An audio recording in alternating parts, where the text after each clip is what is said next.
All right, hello everybody, and welcome back to episode, 8, I think, of our Vintage Story Wilderness Survival Permadeath playthrough, attempt 27. We are just under 75 hours into this playthrough, and it's going amazing. We very recently, before the end of the last episode, located the Lazaret, and the time has now come for us to try and complete the second story segment, but we're not going to rush into it. It was a long run here. I'm probably going to have to do the long run back home and grab my steel armor. Otherwise, we're looking at being so vulnerable, so at risk of dying, right? We need our steel armor, and I've mapped out the route back home. I should be able to follow it, technically. This is the entrance here, it looks like, this little drop-off. Yeah, I gotta go this way. I tried to leave some lanterns behind. Alright, let's test out the run home.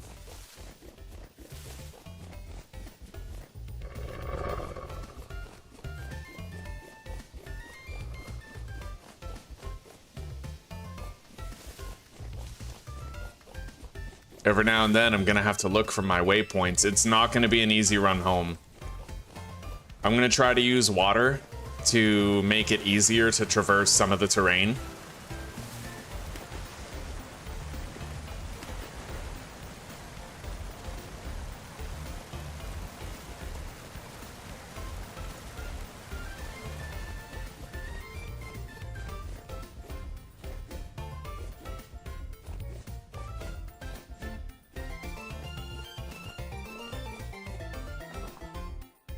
Pretty much any steep drop-offs, we have to try to add water-based elevators to them.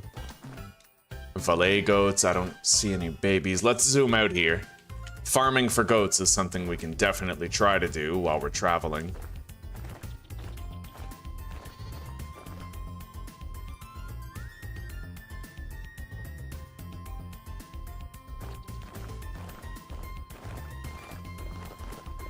Okay, there's our marker.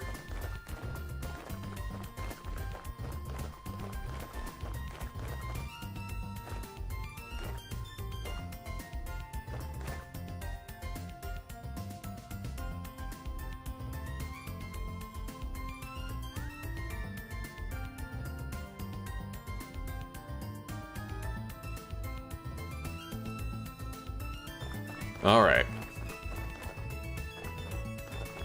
We had to travel far, very far. 7,500 blocks. Let's see if the trip home feels quicker than the trip there.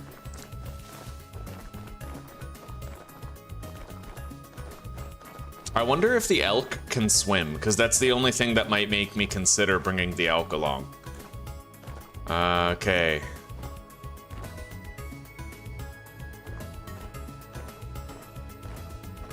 That's one of my waypoints right there. We're on track.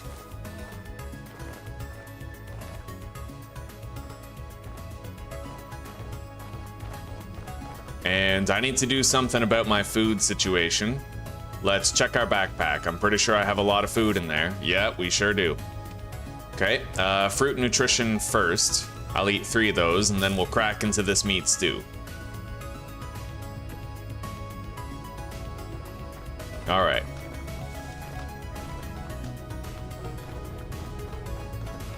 This is where I need a water elevator, right here. Is there a better way to get up there where I don't need to use a bunch of blocks?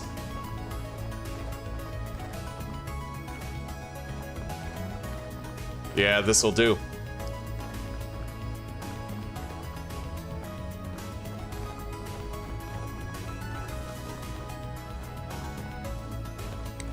All right, there we go. I have extra water for when we need to make another elevator.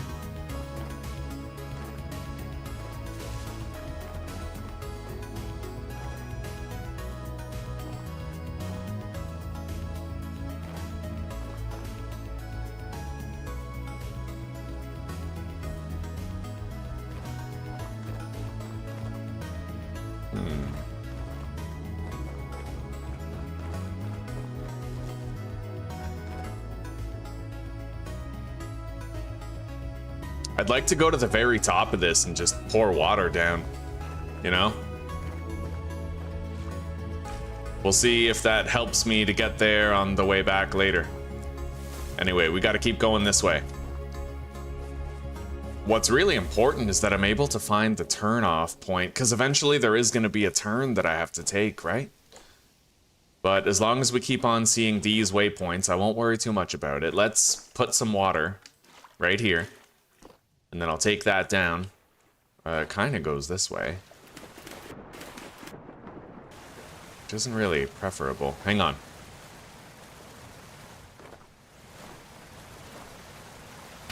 I'll try to get the water to flow exclusively in that direction.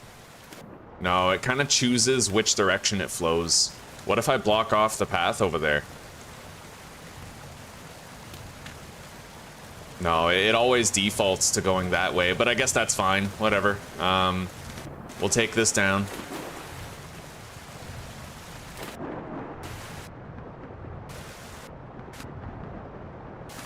Yeah, water is gonna be the main thing that kind of helps me with the traversal here. Gotta utilize the water. Put that down right there.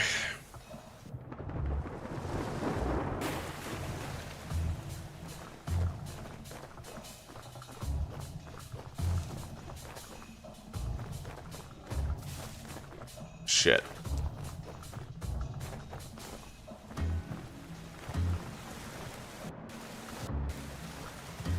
Holy fuck. I'm really glad the bear didn't chase me, because I didn't have an easy time getting up here. Okay.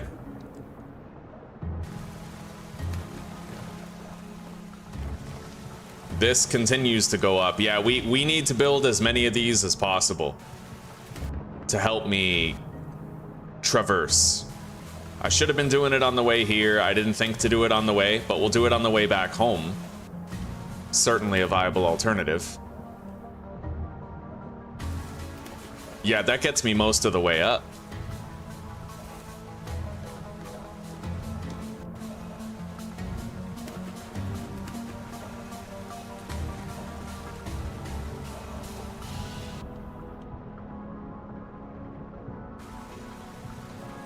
Oh my god. Okay. Not the most ideal place to be.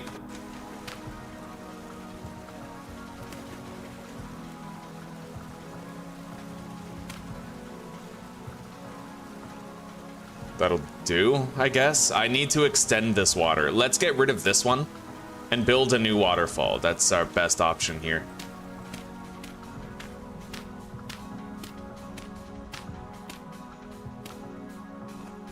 I hope I have enough blocks to get up here. It looks like I do. Okay. So, right here.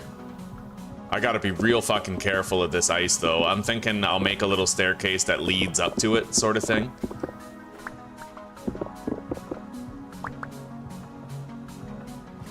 Alright, there we go. Continuing on. As safely as we can.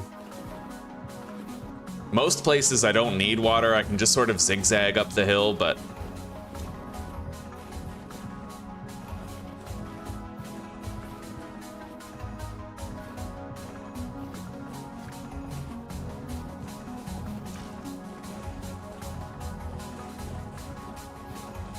the water does really help, though, I gotta admit.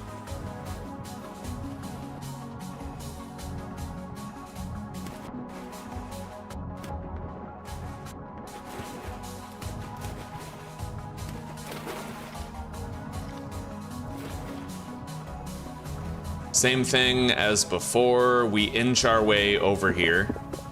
I have to be very careful because the ice makes me slide, right? I don't want the ice to make me launch myself over the ledge. So let's put the water there, and let's flow down with it.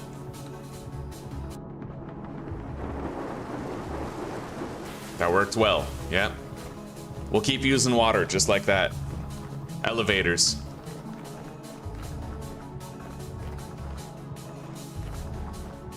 And it is kind of a good thing that we're traveling at night. That is gonna help. This is a complex area because I have to kind of go around. I might attach a lantern to this one.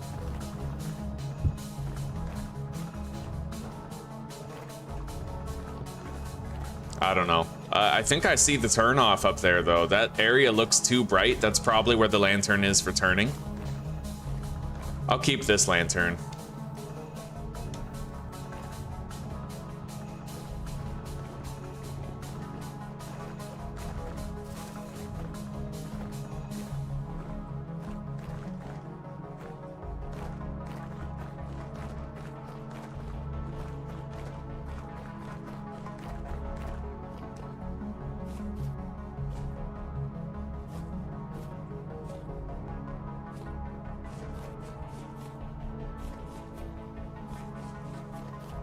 All right, here we are.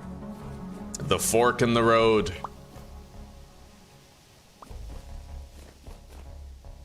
Let's eat.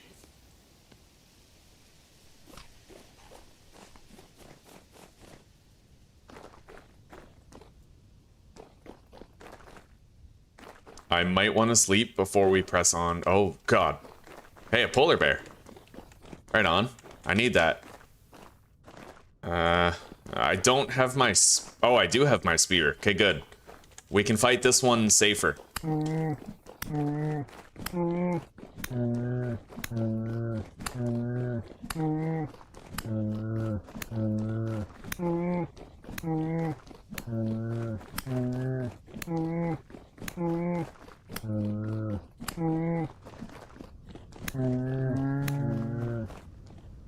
Back up, crouch. We need him to stop running.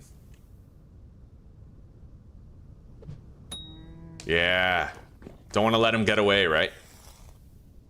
Nice. That's our first out of the required 2 polar bear hides that we need for an entire suit of polar bear armor, which we can then put on an armor stand as a decoration.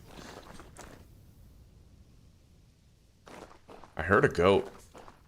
I mean, you know, where there's an adult, there might be a baby. I want to clear some of the bushes out of the way so that I can see that more easily. If I miss the turnoff, that's how you get really lost, right? So I have to make sure I can never miss the turnoff.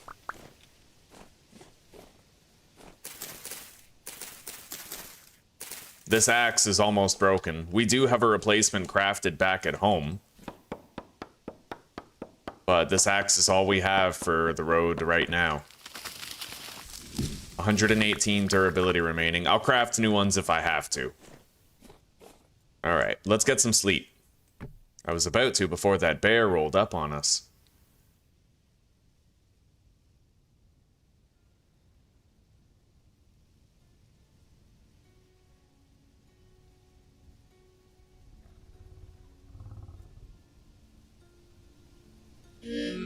Okay, we are very cold sleeping up here.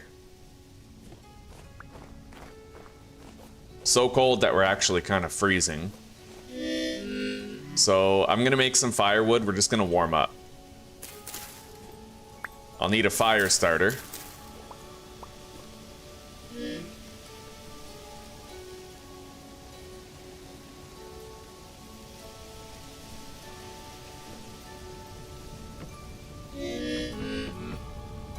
Yeah, we gotta heat up.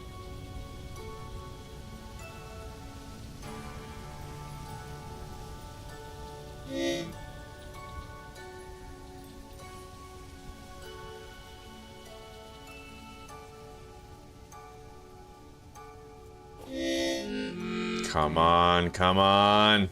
Get lit. There we go. All right.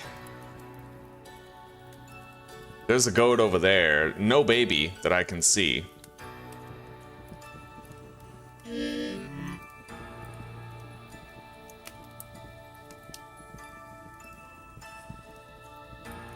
I gotta get another fat while we're traveling. Let's delete these. We no longer need them.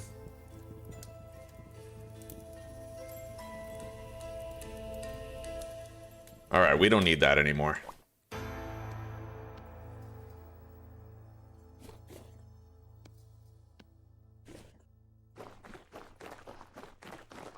Okay, so we just traveled this way to continue on our road home.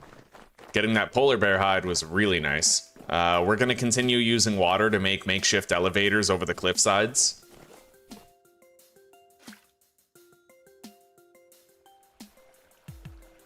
It does help. Anyway, it should be a straight shot going in this direction for me to get home now.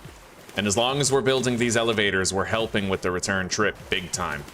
Less required terrain traversal, right? I do have to be very careful with these elevators. They're not exactly safe. You can get flung off them and still take full fall damage, even if you land in the water. So I will have to be careful of that.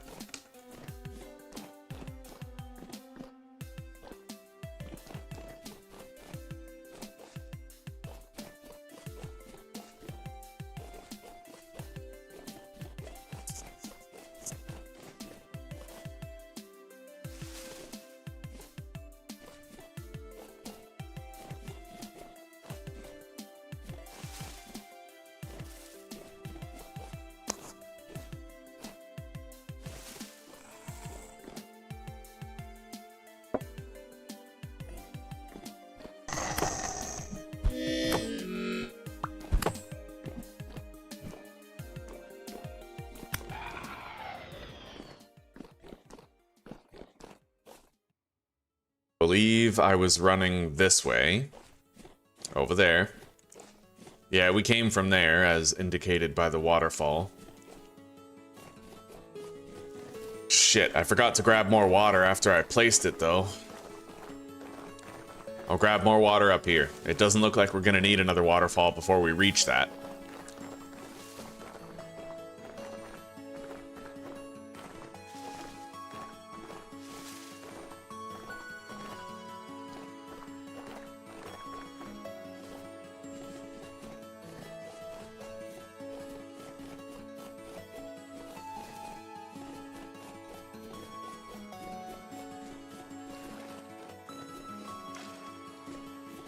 I might start gathering up blue clay. If I do make a beehive kiln, then the blue clay allows me to make cream bricks. And I've wanted to explore that avenue, you know, for our second house. I might want a bunch of this.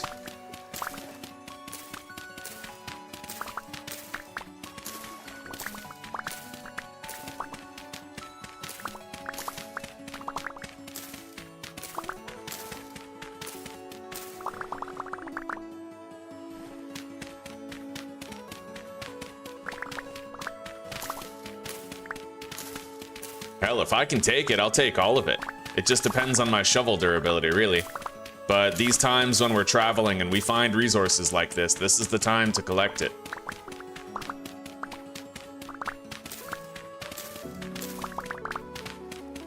Yeah, those cream bricks, they are the most beautiful building block in the game, bar none, in my opinion. They look amazing. Take a look at these.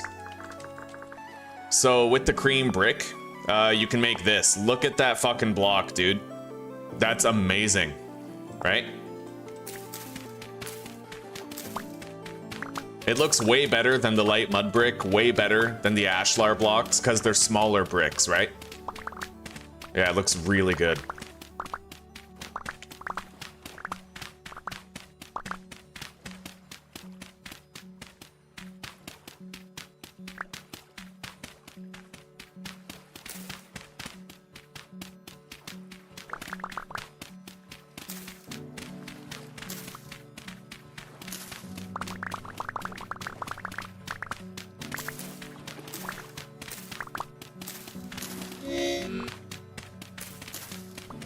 All right, let's eat.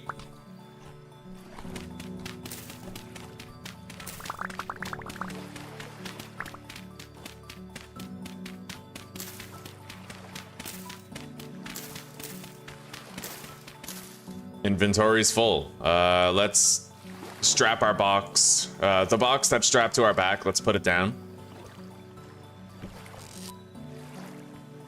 Fill it up, get rid of the bones, don't need those. Don't need the pine seeds.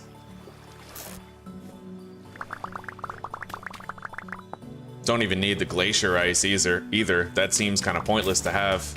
Either. I don't need that either. Oh, yeah.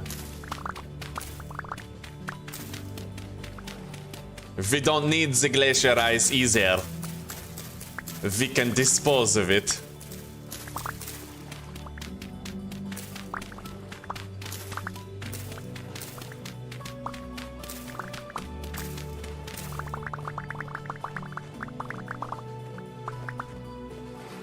Alright, let's keep gathering. Let's hope that the shovel can get us through all of this. I would love to have all of this, because we could build our next house out of this shit. Make those cream bricks, juicy cream bricks.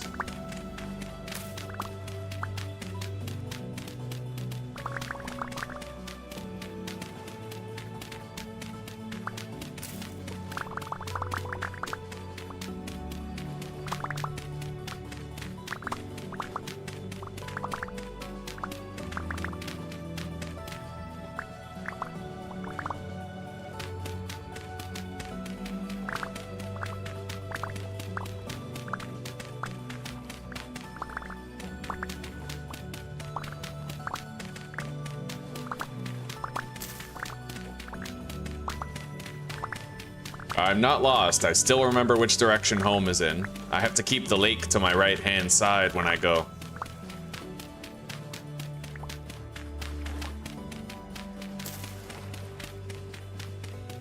I just know that one of these days I'm gonna use that as a landmark and there's gonna be 2 lakes beside me, you know?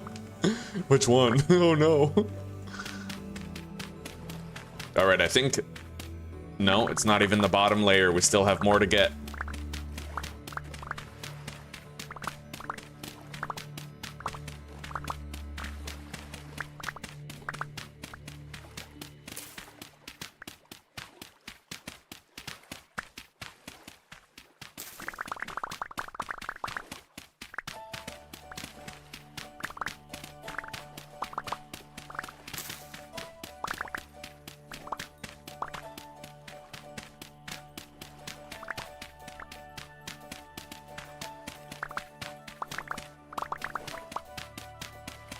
Alright, I think we finally hit the bedrock of this blue clay vein.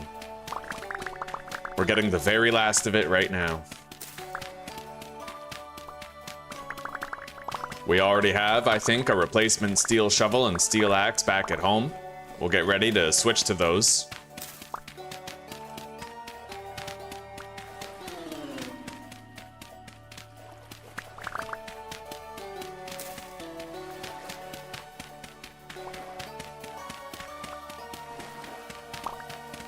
Okay, we cleaned it out.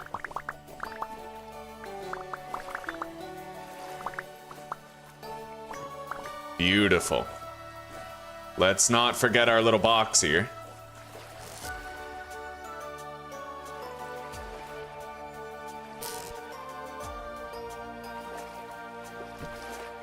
Strap it to our back, and we are good to go. Shitload of blue clay. All right, let's move.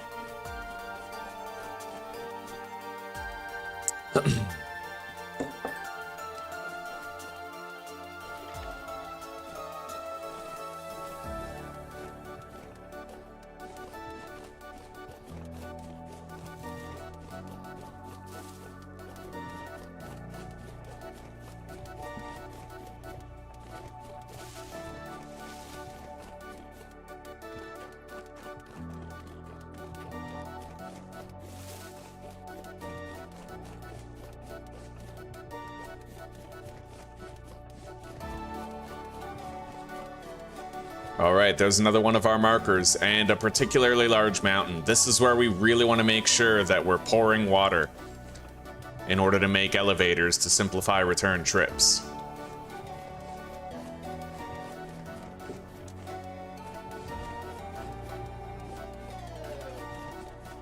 Well, this side of the hill doesn't seem so bad, but we're still gonna pour the water anyway. It will simplify it. Let's go all the way to the top and then pour an elevator down.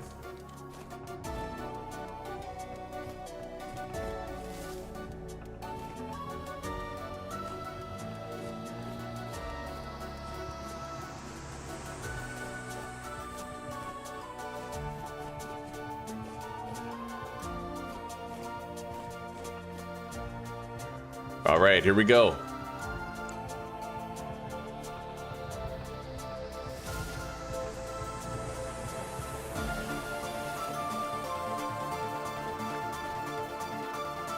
I wonder why it always pours to the side like that. Huh. It always pours to the side. It never seems to pour that way.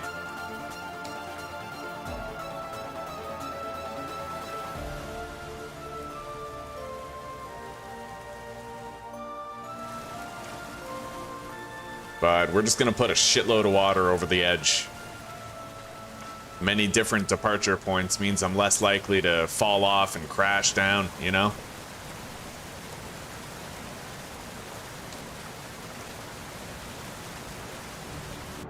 All right, that'll do.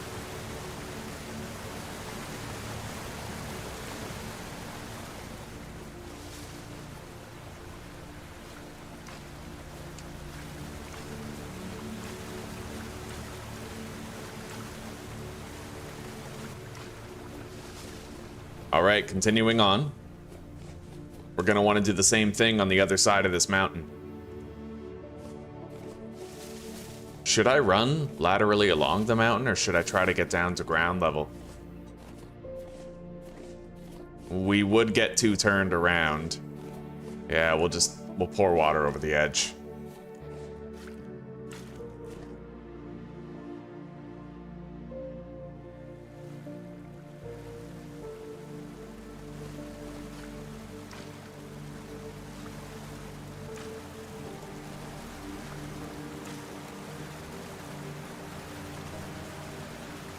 All right.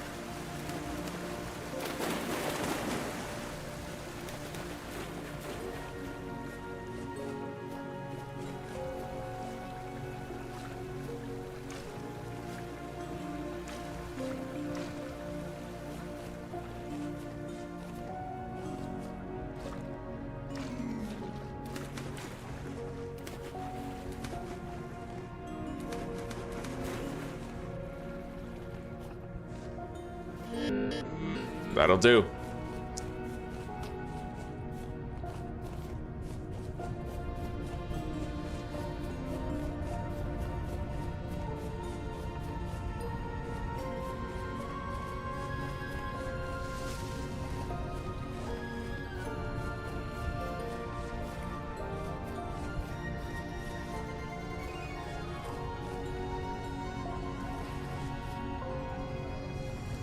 At this point, we're definitely going to want to try to stock up on meat stew again.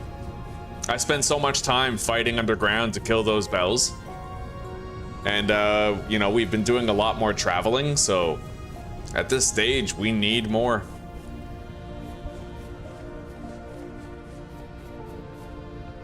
I don't like how I can't see any of my markers here. But we're just going to take it on faith. Everything's fine. Eventually, I'll see one.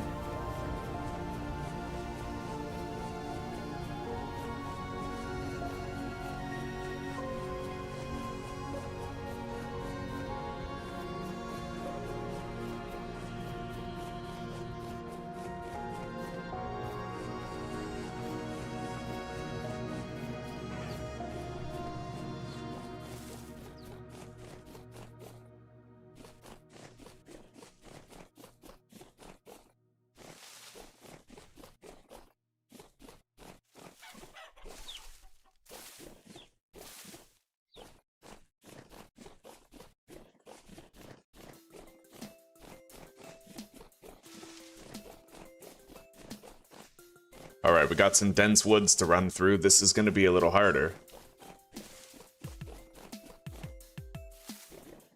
I just got to make sure I keep my orientation.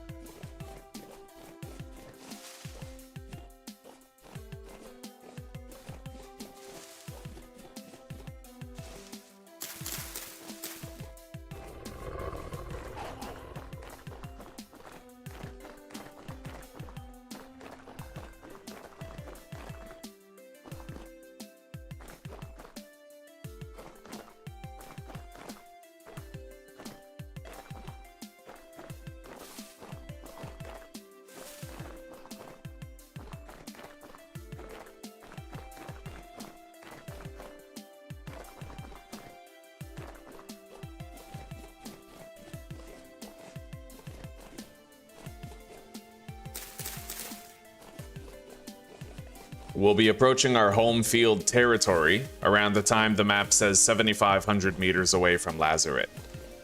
So we still got a ways to go, but we are almost halfway home.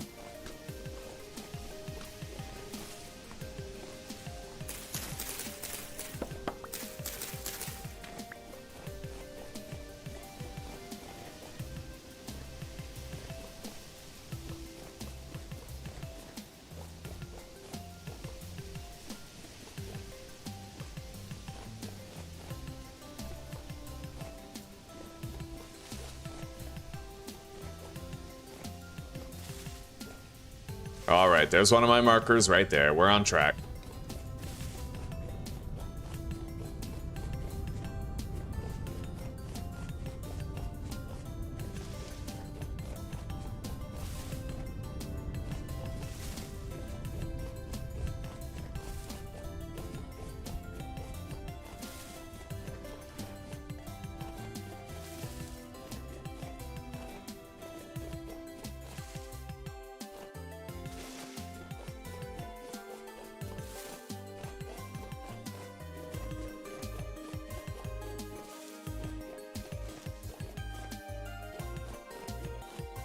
Another one.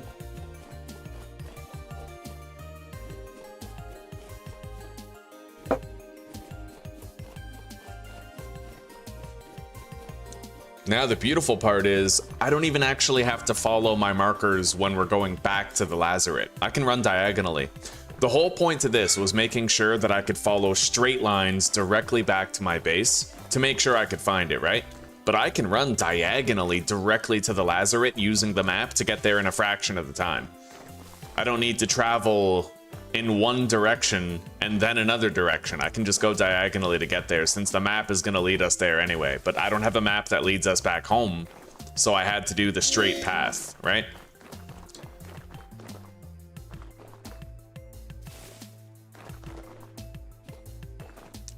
And now that we found the Lazaret, I'm thinking we take a break.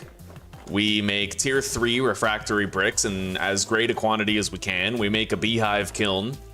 And with that beehive kiln, we start to produce cream bricks out of the blue clay that we found. And we can use that to build a new house elsewhere. I wonder how many story locations there are in total.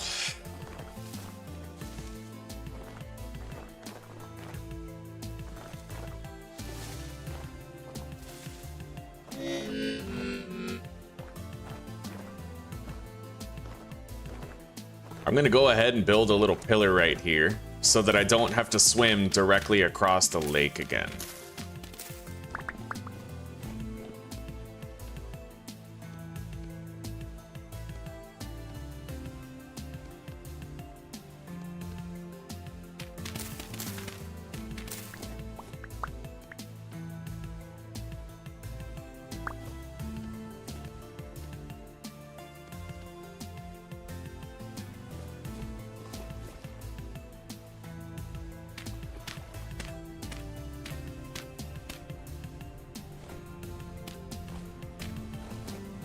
Okay, yeah, now we can run across the lake instead of swimming across it. I had to swim across it the first time because I didn't want to stray from the straight line, right?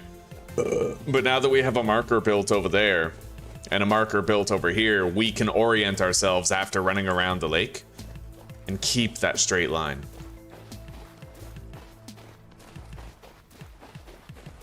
You need, like, travel food. In order to go a distance like this, you actually need to bring like crocs of red meat stew in order to keep yourself fed. It's crazy, buddy.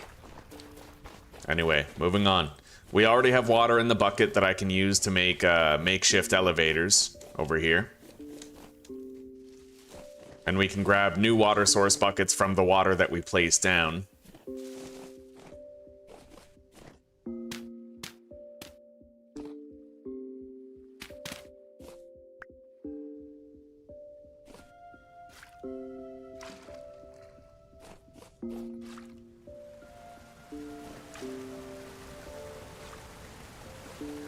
All right, that'll do.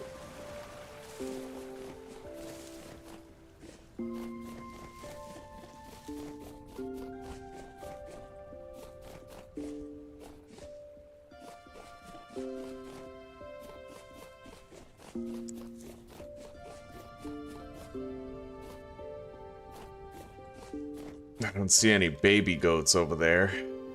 Just the adults.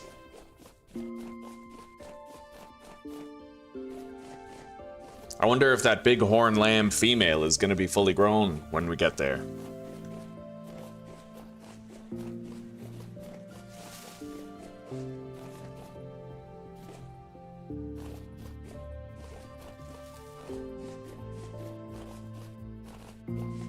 I gotta top up my water in the bucket. Got it.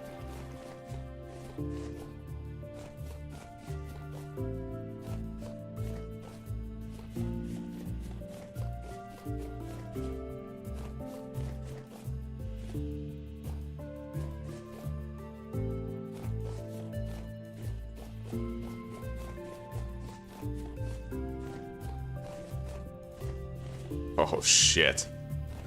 I might want to just... I should probably build a bridge across that.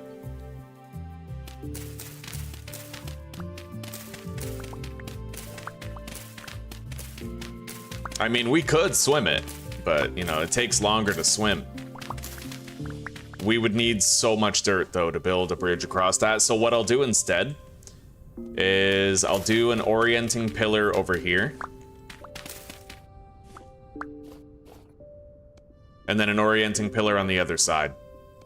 We can use this orienting pillar right here to... Like, we can look at this pillar from the other side of the lake and put it directly across from it on the other side as well. That way we can run around the lake, I guess, instead of, you know, swimming all the way across it.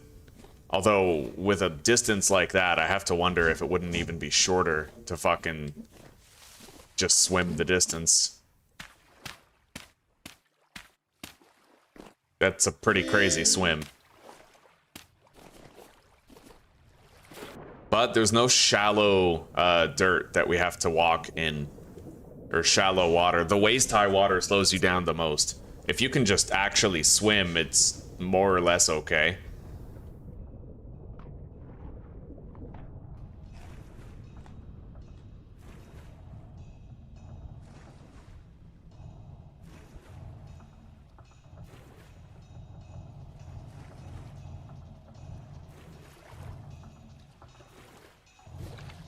Okay. Oh, hang on. Did I place that marker the wrong way? I may have. Yeah, I think I did. Alright, well, I'm gonna grab a shitload of dirt. We're gonna build a bridge across the lake. Now that I have the two markers right here, I know I can't get lost in... Oh, there goes the shovel. Fuck. Okay. I guess that's a thing. Well. Alright, screw it. We're not gonna worry about it for now.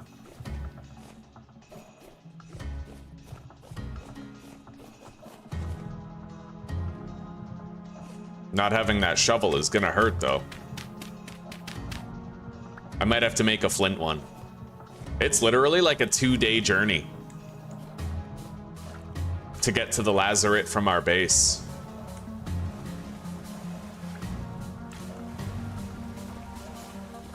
Okay, let's keep moving.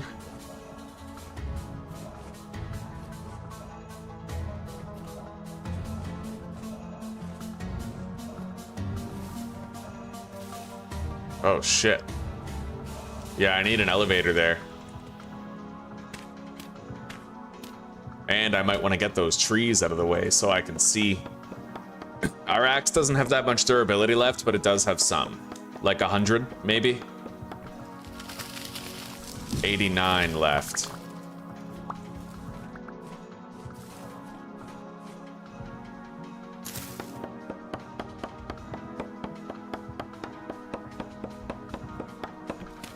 There we go, that's much better. Now let's just get rid of this tree too. No one's chatted, buddy. No one's chatted. It's quiet around here. Yeah, how are you doing, Triro? All right, let's put down a little elevator right here. Something to help us get down. I'm doing good, buddy. I'm doing good. We're traveling back to base right now. I gathered like 8 stacks, possibly more, of blue clay. Oh shit, we have a temporal storm approaching. I don't think I can get home before that storm. We might have to hole up in a bunch of dirt, which is fine. You know, it's an option. Not a good one, but it is an option.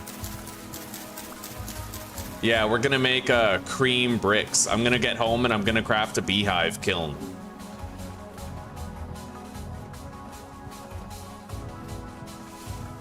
How far away are we from home? We're still quite far. I still have to go 2,500 blocks, so yeah, we're probably not making it home before that storm hits. Well, definitely not. How are you doing, Triro?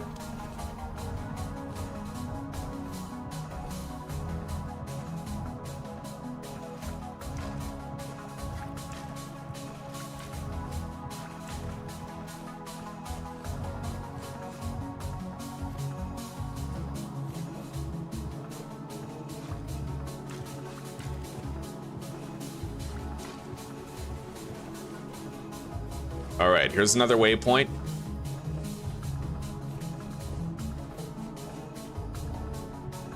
And I might want to make a new shovel. Let's make some more rammed earth out of this real quick. I might not actually need a new shovel.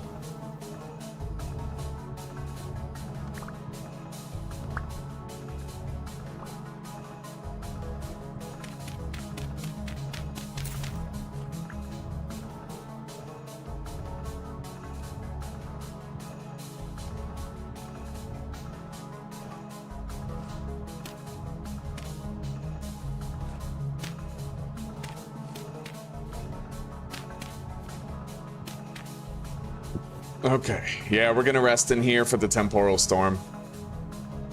Let's put the bed down in there. And then put a lantern right there. I'll raise the ceiling a little bit so that we can have the lantern. Actually, that might allow monsters to spawn. You know what? Yeah, I think we'll be best off just doing it like this. All right, let's close ourselves in. We're right beside one of our waypoints, so we're not exactly going to get lost or anything. We'll taunt that temporal storm into happening, and then we'll wait it out. Damn straight I can make it home. We're doing good. I'm using water to make waterfalls over mountains and stuff. All right, the temporal storm has started. All I have to do is stay safe here until it's over, and then we can go. Yeah, we're doing great. Honestly, I've gotten really good at traveling without a map. We're just following our waypoints just as we built them. And the beautiful part is, I was talking about this before, Triro, I don't need to follow my waypoints back to the quest objective. I can follow the map. So we can run there diagonally. It's only when I'm running home that I actually have to go like in a straight line and then turn and go in another straight line. Yeah, we won't need to do that when we're going back to the quest objective. I can go the shortest distance possible. That's really sus. I'm glad they can't seem to get me in here.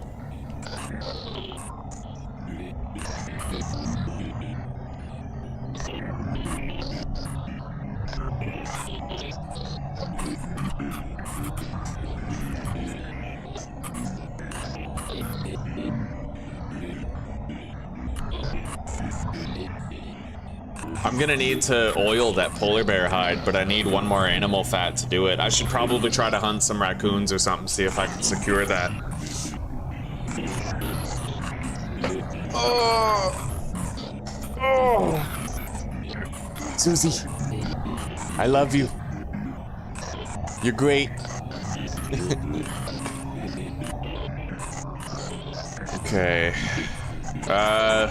We're all out of food in that crock pot. I still have one more crock pot of meat stew. One more. To get us home. It'll be more than enough to get us home.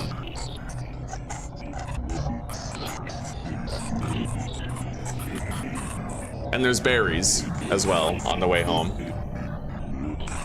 That cog is spinning fast, yeah. We'll be all right, I think.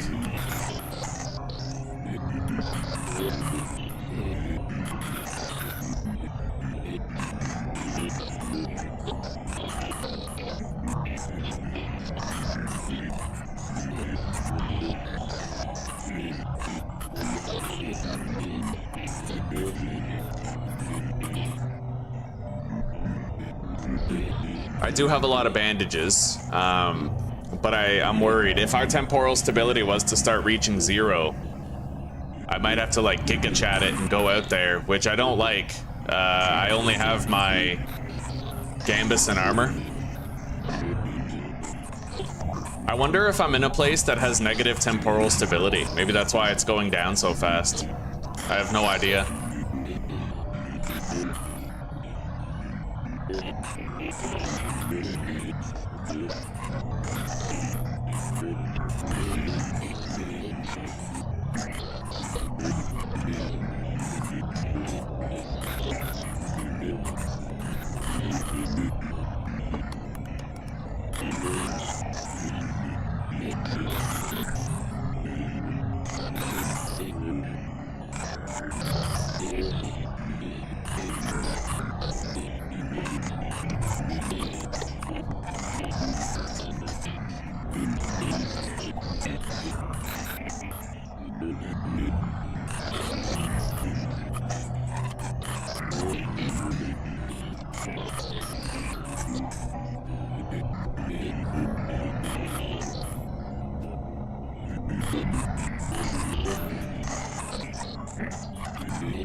Don't worry, it's not the end of the run, buddy.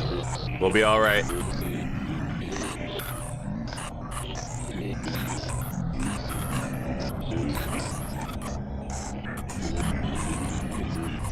We just gotta wait it out. The only requisite factor is that this doesn't touch 0. As long as it doesn't touch 0, we're fine. I do worry, though, that I might be in a place that has negative temporal stability. In fact, we're gonna check that. That's one thing I can do while we're waiting.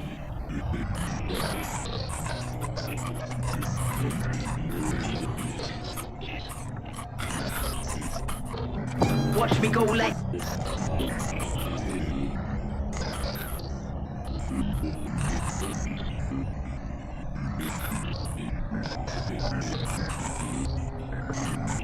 No, we're fine. We're fine. As long as this gear isn't spinning backwards before we sleep, we're 100% fine. Yeah.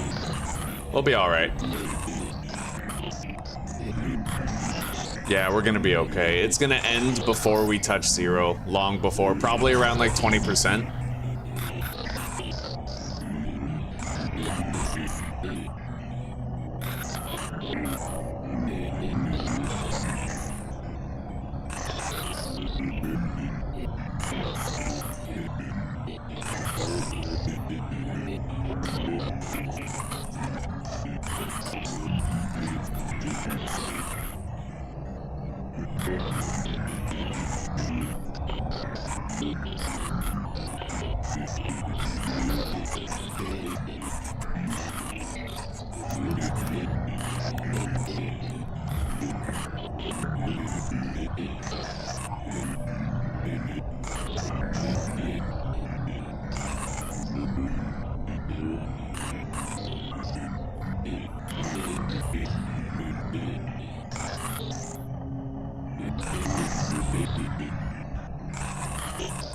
When you touch 0, you get locked in the rusty gear dimension. As far as I understand it, if you hit 0, you actually get stuck in their dimension, and the only way to escape is to kill monsters until your temporal stability rises enough to get out. Or you have to use the temporal gear with a knife to regain a whole bunch of temporal stability all at once. You basically become trapped in their domain if you touch 0. And I think that's on top of the fact that you take gradual health damage.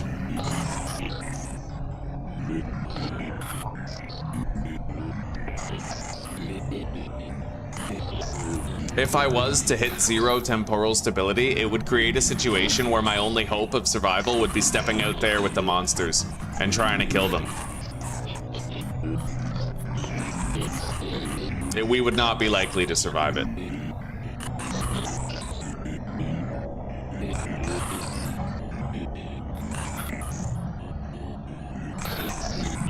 Especially since I don't even have a shovel, so I couldn't break the dirt quickly.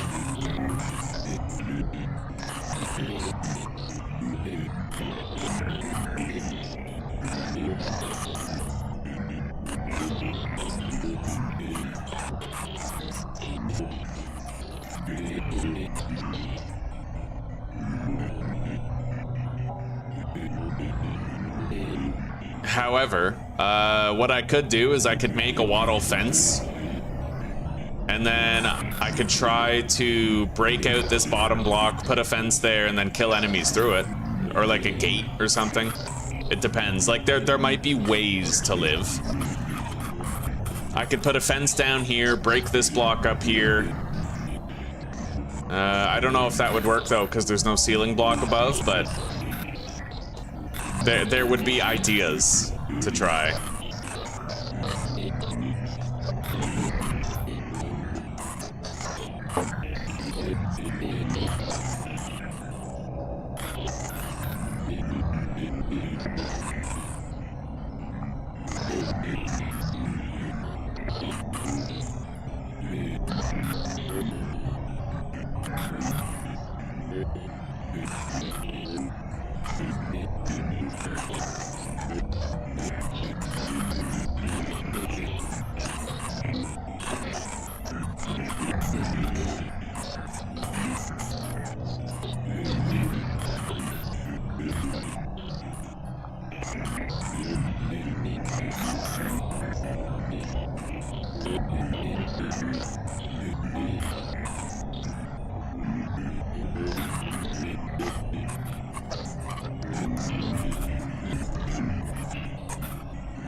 %. We got plenty of time.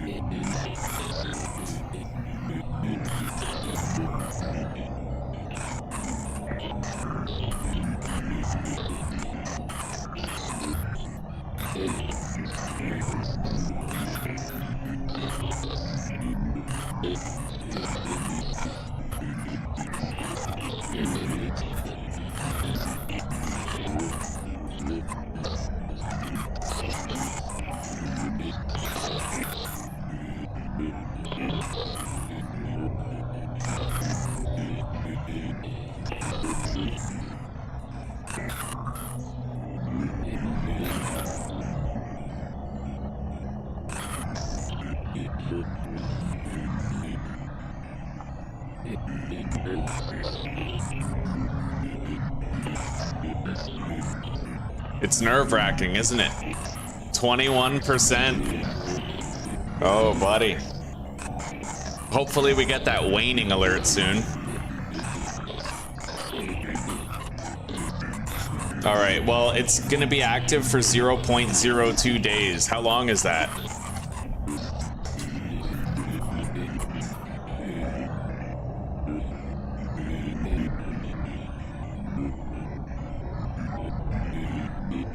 I don't know what that means.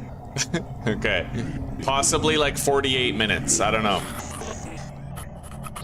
Oh, it's waning. Yep, see, Temporal Storm seems to be waning.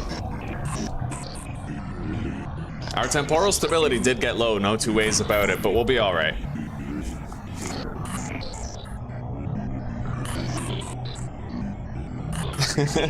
Yeah, we're okay. It's gonna be tight, but we're okay.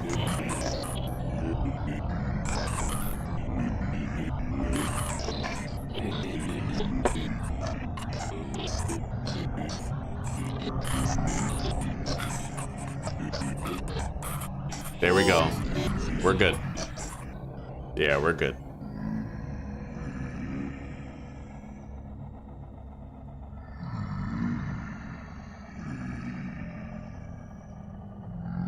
I don't know. I tried a calculation, but I'm not a math person, right? I figured like 24 hours, what's 0.0, because it said it's still going to be active for 0.02 days, right? So a day is 24 hours, so I was like, okay, what's 0.02 times 24 hours?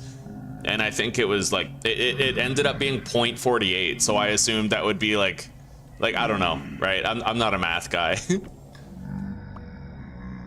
Anyway, we can't really leave yet.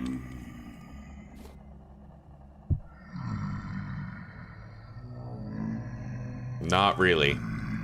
Not until those grunts and groans have ceased.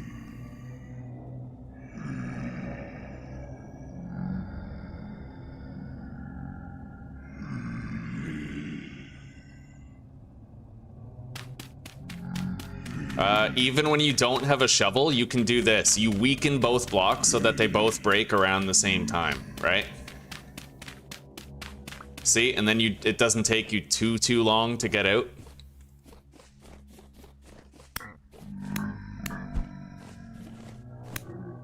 What's up, Susie?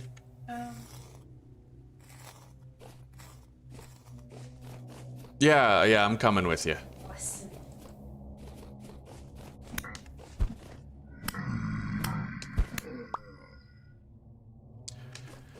All right, let's I guess we'll just dismantle this slowly and then we'll go.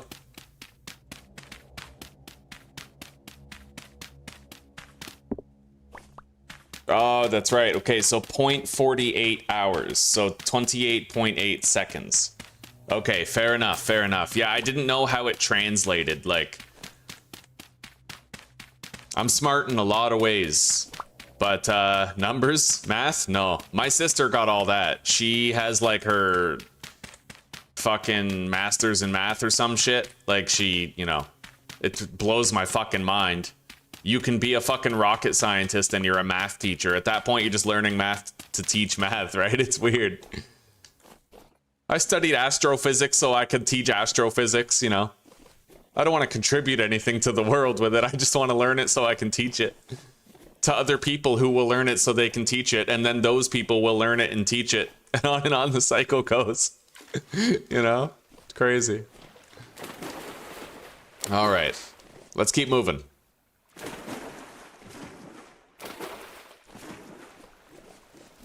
I see my other marker up there.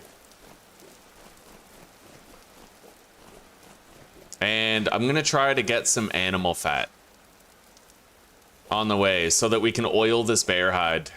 It's a polar bear hide. I don't want it to get wasted, for damn sure, right?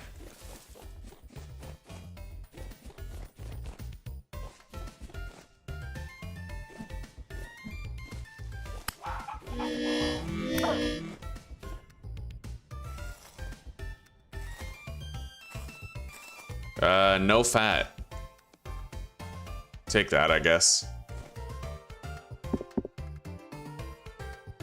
Anyway, let's get out our other serving of meat stew. My inventory is pretty full. Let's get rid of that. And then... oh yeah, we have a whole bunch of food still.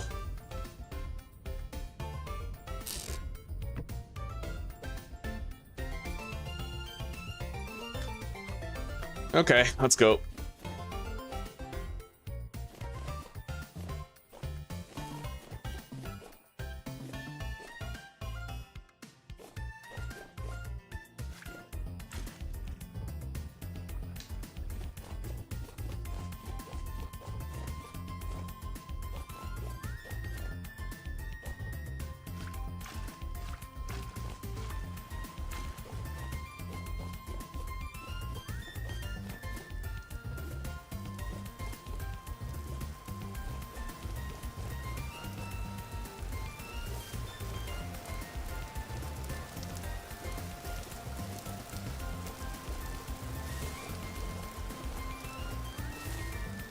Okay, we're gonna have to do a little bit of cleanup here, just of the bushes, I think.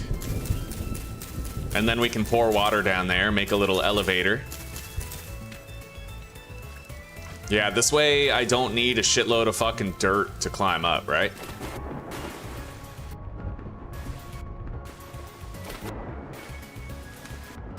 This is the way. This is the way. And now I can climb up there really easily next time when I'm coming back. Oh, we have more water. Okay, we have more water. We're almost home. We only have to go another 2,000 blocks. Only, right? Oh, look at me changing. What's this? Yo, there's a baby boar right there.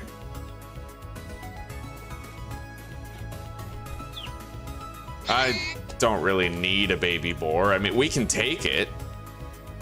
It's a male Eurasian pig. I'm not Asian, you're Asian.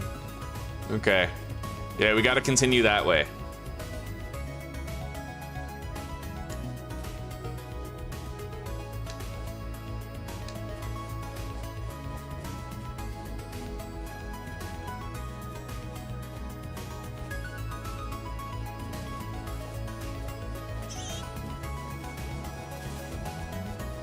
Now we have to cut through some woods, which is kind of, you know, it's much more annoying. But it is what it is. Did I just get attacked by a pig? It doesn't matter. I need the fat, which is why I'm asking. We gotta oil this hide still. If I don't find anything before I get home, I can just use my fat at home, but...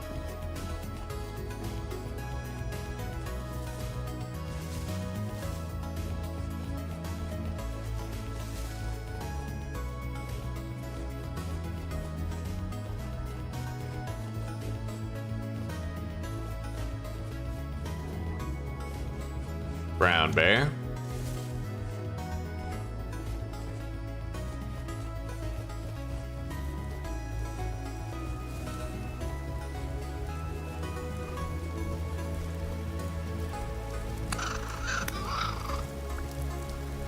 All right, let's try to get a fat. Nothing.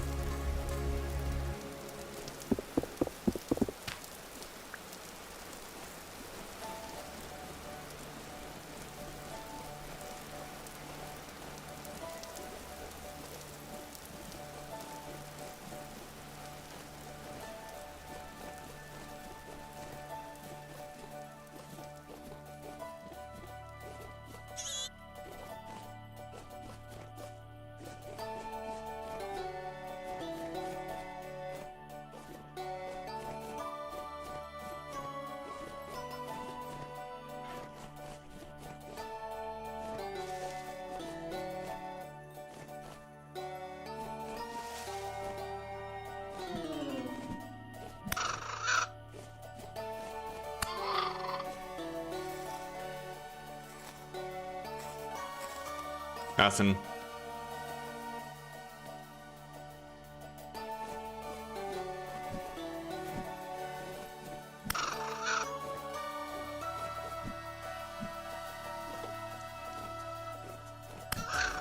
Oh my god, the inflatable boot. We gotta get rid of. I'll never use that. I have yours. Oh my god, don't do that. That's so weird. What a strange gift, dude. What do you got the guy who has everything? A rubber tit. Like. It's funny. It's real nice for squeezing. We got the big one too. There was a smaller version. Oh my god. I wanted to give you something that was like accurate to life. You know, like look at that. It's even bigger than life. Here's are better. Less rubbery. All right, let's keep moving.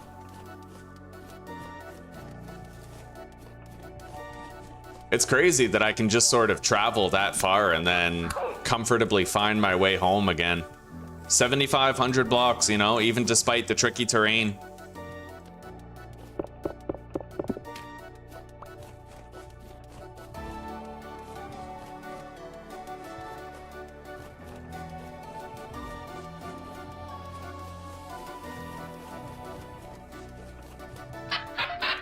What type of seed? Carrot? I'll pass. Okay, hang on. Might get a fat from this guy. Jesus Christ. Okay. Got it. Took a while, but I got it. Nothing.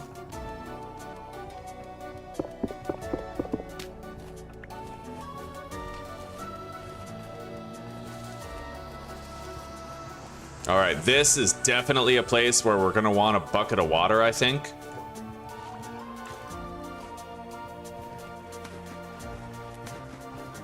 Yeah, for that steep drop off right there. I had to pull up there.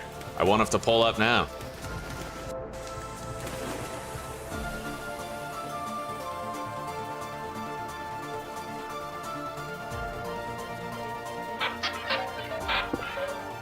Copper ore. Garbage. Pathetic. Get it out of here.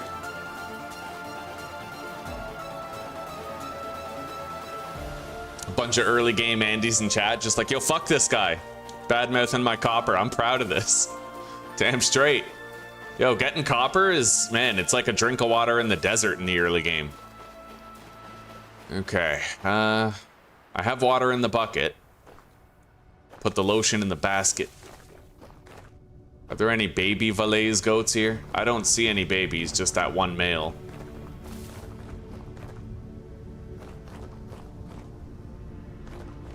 Hell, if I just put one block there, I have a staircase all the way up. Okay.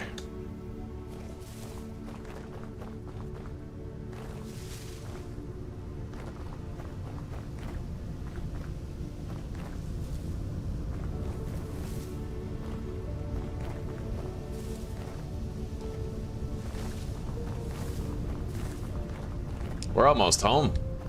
I only have another 800 blocks to go. Yeah, and we have a shitload of blue clay. This isn't all we have. I have another 5 stacks in the crate on my back. So we got all kinds.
All right. We're gonna want water going down the other side as well.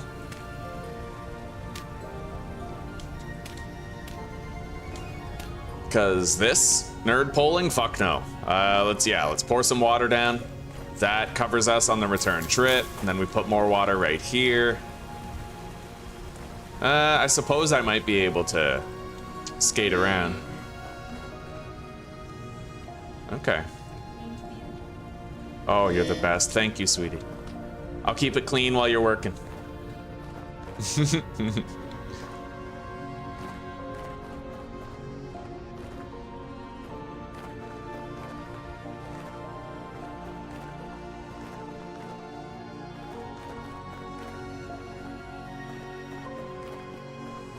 Yeah, most of these planes I can kind of skate across, but I'm gonna put some water there. I should. It's, you know. Yeah, better to have something there. Same with here.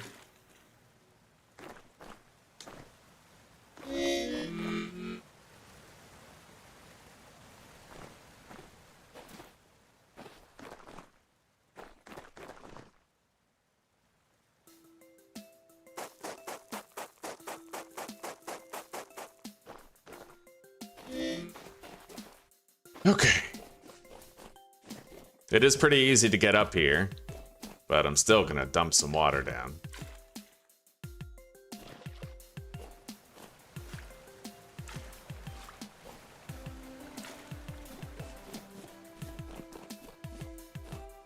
Man, we are so close to getting home. This is crazy.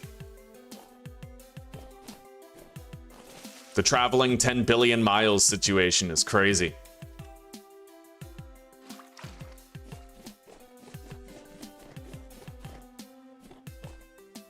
And like I said, we won't even need to do this when we're going to the lazaret. We just have to do it whenever we're coming home from the lazaret.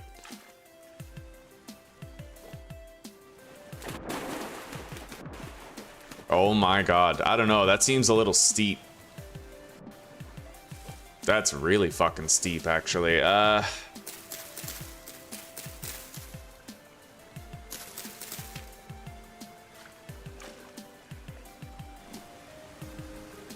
right, we're gonna go around the water to the other side.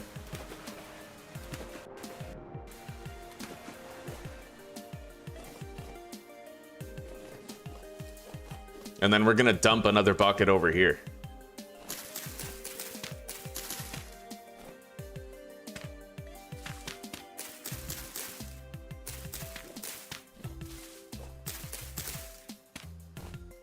Right here.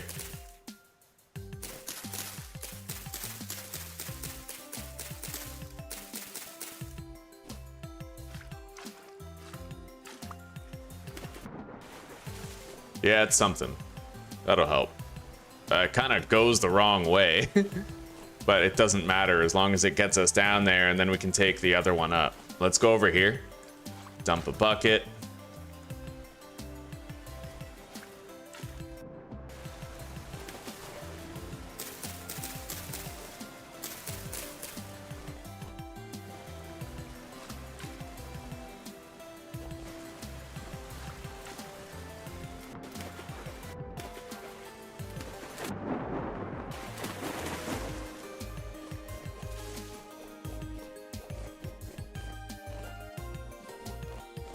These are the fields of home right here. We made it. Yeah, just beyond those trees. In fact, the render distance of my windmill is going to be any second now. There it is. We made it home. A multiple day journey, there and back again. A Goat's Tale by a really fucking badass vintage storyer.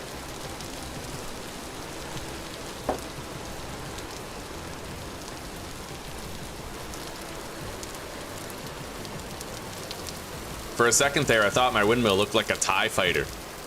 It's got like the sticks on the side, you know? Looks like TIE fighter sails.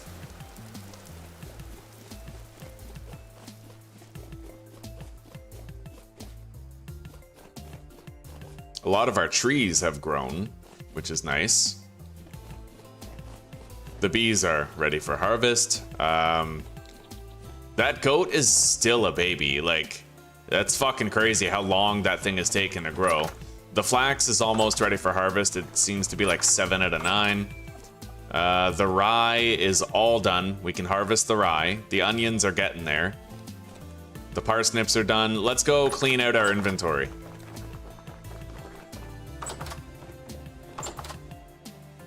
Okay. I'm gonna want to make another one of those.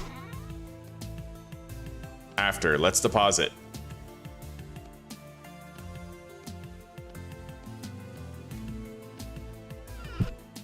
We got our first polar bear hide oiled and ready to go.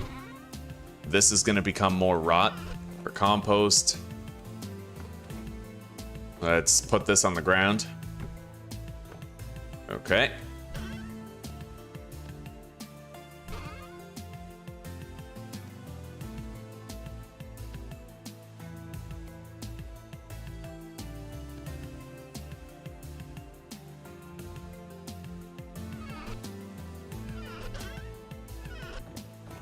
Yeah, we can turn this into a dub chest and then have more space. But we are gonna have to fill up our inventory a little bit, or empty it, rather, to have space for the conversion.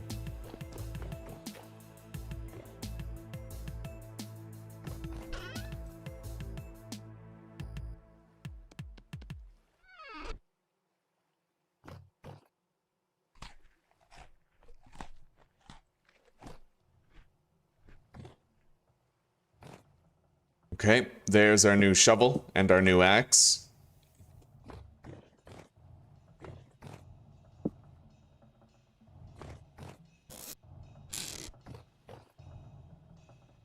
All right, we just got to combine those chests. So, got it.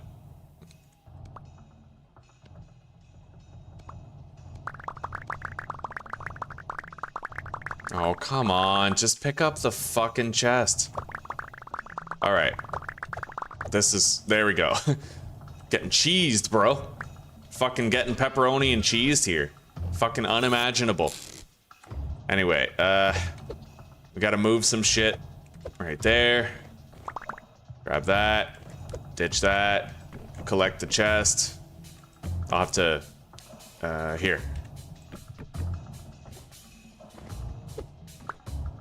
Jesus, what a disorganized mess. All right, deposit. Grab all that.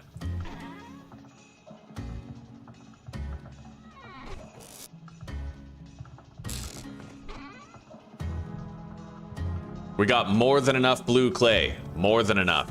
A fucking shitload, buddy.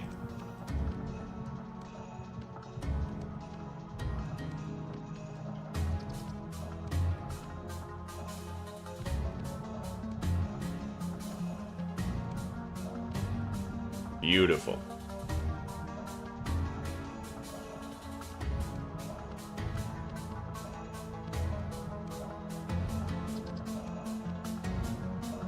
Okay.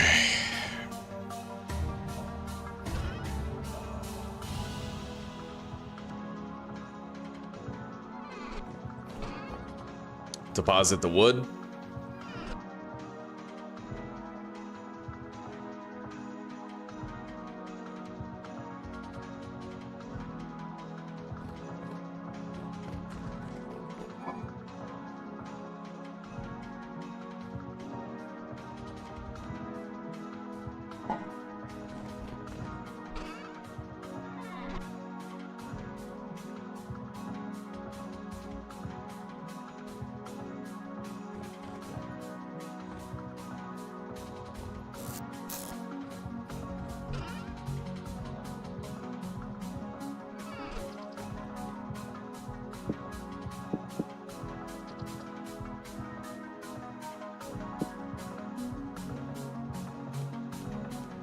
All right, the inventory is clean. Let's go harvest all of our bees.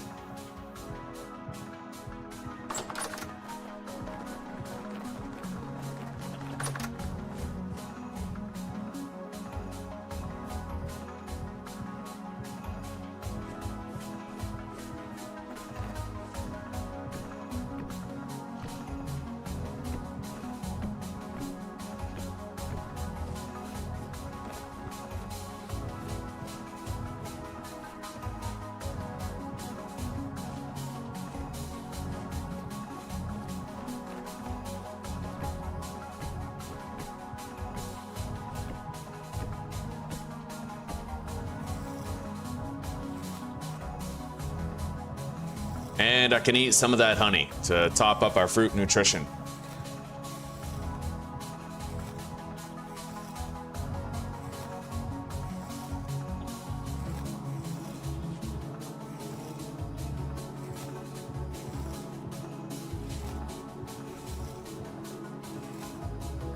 I think 4 of it will do in order to fully maximize our nutrition. And that'll tide me over while I make more pie.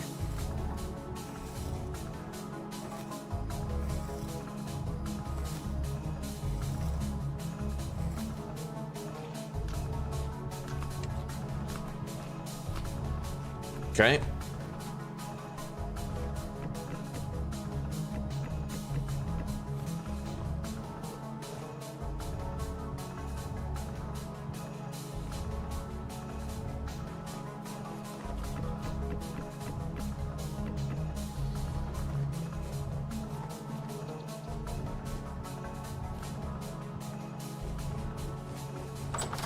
Done.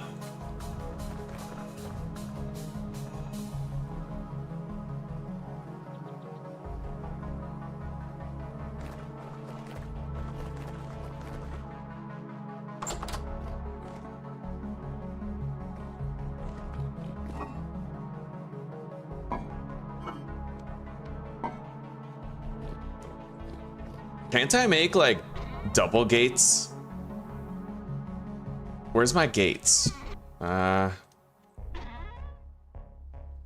Wherever we have our caving stuff. I don't remember where I left our caving stuff, but we should have some gates made out of wooden fence blocks. This stuff. Let's try that out, because it might look better than having the wattle right there. Yeah, that creates like a double gate. That looks way better. Yeah, that way it'll work for the purpose which it's intended. On Temporal Storm night, I can fight things here, but you know, it just looks better. It still looks like shit, but it looks better. You know what I mean? Yeah. That way I don't have to open both at once either. They can both be controlled with a single click of a button. Alright. It's been 8.2 days. We have another 6 days before this is done. And then I have to think about how to distill the whiskey. Wait, no, this is going to become mead, and then I have to turn it into whiskey, and then the whiskey has to become aqua vitae, which is apparently alcohol that sterilizes bandages and makes them far more restorative, right? But we're going to have to start using flax on bandages at that point, which I'm all for. I think that's pretty cool. Let's start making more pie.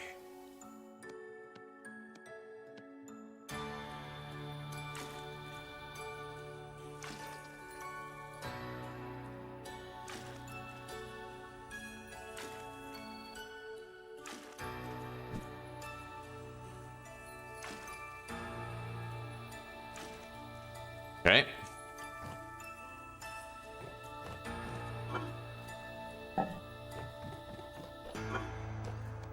I think I'll make 3 stacks. I think we can finish off 3 stacks on time. I'm not really sure, but I need to get data on this. You know, during hot months, I need to find out.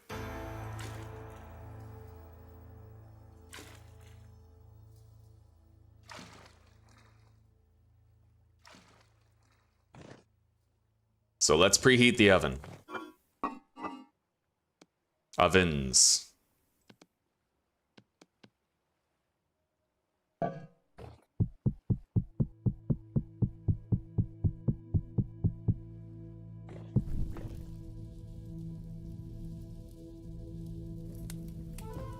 We'll obviously use our lowest condition vegetables for this. This is not Minecraft though. This game is, I like to call it Minecraft for adults. Kids couldn't play this. You would need to be an adult and understand more complex systems in order to succeed here. All right, now I think we need 1.5. 4 or 5. Okay, let's begin.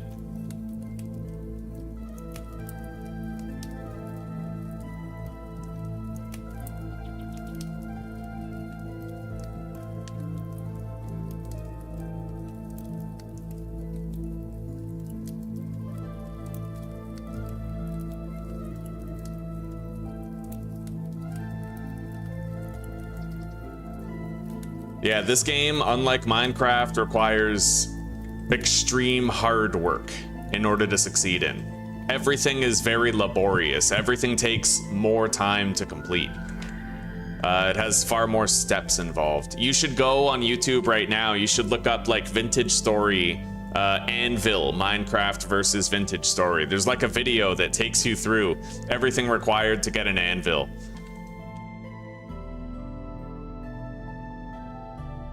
I think it's like getting an iron pickaxe or something. There's a video that says getting an iron pickaxe in Vintage Story versus Minecraft.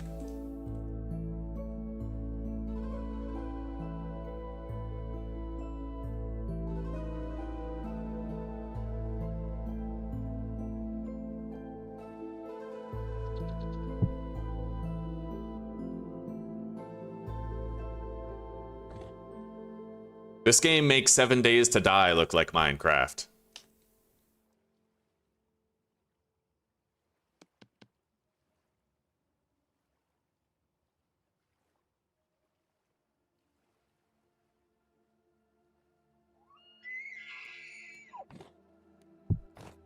All right, first pies are done.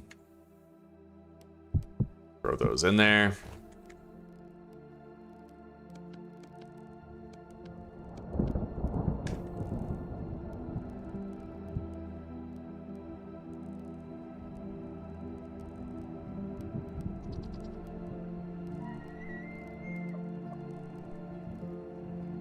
There we go. We have 18 more pies to be baked.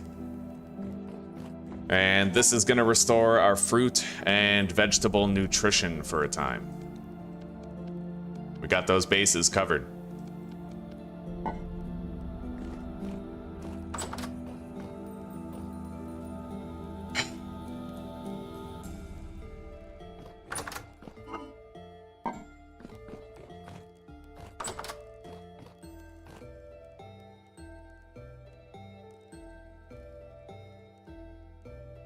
You, my friend, Fluff, you should look up a video of like smithing in Vintage Story.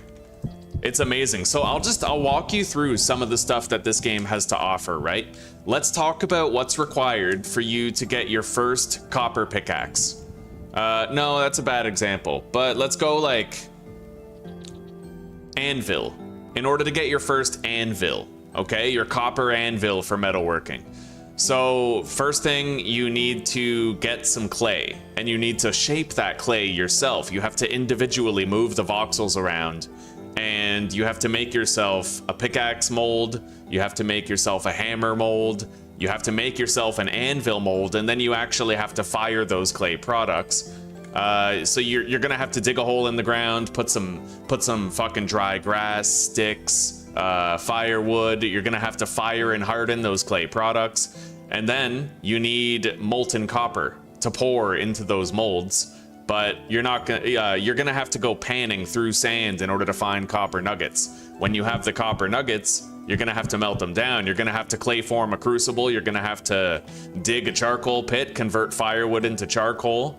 There's just so many steps. And even the smithing itself, you have to move the voxels around yourself. You have to heat the metal, and then you have to craft a pair of tongs, hold it there, and then you have to hammer everything. Like, it's very hands-on, very hands-on. All right, let's deposit these.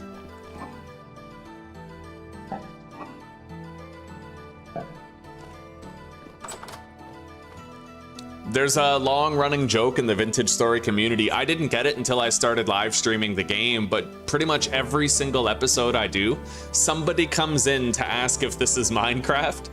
And it's like, everybody in the community, the live streaming community, was like, it gets annoying once in a while. And I didn't understand that, but the truth is, a lot of people see this and they, like, Minecraft is sort of the only background they have for blocky games.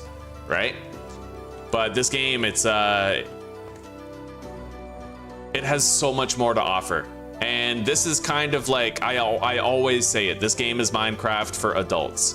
It's Minecraft for the challenge seekers who want more out of the game, who have higher standards, greater difficulty requirements, and they want more thoughtful provocation in the game while they're playing it, you know?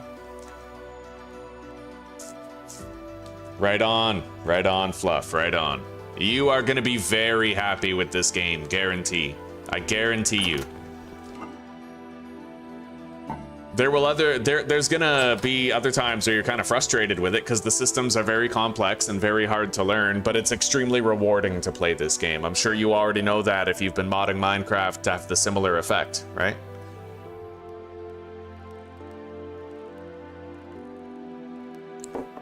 The harder you have to work to accomplish something, the more fulfilling it becomes. It's awesome, really. Like, this game has that effect where a pickaxe isn't just a pickaxe, you know? You mined the metal yourself, you cracked the ore out of it yourself with a hammer, you melted it down yourself, you formed it into an ingot yourself, you put it on the anvil and hammered it yourself. Like, you develop a relationship with everything you make. Even these storage vessels, this is a clay vessel. I had to shape this out of raw clay, and then I had to fire it to harden it before it was usable. I made these ceramic vessels like early in the game, and I still use them now. And there was a period of time where like that was my goal. Like I spend in-game hours just shaping the clay and preparing it, making it, you know? I love it. High work, high reward. Exactly. Hey, Tom. Once you play this, you'll never be able to go back to Minecraft. What's up? Will you have meatloaf and mashed Meat for dinner, for lunch? for lunch? Like right now for lunch. In Uh, about 5 minutes, but yeah. I'd imagine there couldn't have been that much plastic spoonage involved with the production of a meatloaf. 0 plastic spoonage.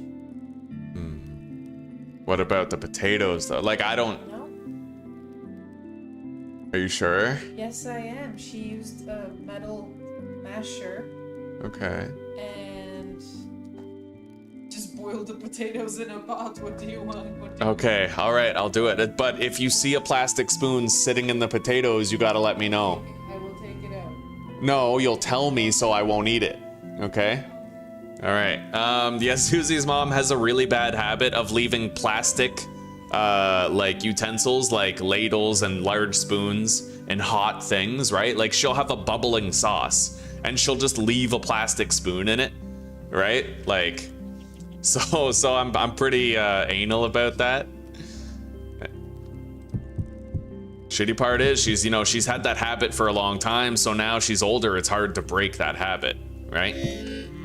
All right, now that we're hungry, we're gonna start eating some of these veggie pies, and we're gonna get our vegetable and grain nutrition up.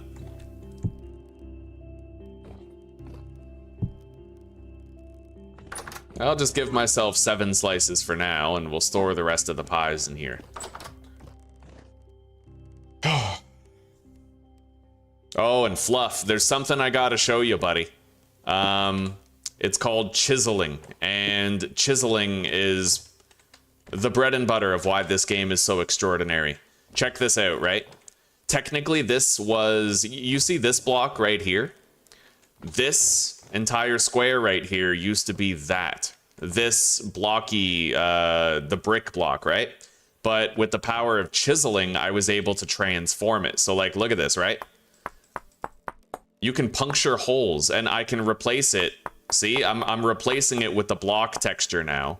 Or I can go back to this wood texture, fill it in with the wood, right? Chiseling, buddy. You can change so much stuff. Consider the implications, right? These were all regular blocks before. You can remove... Here, look at this. I'll just show you as an example, right? I'm gonna grab this granite cobblestone, right? And then I'm going to... I guess I'll just use this as an example. I'm gonna remove this, and then I can put the granite cobblestone into this menu, select it. Oh, wrong block. Hang on. Which one was it? This one. Yeah, right here. All right, check this out. See that? I just took that block and I put it in there. See that? You can completely modify the appearance of things. So now I'm just gonna change it back to the planks, but yeah, chiseling, buddy. You need a hammer in the offhand and a chisel in your main hand. And you can do custom decorations. Now this wooden table I crafted in the crafting grid with planks, but you can actually chisel your own table if you want, right? If I really want to, I can put down this fucking block, and I can just go to town making my own fucking table out of it.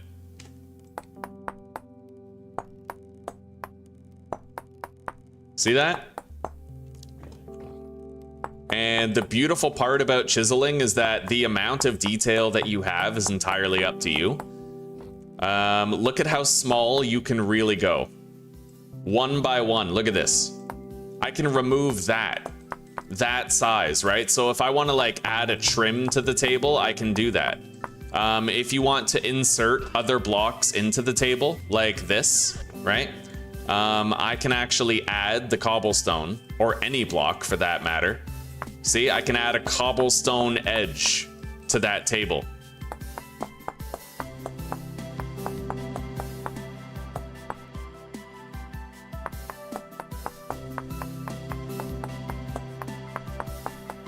Isn't that amazing? The sky's the limit, buddy. I've made windows before where it was like, honestly, I could probably show you my windows real quick. I'll just bring up the stream.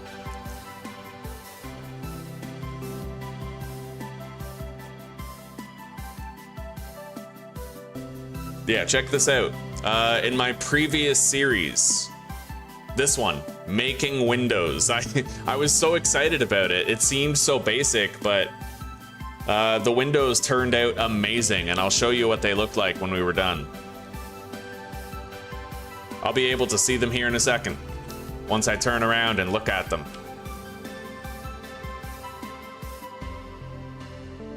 Right there. You see that? Let's get a real good look. I walk right up to it. I chiseled those. So originally this was a cobblestone block, no different than these, right? But I was able to insert slate stone. I had polished slate, and I made the border. I made a trim of polished slate. I made these designs in the window, and I was even able to insert glass. This isn't a hole, this is glass that I put in there. Right? I crafted my own windows. And then the beautiful part is, there's this tool called the pantograph, which allows me to copy and paste a design. So once I completed one window, I was able to copy it and paste it to every other top window part, right? And then I did the bottom, copy, paste, paste, paste, paste, paste. As long as I have the materials in my inventory for each paste, right? Like I need one polished slate per window piece, right? Really amazing feature, buddy. Right on, right on. We converted another one, guys. We've converted another one. Damn straight. You're gonna have 10 tons of fun with this game, buddy. Right on. This game swallowed my channel whole. It's pretty much all I play these days. It has been for months. It just completely took over the channel. All right, let's eat another slice of pie. Let's strap this to our back again. I'm very low on meat stew. We are gonna need some more. Where's my other crock pot? Oh, it's in here. Okay, fair enough. Ugh. Now, can't I upgrade my lantern by, like, adding gold to it? Yeah.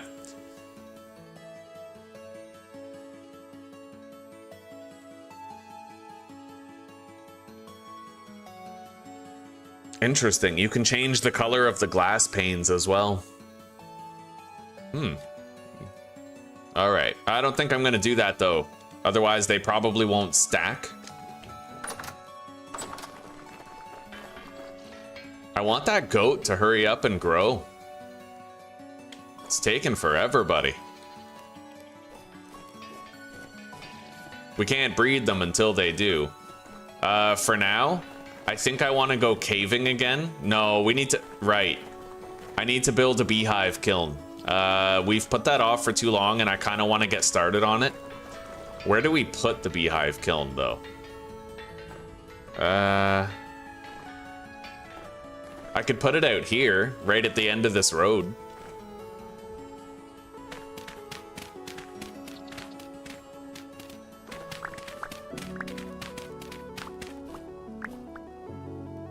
I mean, I'd put it right beside the beekeeping area, the apiary, so it would be funnily fitting.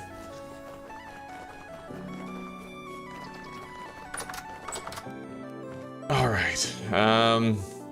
So, beehive kiln. And you know what? The first thing I'm gonna need, cream bricks. So I need to fire these in a kiln, raw blue bricks. Yeah, it creates cream bricks when no doors are open. I'm gonna need some iron hatch doors as well. Okay. Yeah, we need like a fuck ton of those.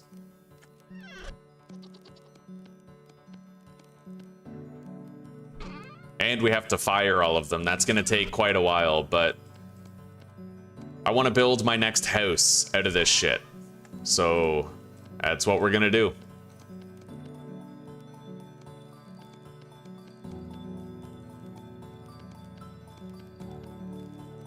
Beautiful. We have a shitload of those.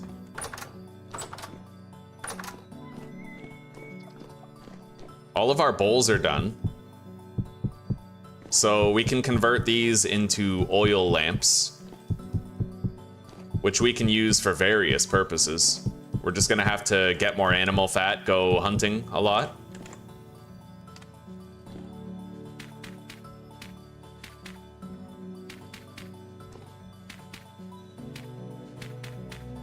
I might need to expand this place for the larger work order.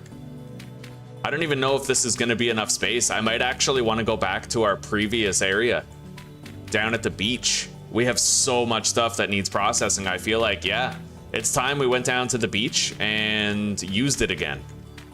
This space is not suited to our needs for a task this grand. We have a lot of this stuff to process, so. Okay. Yeah? Lunchtime? Just starting to dish out, yeah. Okay. The plastics for now at the thing. Okay. It's nowhere near anything boiling, bubbling, Alrighty. Okay, guys, I have a lunch break to get to right now, but I'll be back in 10 or 15 minutes to continue the adventure, alright? And no problem, Fluffy, no problem. This game might swallow you whole, buddy. I'd recommend, unlike me, you probably... I don't know how you play games, but permadeath is extremely hard. You might want to learn it first, right? Anyway, I'll be right back.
Oh, buddy. Ja jestem pełny a szczęśliwy. I am full and happy. Feeling real fat. Oh, yeah, buddy. Okay.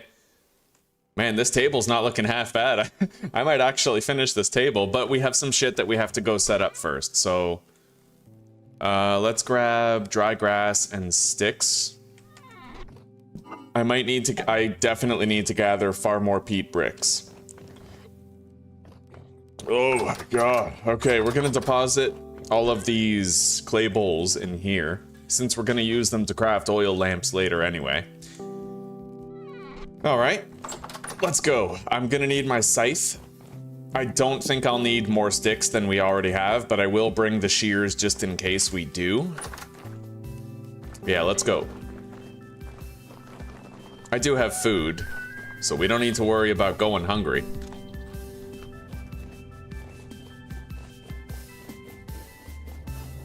You made your first axe, eh? So you did napping. Right on.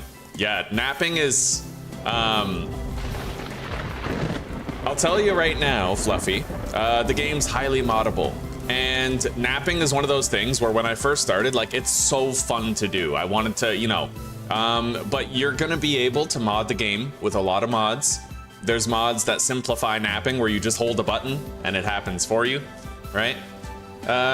So, you know, be very open-minded as you move forward. There's gonna be a lot of things that you'll be able to mod if you don't like them straight off, right? Yeah, it's a highly customizable game. It's one of the best things about it. I even made my own mods for this game as well. The class that I'm playing right now is a class that I custom made. The Orphan.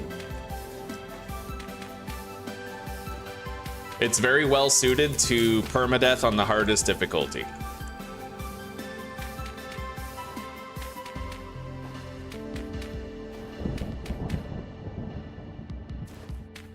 Man, we haven't come down here in a while, eh? I never took this place apart because I knew if I ever had to do a big work order again, it would be very useful.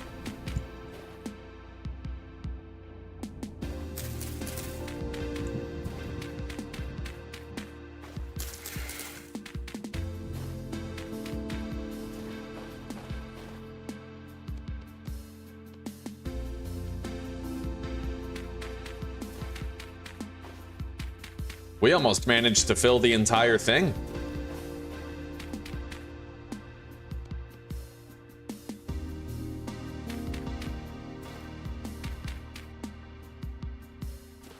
All right.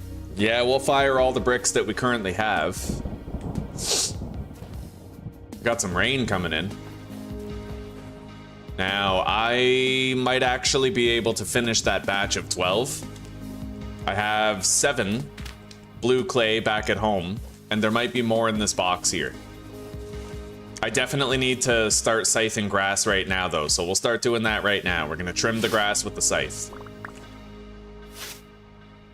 Besides, I think I have a swanky steel scythe, brand new, that I kind of want to start using. You know what would be a really cool change to the game is if they made it so that this, like, the higher the tier of the scythe, the wider the radius of the grass cutting per swing. That'd be really cool. Like if the steel could cut grass in like a fucking 10 by 10 grid, you know?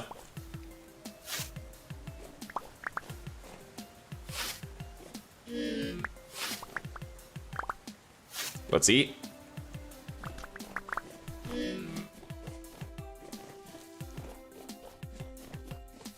Yeah, very true, Fluff Boy, very true.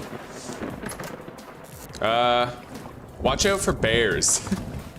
Yeah, watch out for bears, buddy.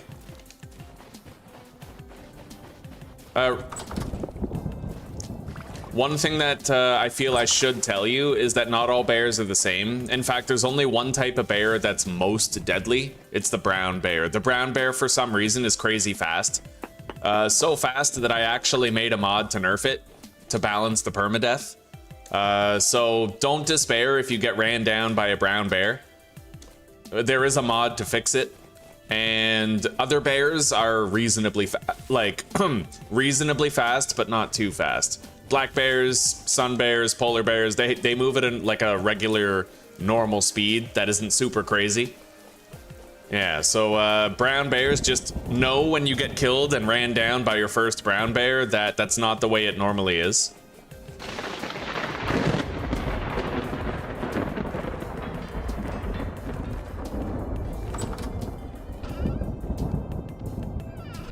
All right, there we go.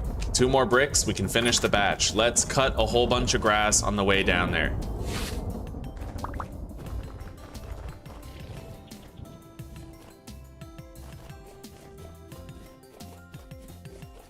A lot of the saplings that we planted around here should be growing this year. And the beautiful part is it's going to be oaks, birches, and maples. No pines. So the leaves will really change color as the seasons do. And our base will be enshrouded in trees.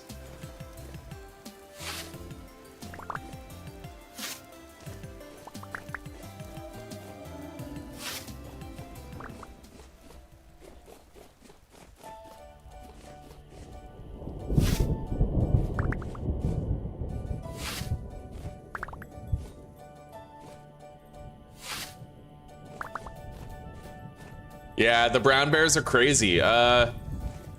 Just to put it into context, like the brown bear is 40% faster than the black bear in this game. 40%. In real life, at most, a grizzly bear is gonna run 15% faster. Yeah, it's very minuscule, but for some reason in this game, the brown bears are heavily overtuned. But like I said, there's a slower brown bears mod that I made that fixes it right up. So if you find yourself hating how fast they are, and you want to be able to just outrun them like you could a black bear or any other type of bear, then yeah, that mod's there.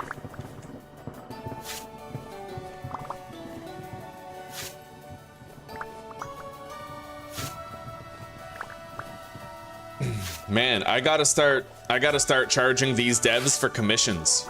You are not the first person that I've convinced to buy the game. They should buy me a house in the Hamptons. All right, let's begin setting everything up. We need 10 dry grass, 8 sticks, and 8 peat in every single one.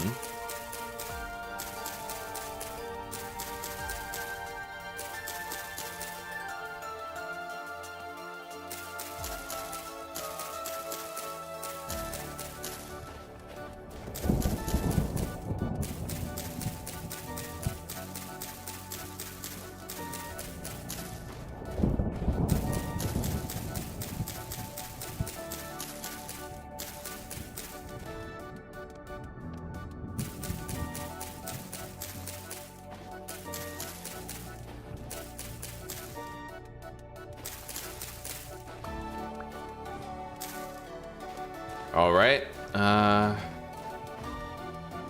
Which one is missing bricks? This one. So we're gonna put those in there. Now it's a full batch of 12. I need 10, 20, 30, 40, 70 more dry grass. So let's get scything.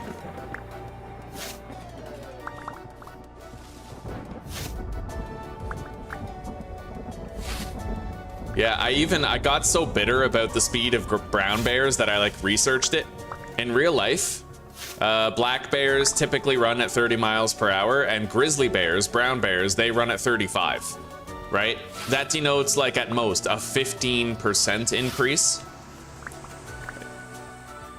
Yet for some reason in this game, they're 40% faster. I have no idea why. No one does. It's a mystery.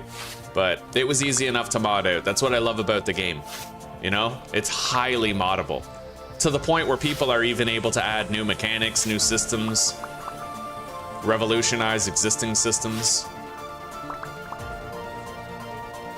So whatever the devs were smoking when they balanced the brown bear, or didn't, can't take it away from them how moddable the game is and how great that is for the game, and how awesome it was for them to leave it so moddable for the players, you know? Okay, let's put this dry grass in there.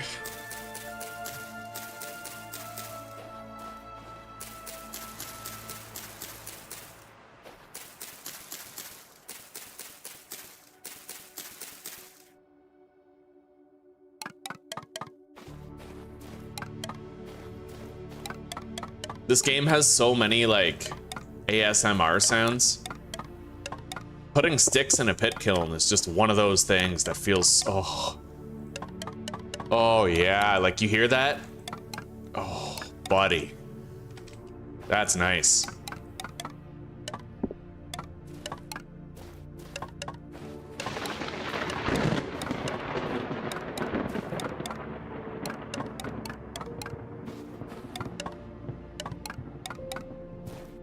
Okay, all of that is set up. Now we need to get more peat.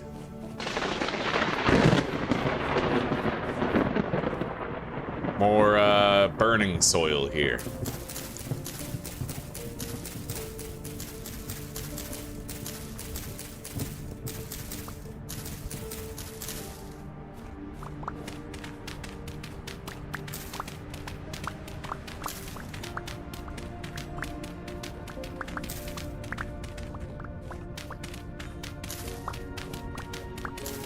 I'm gonna need at least 2 stacks of peat. Because I only need, at most, 2 stacks for all that stuff over there, but I should bring some home. We're very low on peat back at home, so we'll stock up. It's very rare that I have to come out here and gather it anyway. We'll do a good job.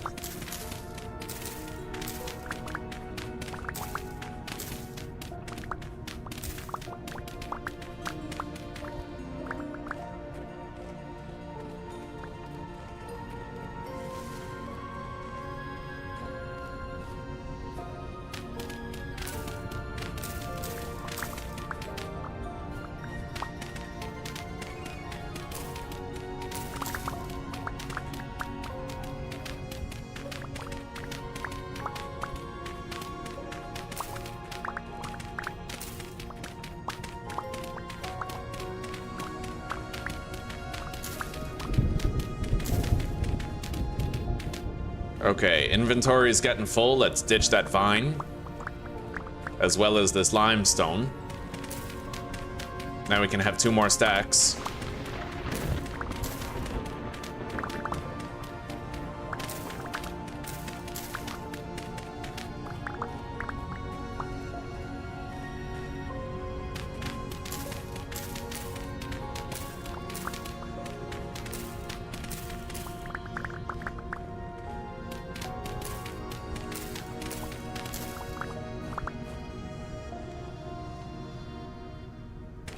We're gonna keep going.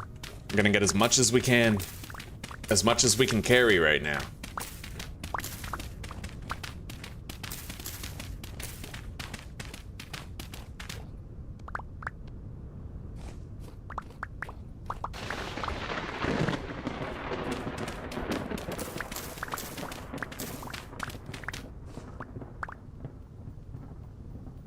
It looks like we're approaching that limit.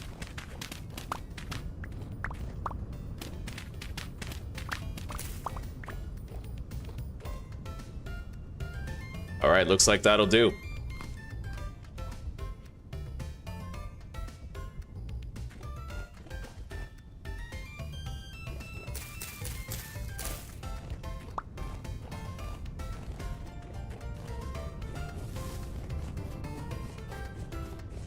Good morning, Chris. Good morning, buddy.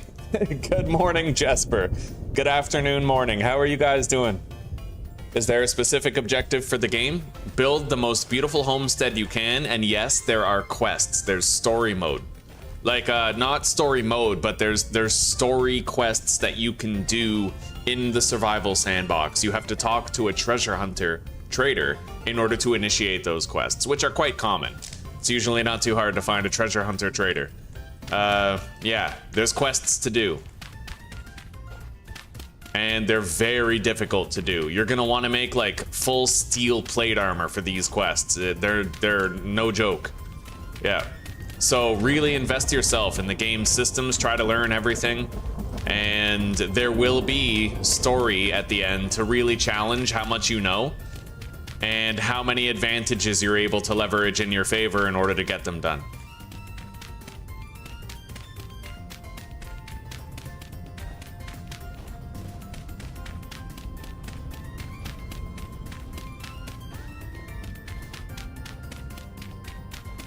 And the beautiful part is, even if you beat all the story stuff, that doesn't end the playthrough, right? You can just keep playing. Anyway, I'm too lazy to go all the way back home, so I'm just gonna light this torch here. I'll have to craft a fire starter to do that, but we can do that. Yeah, let's light this torch, and then we'll use this torch to light the kilns. It'll be a lot faster. All right, here we go. We are making a shitload of these blue... Wait. I'm not doing this right. I just realized something.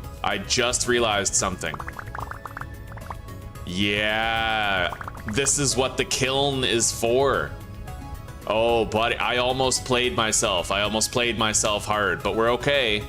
Because I realized just at the last second. Yeah, okay. We have to construct a beehive kiln. I can't just fire these bricks. I need the beehive kiln in order to make them take the color that I want. Good save. If I didn't catch that, that would have sucked, buddy. Yeah, have fun. That's true, Chris. Honestly, this game, the beauty of it is building a beautiful homestead.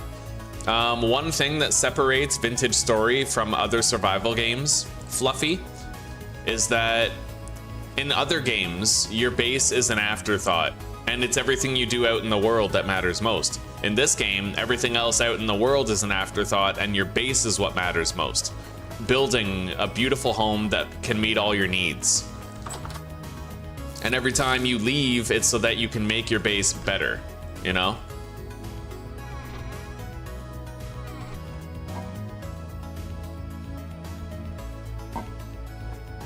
All right, well, yeah, we got some shit to do. Let's equip this to our back. This one we'll just deposit.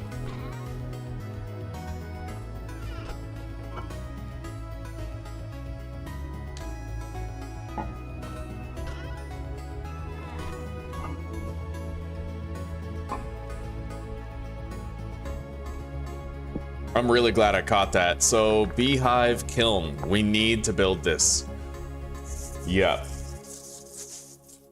The kiln door. I have to make a kiln door. So I think I'll make the tier 3. But we need specifically iron rods, which I do have. I have 3 iron rods. Not bad. Okay. We're gonna have to do some metallurgy right now. So let's grab our iron ingots here. Beehive kiln.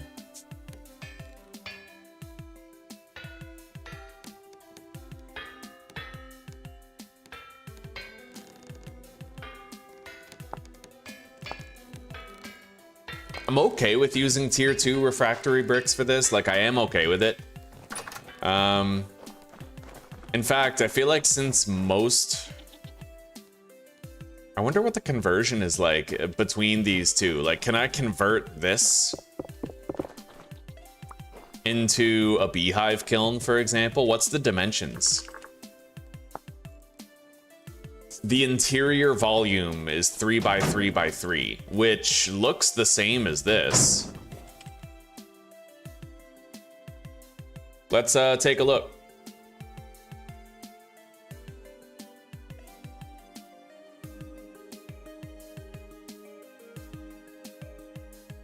You know what? We'll do this right proper. Yeah, we'll do it properly. I have a shitload of fire clay. I don't know if I need tier 3 bricks. We have tier 3 bricks. I just don't know if I need to use them for a beehive kiln. Let's see here. 1 kiln door, 9 gratings, 3 hatches, 55 fire clay brick blocks. So I need 55 blocks. That is pretty expensive.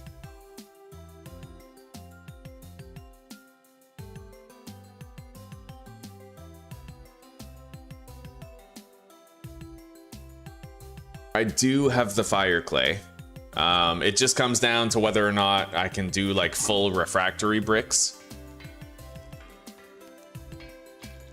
I would need more quartz. and olivine, but I could get it.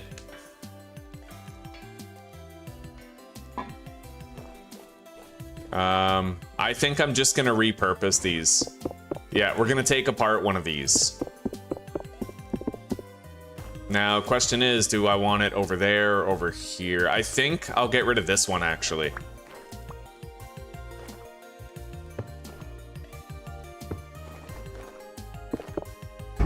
Yeah, let's grab all this shit.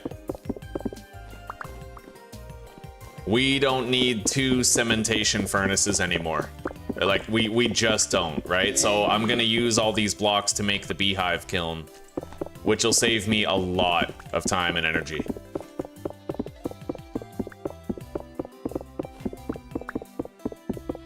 Yeah, we already made our full suit of steel plate armor, so...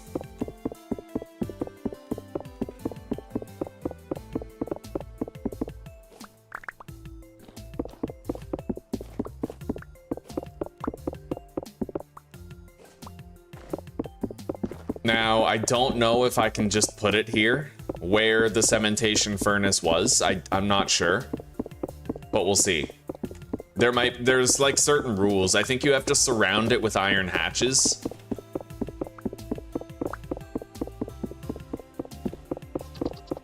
I'm definitely gonna want to make more iron for the iron hatches.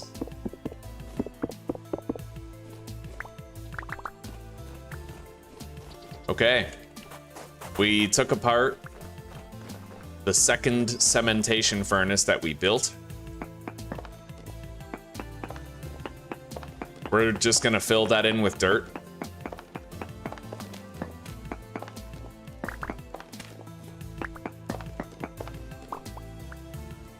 Okay.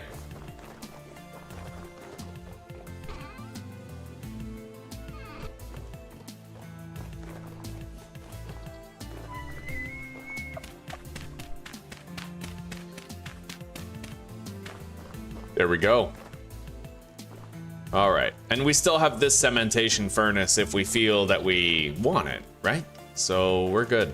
We are good. All right, let's take a look here. I definitely have everything I need now. We don't need anything else. We're good.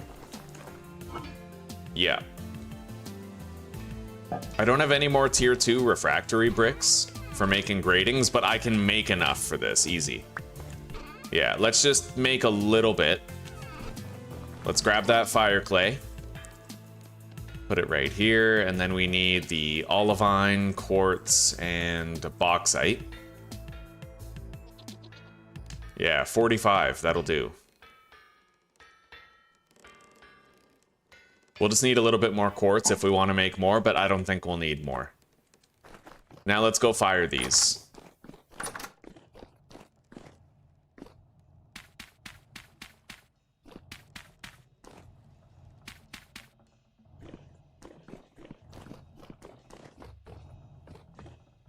Do I have any, sorry, do I have any unfired bricks?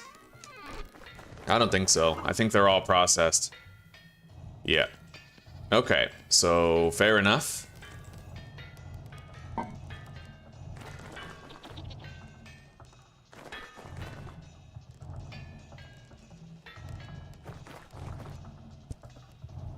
Yeah, we need 9 gratings. I currently have 6. But we should have more than enough of these refractory bricks. Oh, I need 55 brick blocks, apparently. I have 44. Okay, we will have to make some more. You know what? We're gonna go on a little quartz run. Unless I can use clear quartz for the same purpose. We are sitting on a wellspring of clear quartz. I'm not gonna use all of it, but let's set up our pulverizer and see if this works.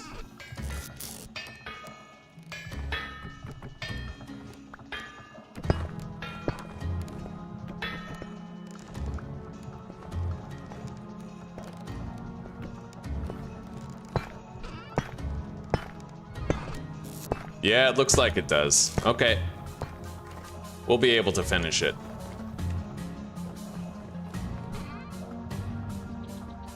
Will an iron door work? I'm not really sure. But we do need iron hatch doors.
right, let's eat.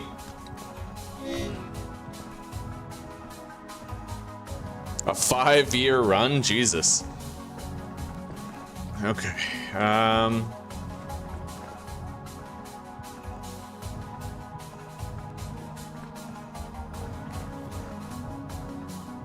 Well, we know that we need the tier 2 refractory bricks, so right now we're pretty much just waiting for all this to grind down. Oh, it's pretty much done, actually. All right, not bad. Yeah, we got it. Let's grab that and make more tier 2 refractory bricks. I do have some tier 3 bricks here.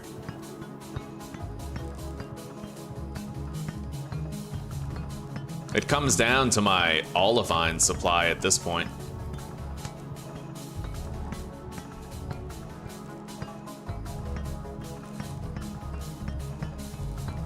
All right, there we go.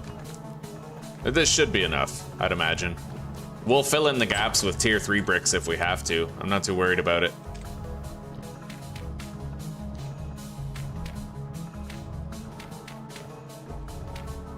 All right, let's get all this shit firing. But I am gonna have to go back down to the sand area and grab all that shit that we left behind there. Deposit the gratings. The iron door will store with the other blocks.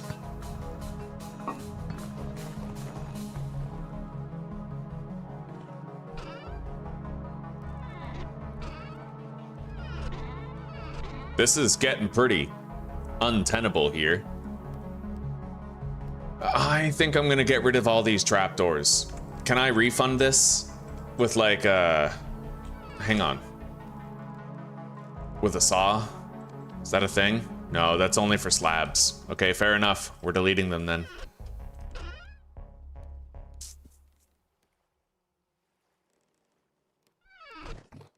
We can store these in here because they're for caving anyway.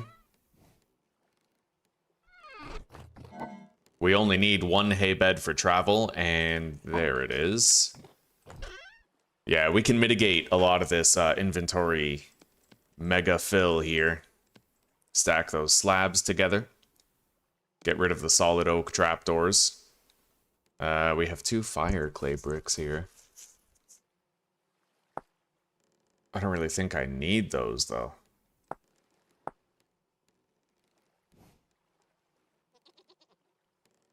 No, we don't, because we already have our, what do you call it? The coke furnace done.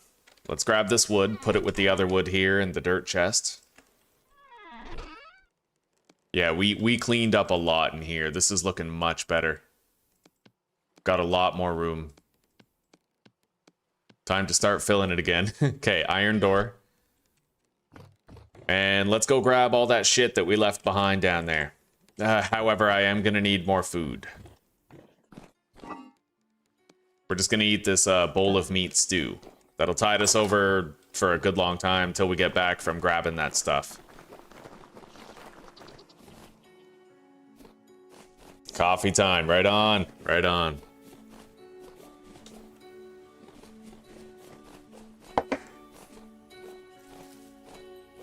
I just put my second one down the hatch. I'm so glad oh shit. Well, I can still, what is that? Why is that lit up?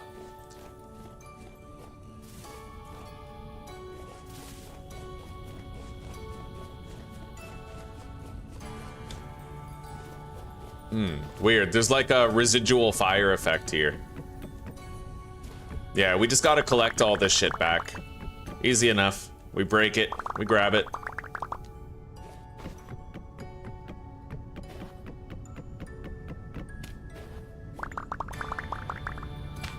I'm glad that we can grab all that stuff back.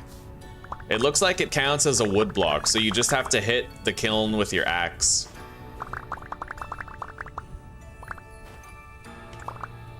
All right, let's eat this bowl of meat stew. That'll keep us full until we're done here, pretty much.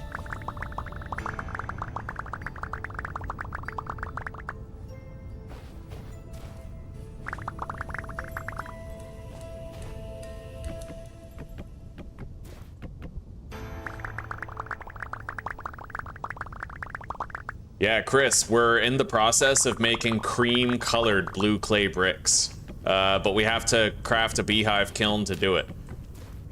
Basically, with the beehive kiln, depending on whether you're using red clay or blue clay, you can leave like different hatch doors open, a different number of them open to change the oxygen level, which gives you different color results when you're firing clay products. So we're gonna be able to make cream-colored clay blocks. And I don't know if you've seen these, but look at this. Cream brick. Look at this fucking block and tell me that isn't the most beautiful block for base building you've ever seen. The large cream bricks. That's fucking sick. Like, hell yeah. All I need is mortar in the middle, and we can make a whole bunch. I want to build our next base out of that. We are going to be building a new base over where the lazaret is, I think. Maybe. Maybe. Either way, like, even if I wanted to swap the bricks of my house with these cream bricks, I could, right? Okay, we reclaimed everything. We have all of our blue clay bricks back. Unfired and raw. Let's get out of here. Having any close calls? Not these days, Jesper. Yesterday we almost died, actually. We did almost die yesterday when we were trying to fight in the cave there. But ever since that, no, it's been pretty quiet, buddy. Pretty quiet. We're untouchable.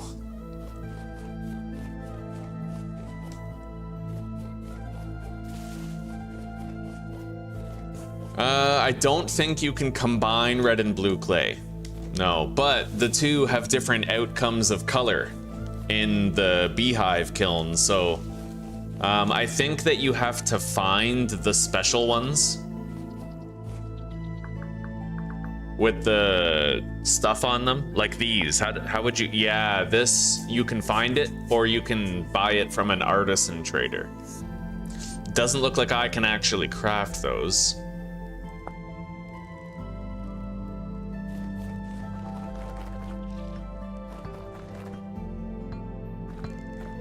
All right.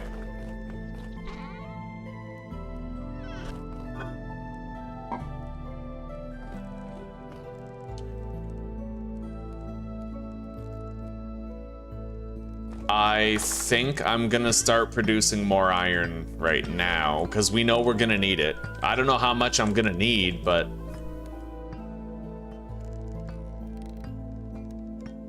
I'll just do a triple batch. That's 18 iron ingots, and we'll see if we need more after.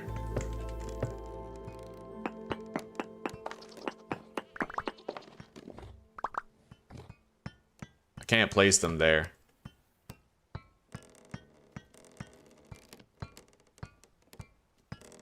Right here.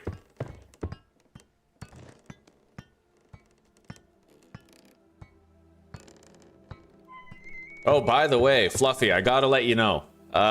We do have a multiplayer server for the channel. So, you know, if you find yourself wanting to play multiplayer with some peeps from around here, we can hook you up. Okay, let's crack open all of this hematite right here. Get the iron.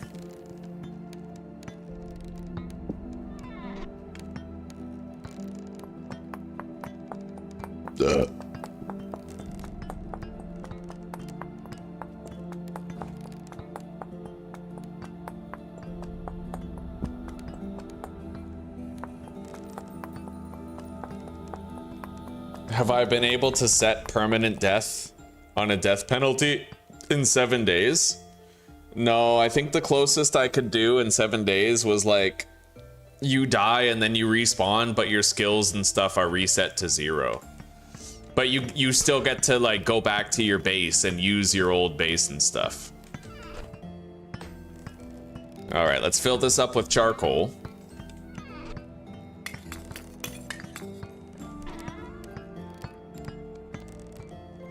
And let's get these lit, but we have to stagger them. We don't know how much wind strength we're gonna have when the time comes. Yeah, let's get this started over here.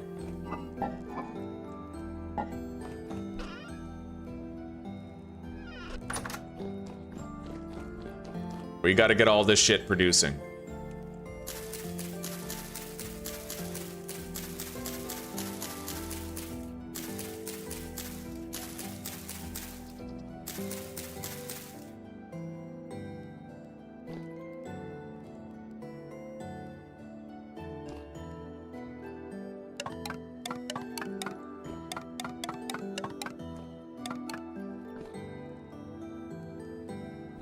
Yeah, we're making roughly 80 refractory bricks tier 2.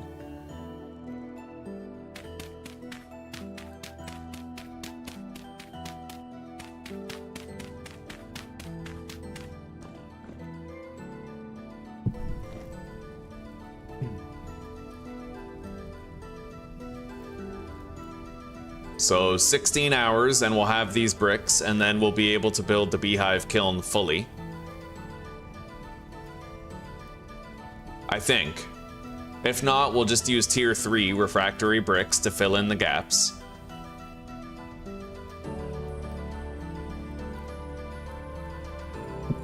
Okay. Yeah, we're good.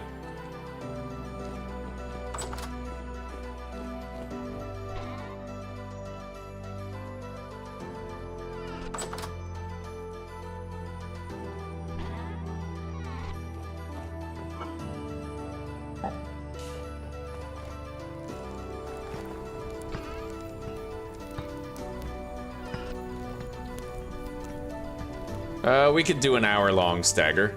Yeah, that'll work.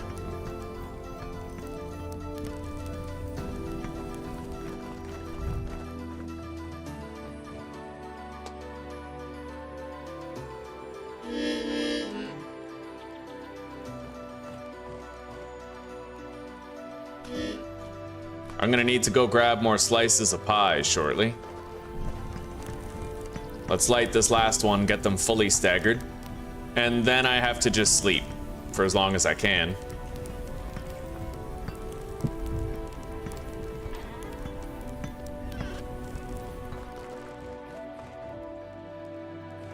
I think we'll keep working on this after and try to make like a big dining table, you know? Nice dining table to sit down at might be pretty cool.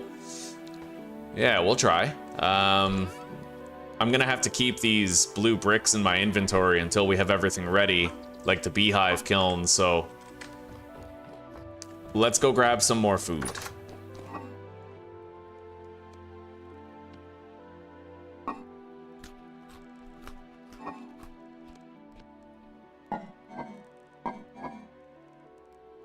We have one more sealed crock of meat stew.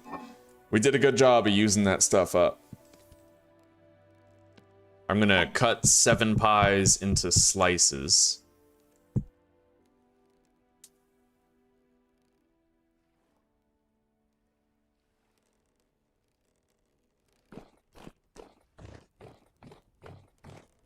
Oh, you can set it on permanent death now? So does it like delete the world when you die? Is it like a permanent world deletion?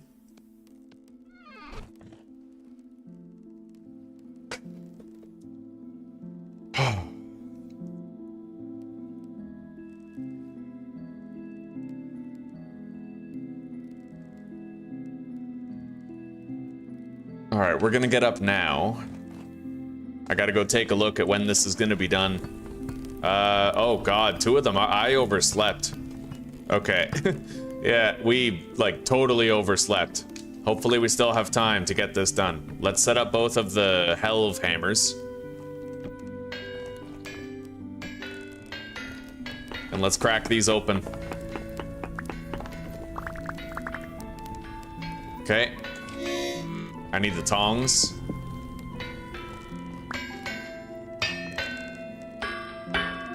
We might be okay. It really depends on the wind, but, you know, we'll see.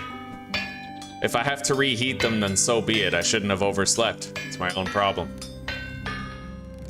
But maybe we'll have the wind strength required to get it done in a timely fashion.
Really wish we had more wind strength in this. That's the one thing I'm really unhappy about in this playthrough is the windmill.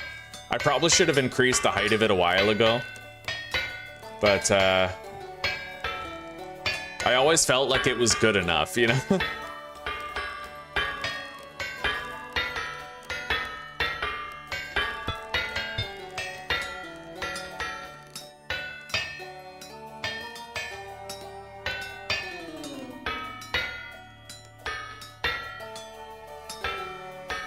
Really wish I didn't oversleep.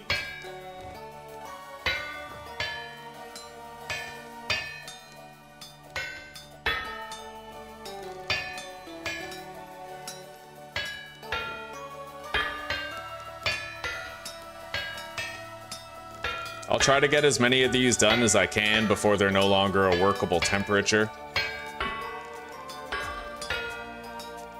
If we got all of them done, that'd be awesome. I'm just not optimistic about it.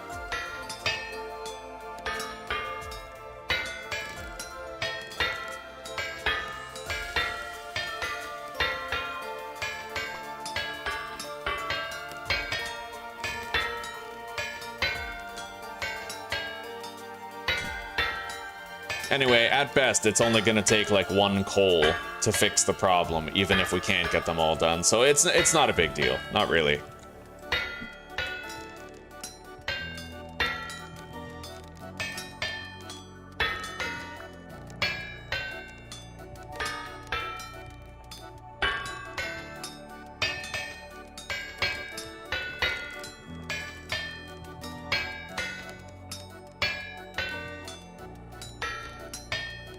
Alright, let's start heating these up. We already know that we have to, but what I can do is use just one piece of coal and then bump them all up.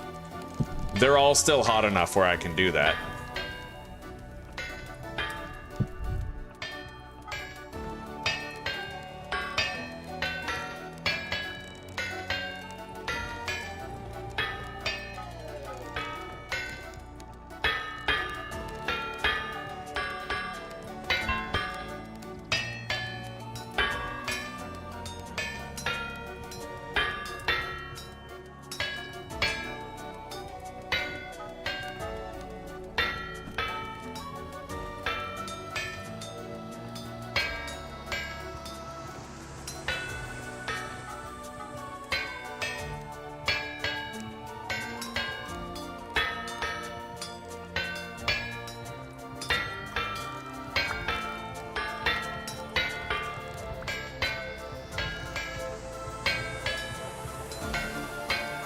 Yeah, we pretty much got them all up to a workable temperature again with just one piece of coal.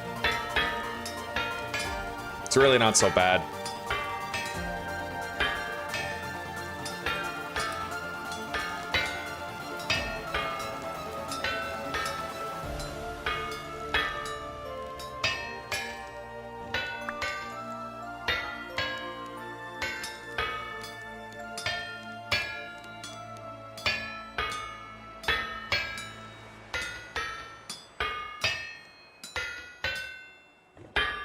And around the time that we're done processing all this iron, it should be time for us to check on the fire clay bricks that we're currently in the middle of processing.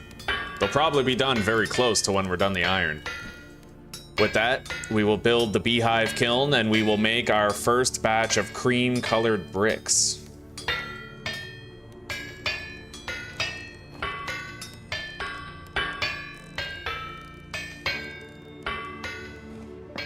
Let's grab the final batch. That shit's not gonna stay hot enough long enough to finish. We'll have to heat these.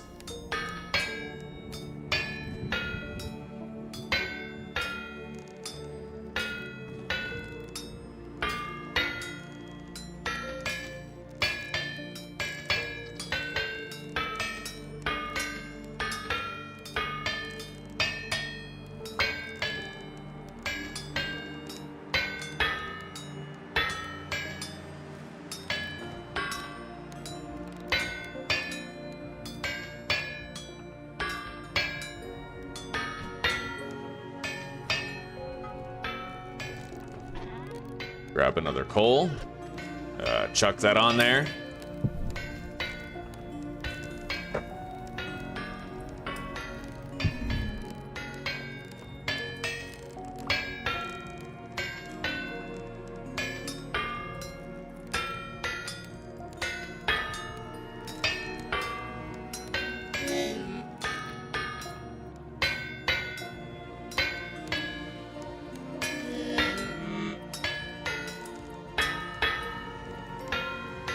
Let's eat.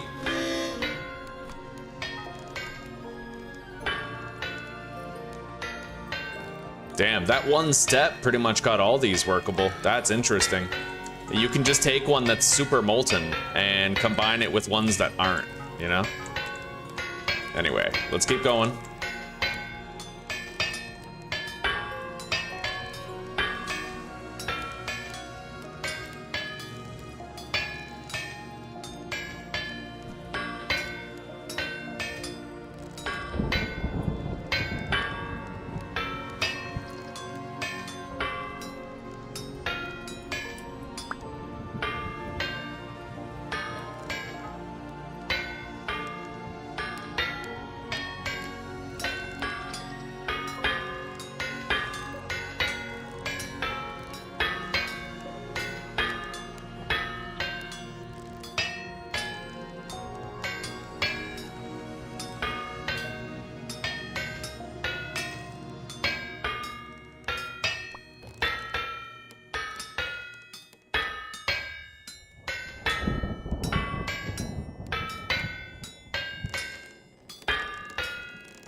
All right, there we go.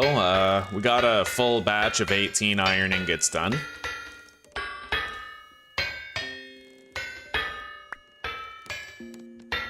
Let's deposit those in here with the rest. It's more than enough. And let's go check on the clay products, the refractory bricks that we're firing.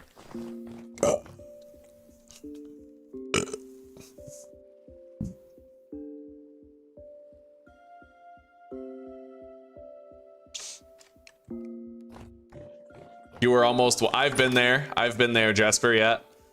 I almost got one tapped by one of those boulder bastards too. I still remember when it happened, yeah.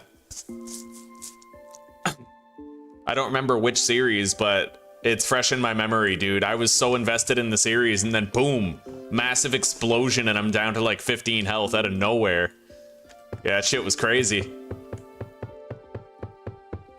If I was missing just a little bit of health when that boulder hit me, I would have been dead. It was probably the same for you, eh? All right, so I need 3 more refractory brick gratings, apparently. You make 3 per batch, which is nice. So we have the gratings that we need now. Let's deposit these fire clay bricks over here. And let's deposit the anvil. We no longer need it in operation under the hell of hammers. And we can live without the noise. Now, where do I build this, huh? Let's see the image. So there's a front face and then like the side bricks. I could use this as the side bricks right here. Like technically I could. All right, but we have to make that refractory brick door.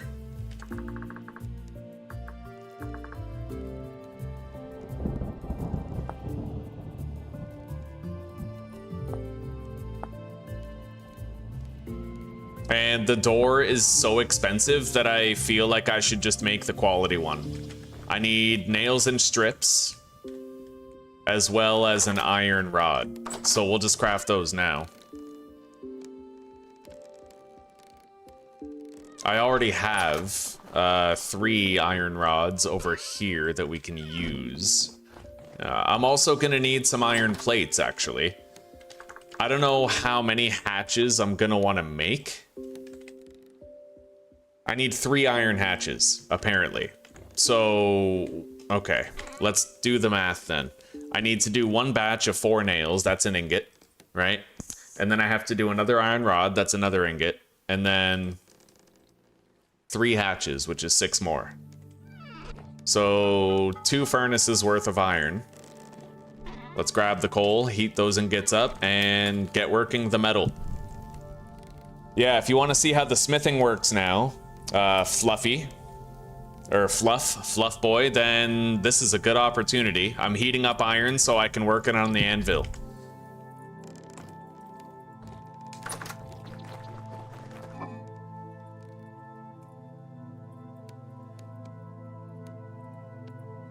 We'll keep these refractory bricks for now and only use them if we need them. Let's eat another slice of pie. And sooner or later, I'm gonna want to go out there and harvest the rye. Okay, let's grab the tongs and the hammer. Put the tongs in the offhand so we don't burn our hands here. And let's get started. I'm gonna make nails first. They're the most annoying thing to make. We'll get that out of the way.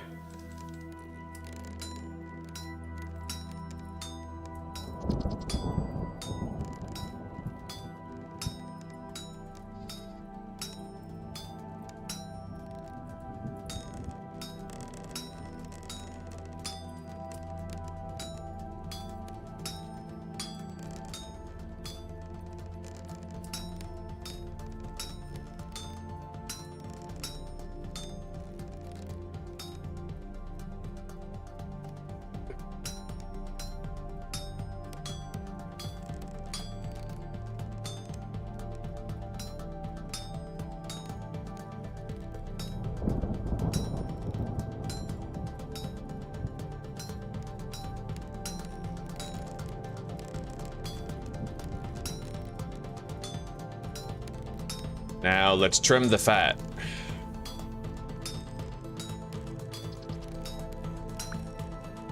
And cool off the nails.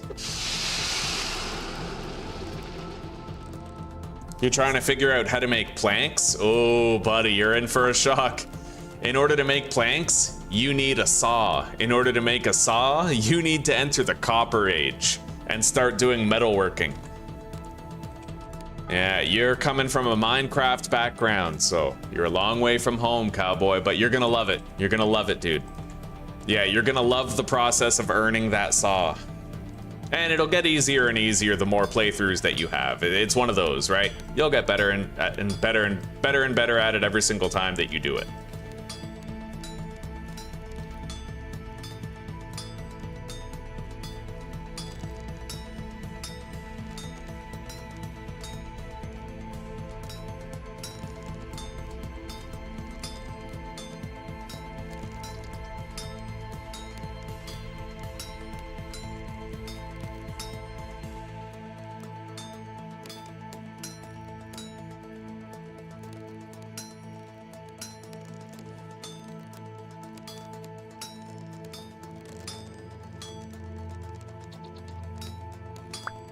Okay, cool that off. Now we have to do 3 hatch doors, apparently. Oh, but wait, the hatch door, isn't that like multiple plates per hatch? I think so. Where's the hatch door? requires 4 iron ingots, which is 2 plates each. So yeah, we undersold the amount that we're gonna need. We'll, you know, make more later. Hang on. For now, we have several plates to make. And you know what? We can use the Hellhammer for that. Oh, hell yeah. Okay, these will greatly simplify the task then. Let's grab that, put it down, and they'll make it for us pretty much.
All right, now, let's make one of the iron hatch doors right now.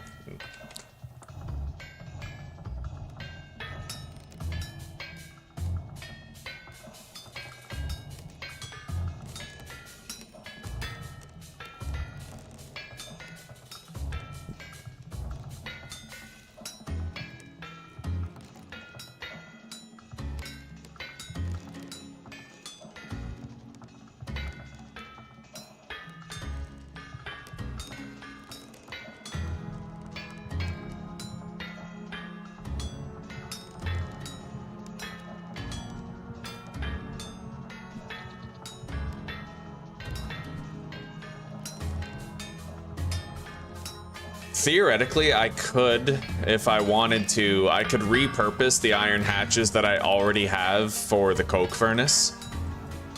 I could do that. And then I could get away with only crafting one of these. But I don't know, that feels dirty. We should make everything that we need.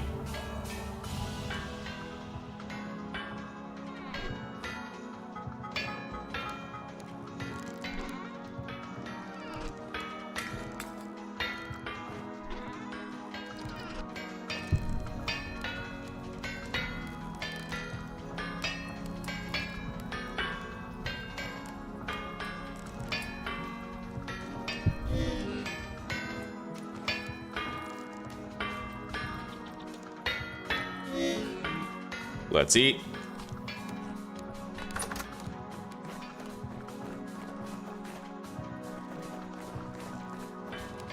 Yeah, we gotta find time to harvest the rye crop.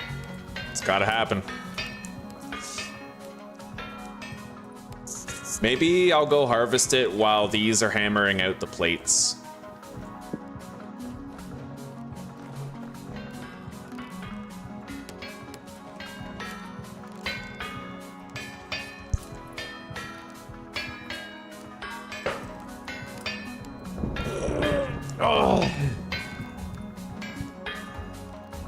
I'm glad to see you cranking up that difficulty, Jesper. Damn straight, buddy.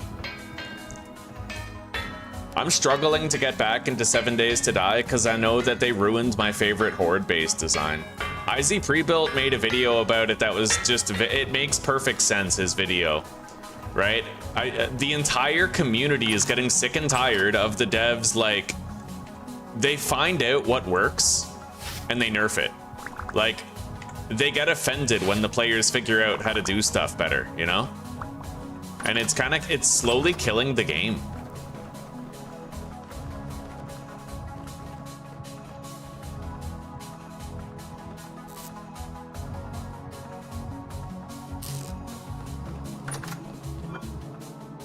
Yeah, we can't really harvest it yet because I have all these bricks. I guess I could deposit them in here. We'll do that. Yeah, and then the refractory gratings, I can put some in there. Let's start the next plate.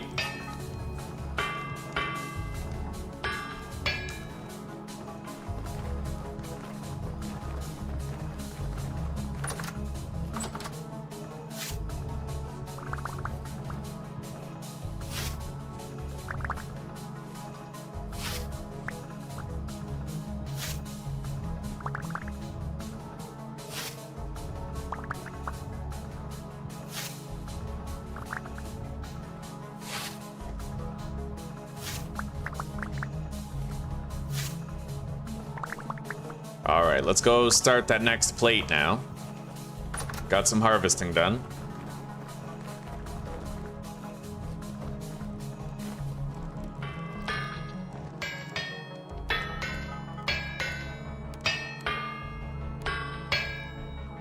That was weird.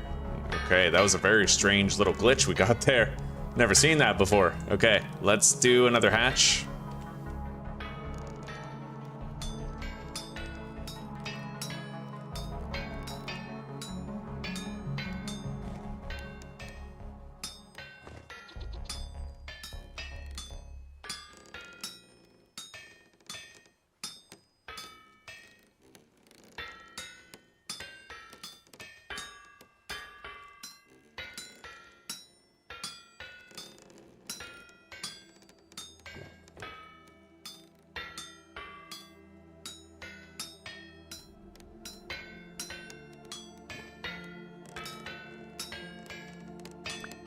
Right. And the final hatch.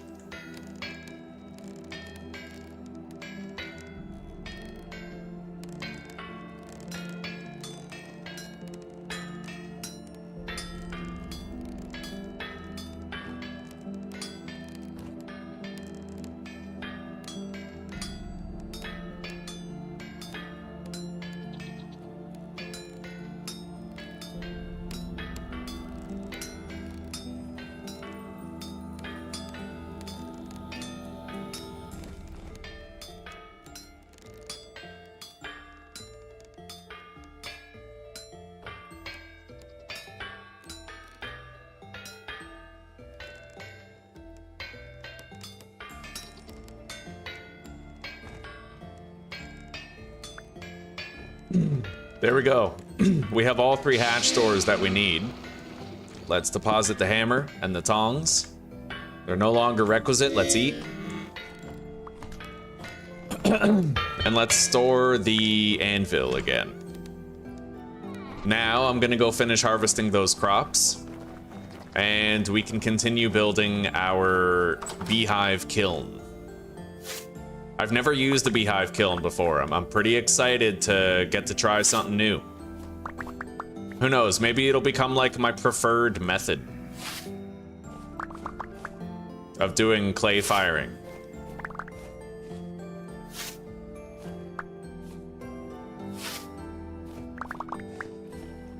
We're only getting 75% of the yield, sadly, because this rye got heat damaged. I forgot to take the glass off the greenhouse. It was too hot in here. But it's still going to be a good harvest. I mean, 75% is still 3/4 of original, right?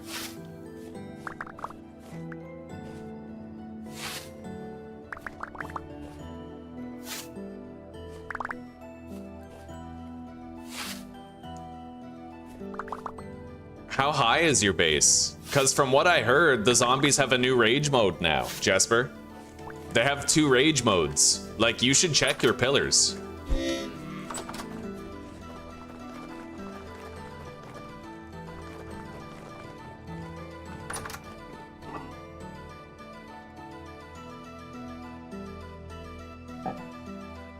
All right, where do we store this stuff, huh?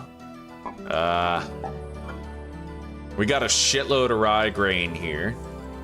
We'll just store what we can, and then I guess we'll put the surplus in here. Okay. The polar bear, sorry, the polar bear hide is done. It is now a pelt. Let's make the refractory brick kiln door. Yeah, we'll make the tier 3 door.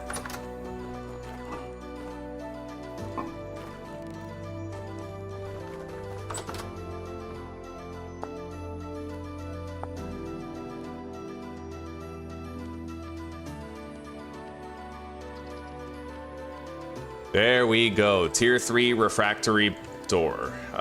We can now finally begin the process of actually building it. Wow, that's weird, Jesper. I guess it's the height. But I don't know, I heard they nerfed the shit out of that. What version are you playing on? Are you on 2.5? Yeah, because I heard that doesn't work anymore.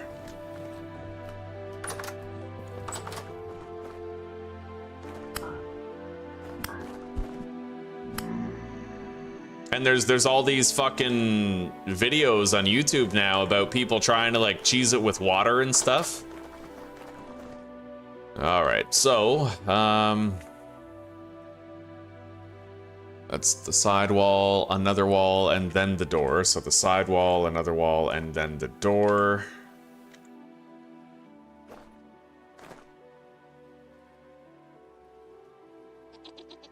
Should I like elevate it? I don't know.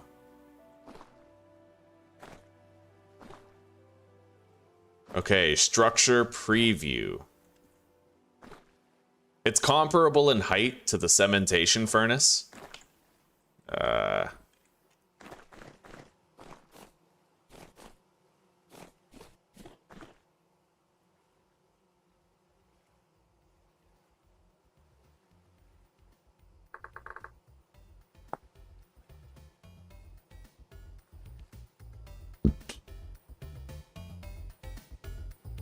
The floor must be composed of 9 refractory brick gratings.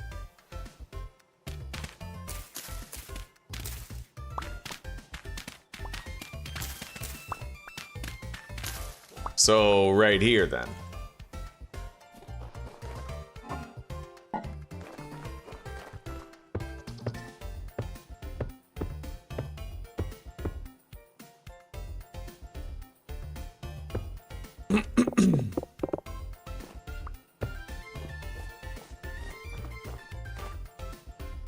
All right.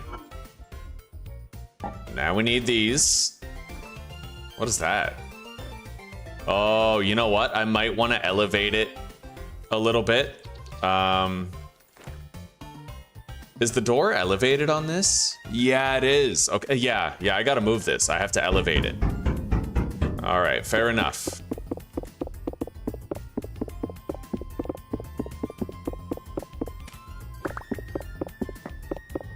I wonder if the type of refractory door even matters.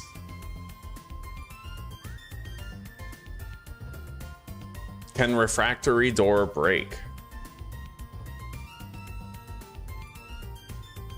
Well, I'm not about to trust the AI, but there's no other information on it, so... let's put the gratings here then.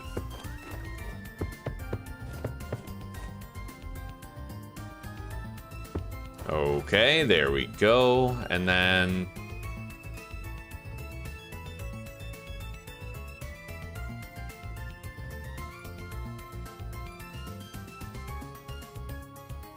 Well, we'll see, Jesper. We'll see. Yeah, I'll test it out later.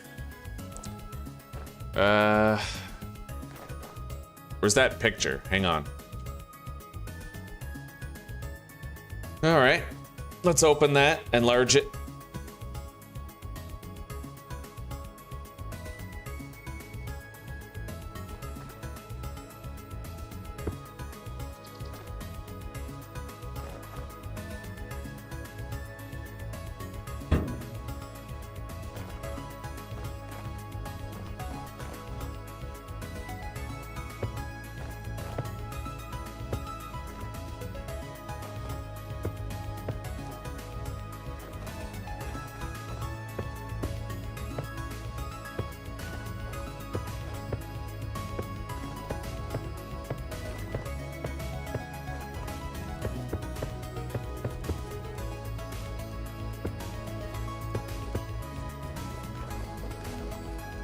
All right, it's coming together, I suppose.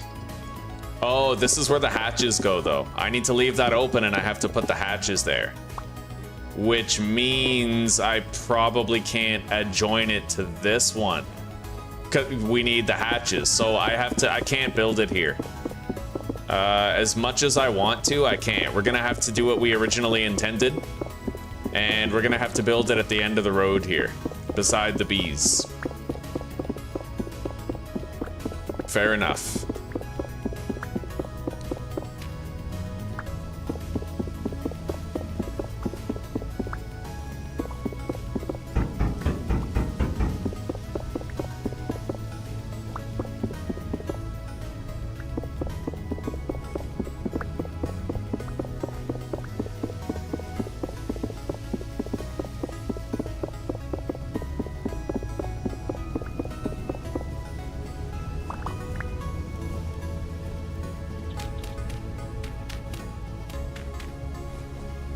That goat baby still hasn't... Oh, wait. Oh, it has. Cool. Okay, I can actually start breeding the goats now, I'm happy to say. So it's time. It's time to get started. She's got several days left before she's ready to mate.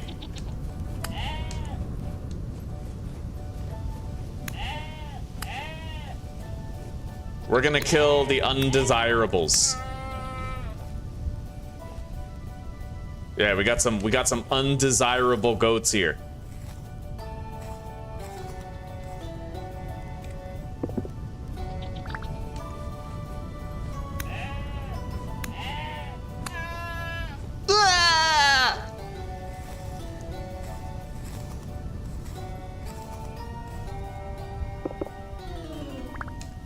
Maybe they patched it.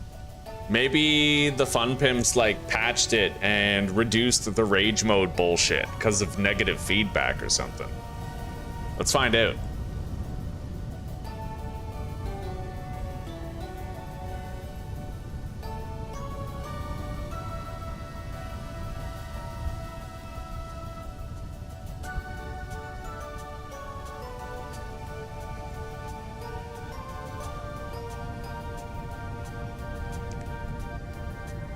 Yeah, I don't know.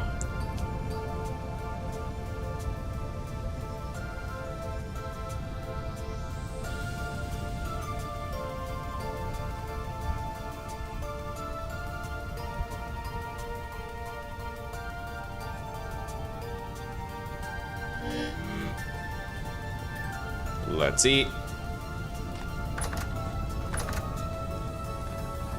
Yeah, we'll start breeding them soon. Once the female is ready to breed, but it's gonna be about a week before the female's ready. Let's grab some path blocks here. I need some. I have to craft paths, it looks like. So let's take some soil and stone.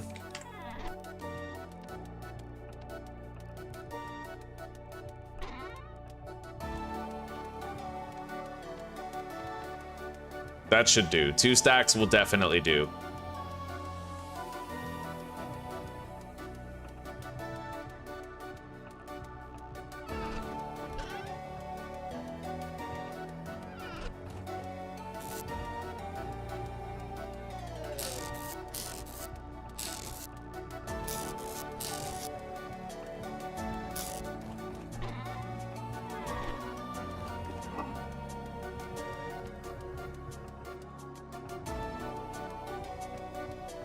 I'm gonna cook a big batch of meat stew with this.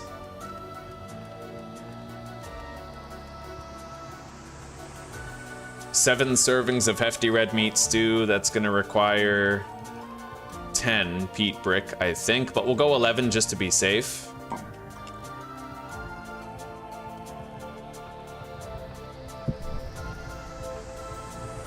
There we go.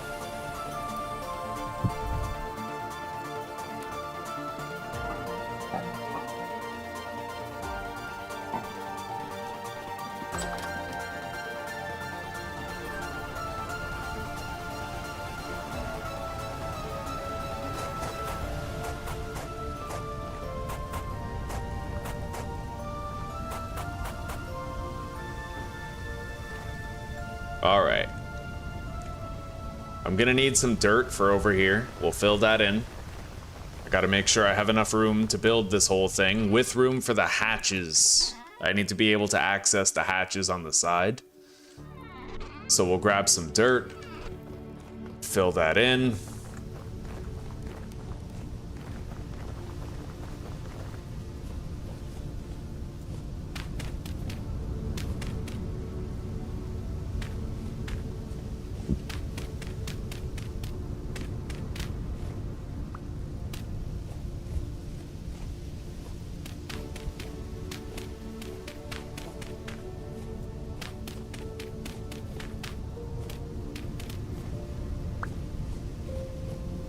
All right. So. 2, 3, 4, 5. It's technically 5 blocks wide with an interior space of 3 by 3, and I need to actually have 7 blocks of space. because I need to be able to access it from the outside. So that's actually 7 blocks wide. Starting here, 2, 3, 4, 5, 6, 7. So there's enough space here for the whole thing. Yeah, okay. And from the door, I need 3 spaces to the left. So the door is going just about right here.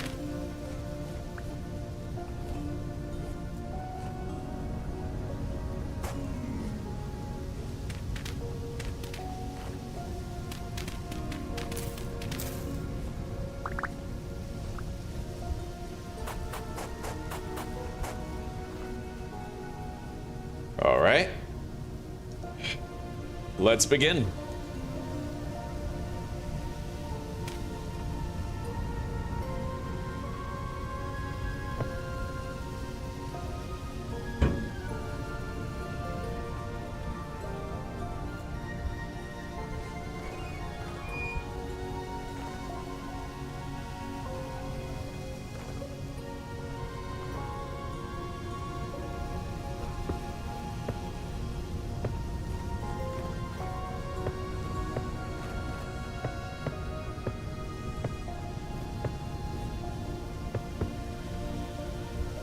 That's where a hatch goes, so I leave that open.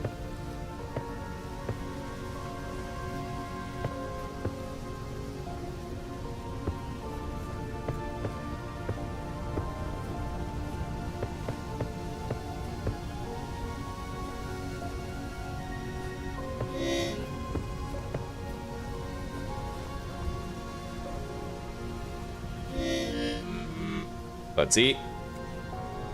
Put down the refractory brick gratings here.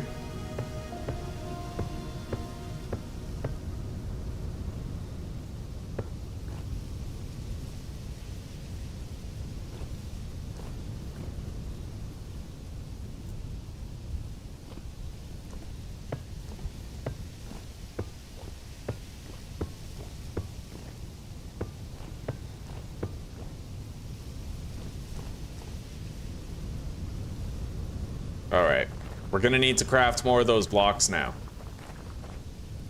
We have all of these to craft them with.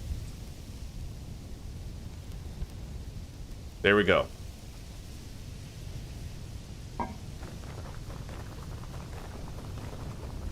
Let's put down the iron hatches.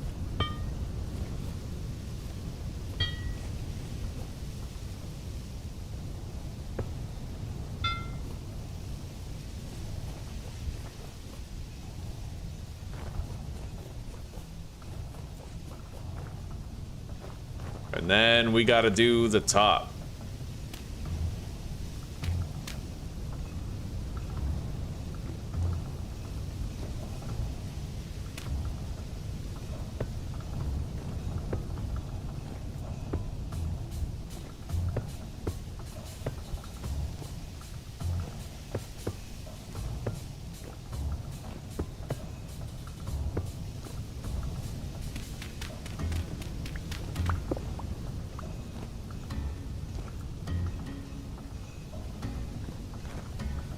Ready to be fired. Ignite 3 times 3 piles of coal below. Progress will proceed once all 9 piles have been ignited.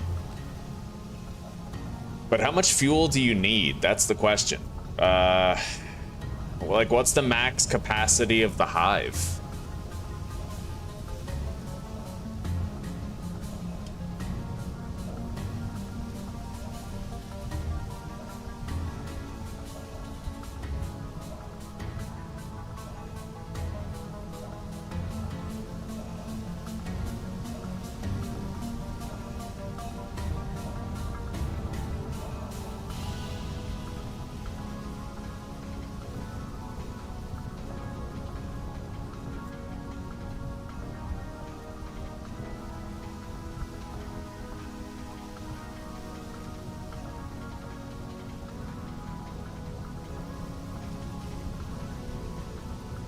Huh, wow, okay, that's pretty useful.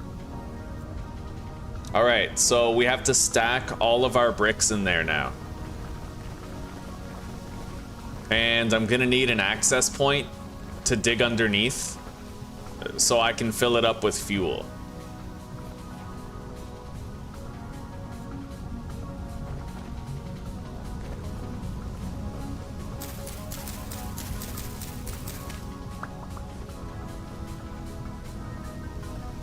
All right, take care for now, Fluff. I'll see you in a little bit, buddy. It was nice to meet you too. And may you enjoy your adventures.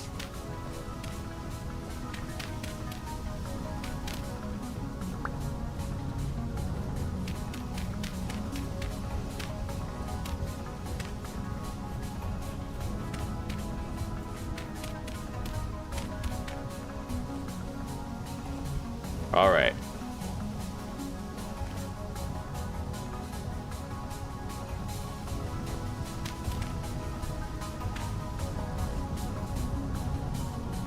So, underneath, what if I break that block? What happens here? One blocks are missing or are wrong. What if I put like a regular dirt block there? Yeah, okay, that does have to be refractory. Fair enough.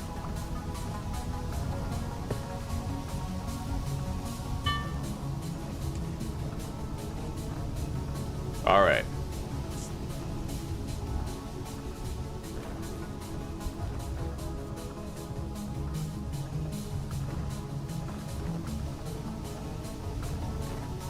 So how do I access underneath there to pile the fuel?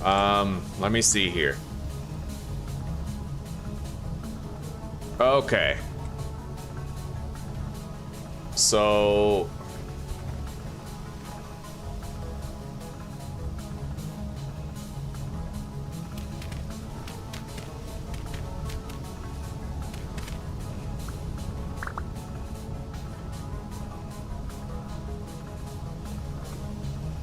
usually that's how people do it, but I think I want a straight staircase going down in.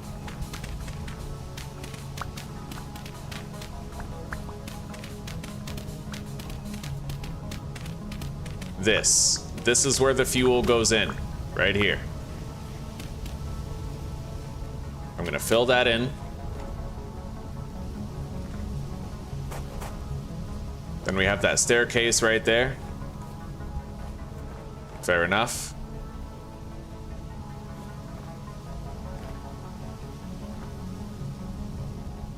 It doesn't look too good, but I mean, it's functional, you know?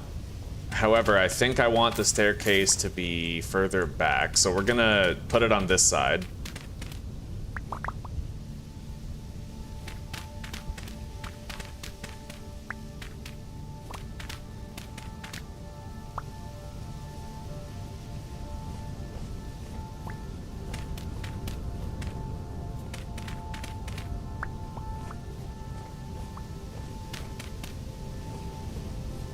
Yeah, I don't know. That looks pretty stupid too.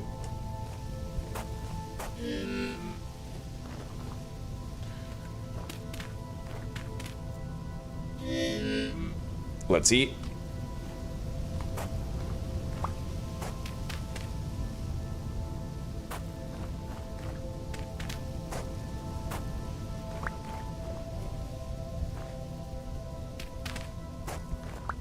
All right, that doesn't look so bad. Let's remove this and fill it in.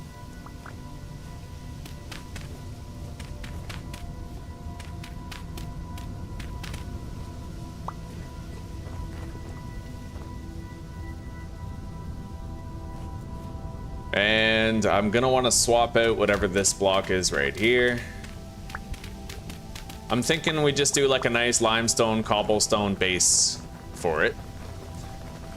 That'll look nice.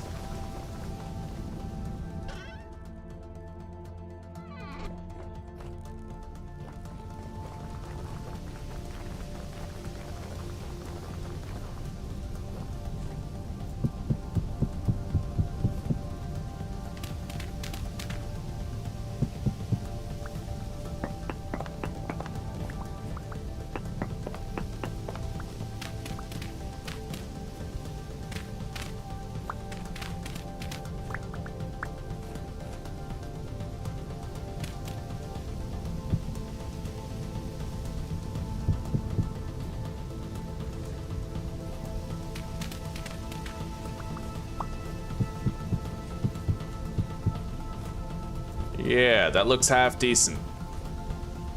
Don't know how I feel about the ceiling hanging over me though, but it is what it is.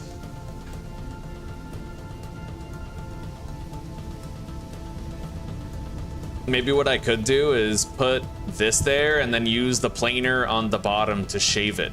I'll try that. May as well. I mean, if it's gonna get us a better looking result, right? Where is the planer anyway? Right here.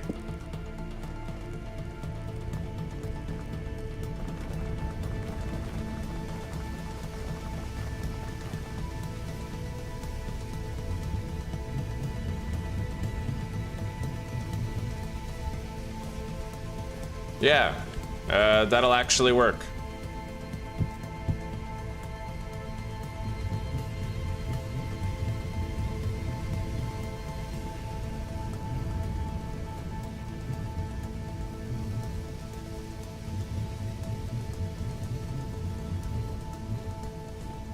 It looks a little bit better. It does look a tiny little bit better, right?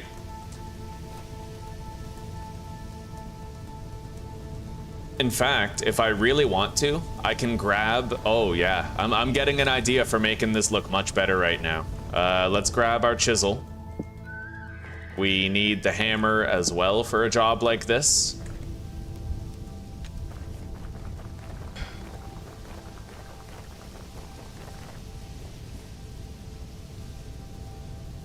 I need to see what the limits of the planer are.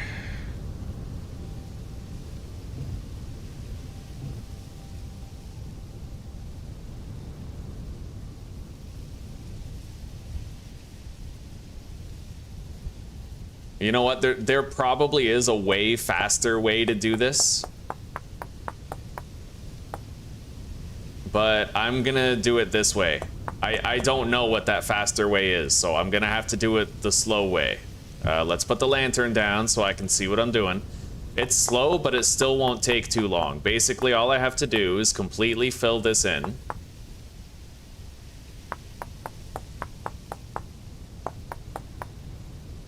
All the way. And then I can copy and paste the result to the other ones.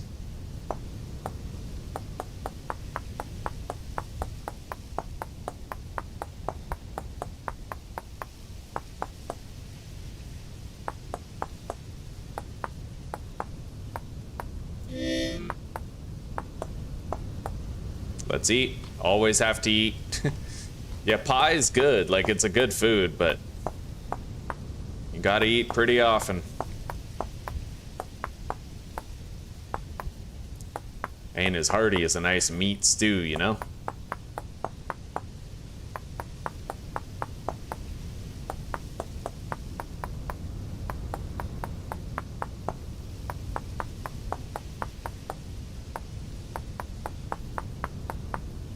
All right, we're almost done.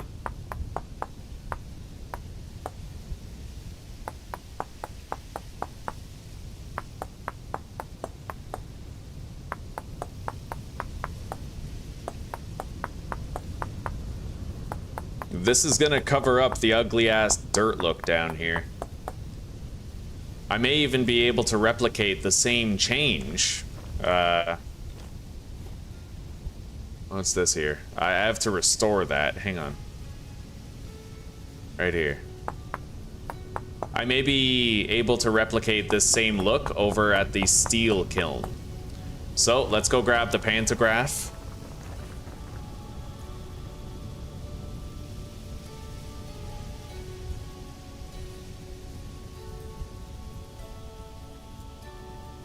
Hello, Sophie. Hello. It's good to see you. Lobotomy. Nice to meet you, buddy.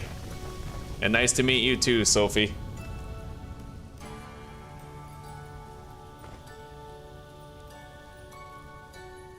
Yeah, and, well, apparently, Sophie, apparently any fuel will do.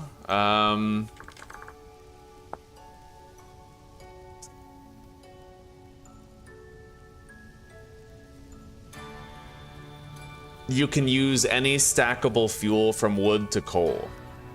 Apparently. Unless that's been changed.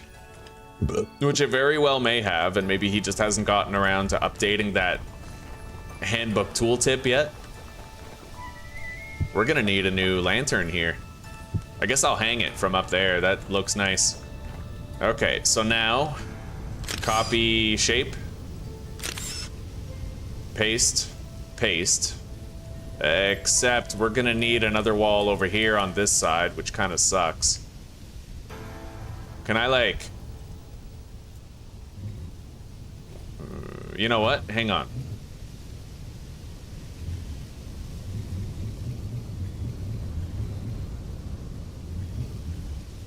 Oh, I don't like that. I can't like...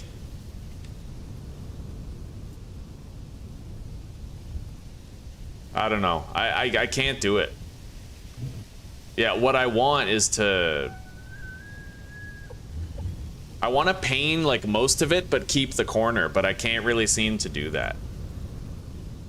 I'll try to chisel it down.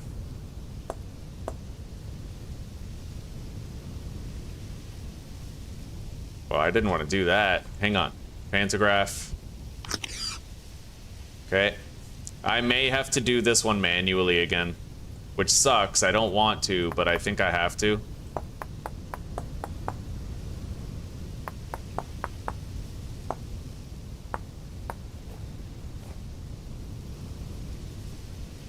Oh yeah, this is brutal. I mean, there's got to be a better... Wait.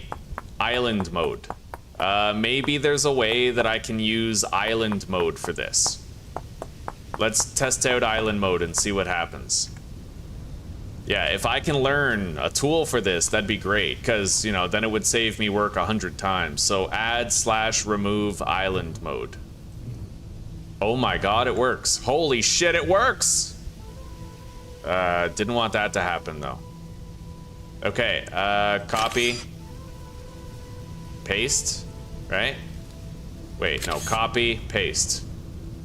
Now, what we're gonna do is I'm gonna just do this whole row right here. We're gonna restore it. I'm gonna block this off so we don't get harassed while we're working. And then I should be able to use island mode to extend this. Oh, that's so useful. Yeah, it's working. It's actually working. Oh, island mode is beautiful. Okay, so now I have to do the same thing, but for the bottom. I might be able to mirror it. There is a mirroring option. So let's go tin, bronze, pantograph.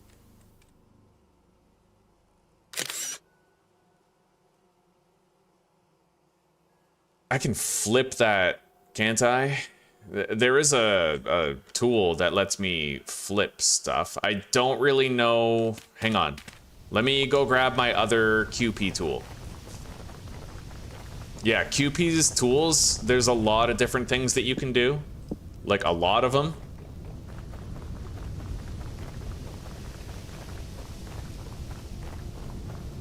It's just, it's really overwhelming and difficult to learn how to do it.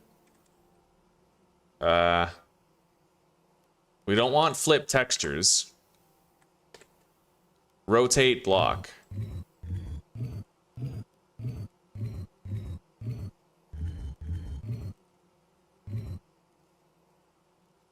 That's actually it. Yeah, so now all I have to do is place a block there and use the pantograph to copy that. Except I don't want this part. So let's grab the chisel.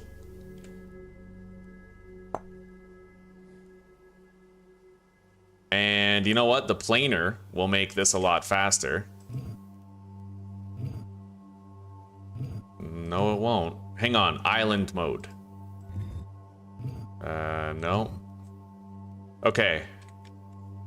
Let's go like this. And then I should be able to shrink down the island.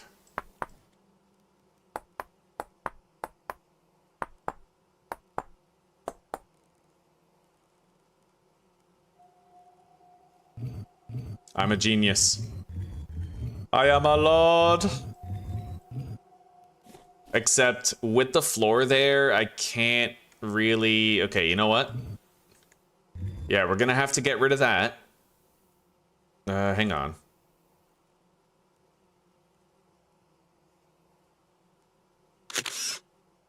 Paste that. And then I'm going to use the chisel. What the fuck did I just do? Oh. Isn't there like an undo? No, the undo option is only on QPs. Fuck. So hard. I can fill that in with the planer.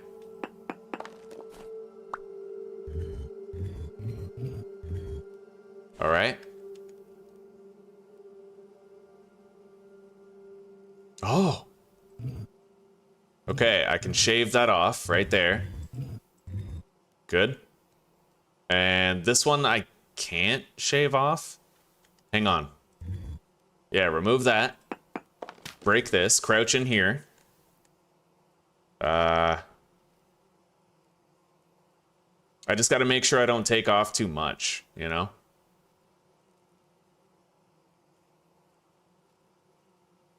I need to separate these. Once I've separated them, we're fine. Then I can use island mode. There. Now I can use island mode on the hand planer.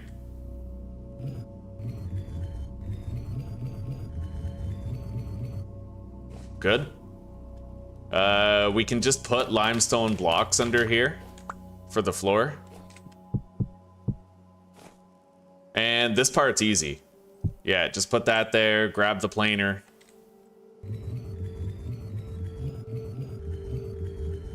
Boom. All right.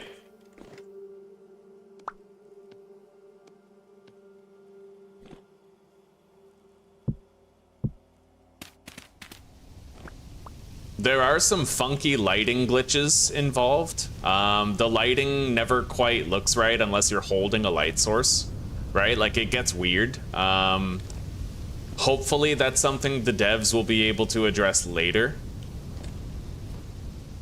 I don't think it's something that the modder can fix.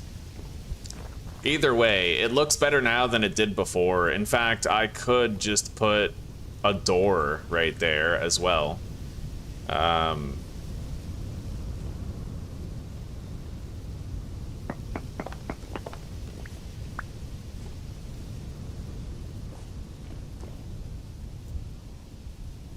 We need space for fuel right here, so...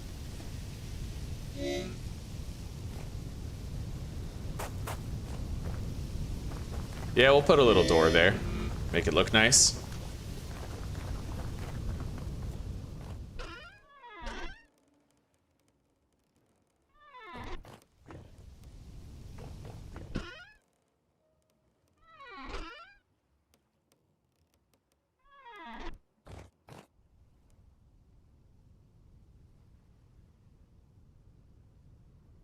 No, yeah, we already did the iron and steel one right here.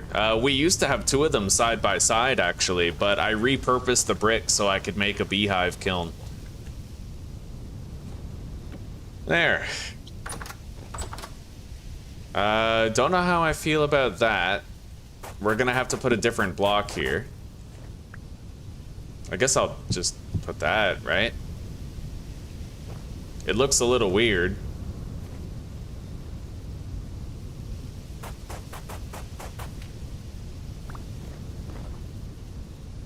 Yeah, I guess we'll just leave that the way it is, and...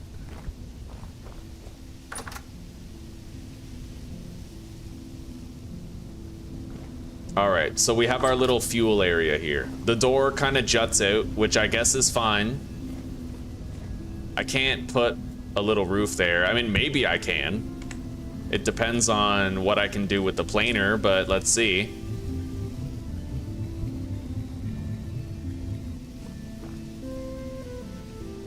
And then shrink that.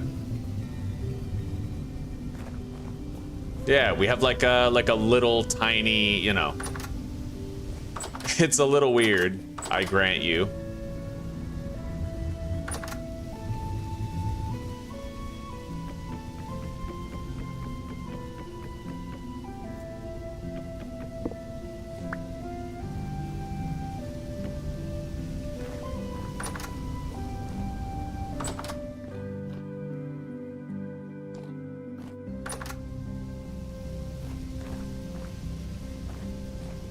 Yeah, it always looks a little weird.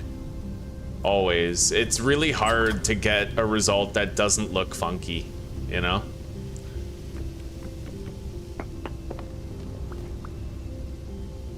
And the lighting throws me off so much. I feel like this isn't worth it just for the lighting alone. So I think I might just have to go basic bitch dirt on that. You know, it just doesn't seem worth it to have this if it's gonna make the lighting immersion breaking anyway. Yeah. So we'll do it normal.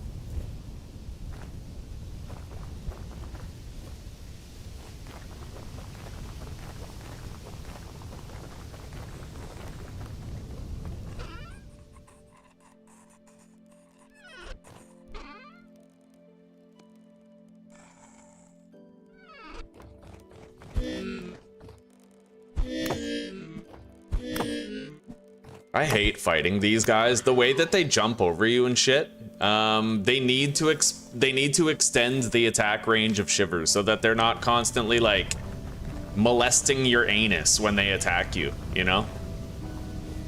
They should stand in front of you to hit you rather than like going into you and shit. Oh, these are chiseled. They have grass built into them, which I guess, you know, fair enough, but I should actually be putting path blocks down here. Okay, we have to go grab path blocks.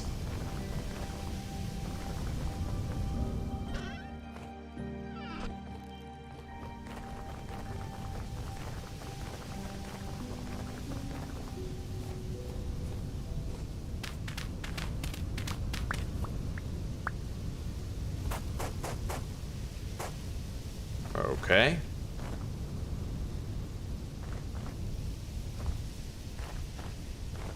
Yeah, we're not gonna make it look any better than that. Unfortunately, we just sort of can't.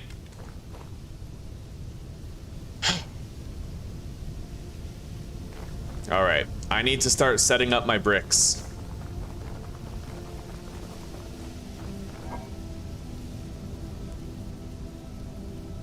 I'm sure we could make it look better, but I want to actually, like, I want to use it. Right, I want to use it. I'll get better at designing it playthrough after playthrough. We're not going to worry about designing it right now. Let's eat. And I'm going to eat this as well. Fresh for 4 days. We'll store it in here and we'll eat it as we go. Kind of. I still have to use up my pie, you know, so. But I do need more meat protein at this stage. Let's deposit our tools.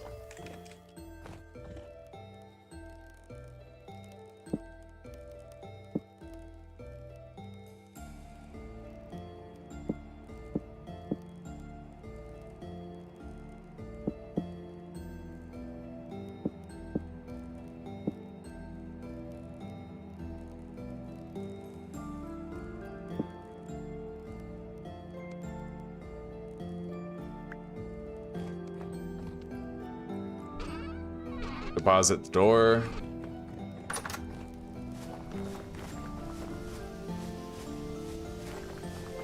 And let's go grab all of our cream, well, soon to be cream blue clay bricks.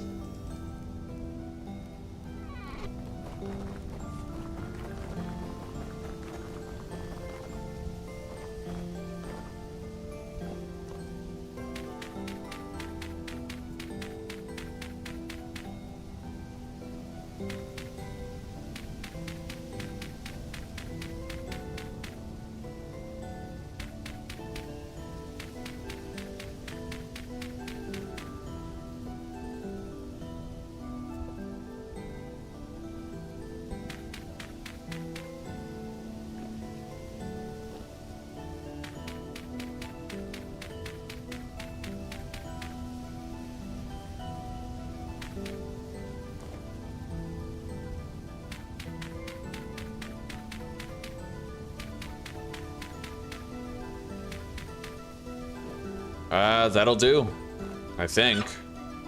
Now I need, wait.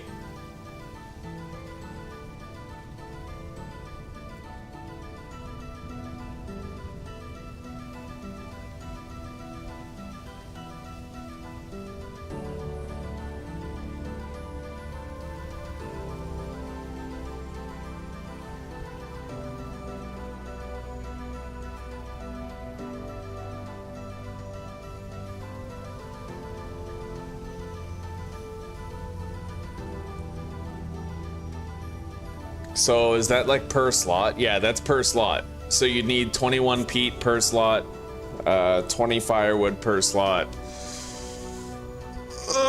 Or 6. Yeah, coal of any kind.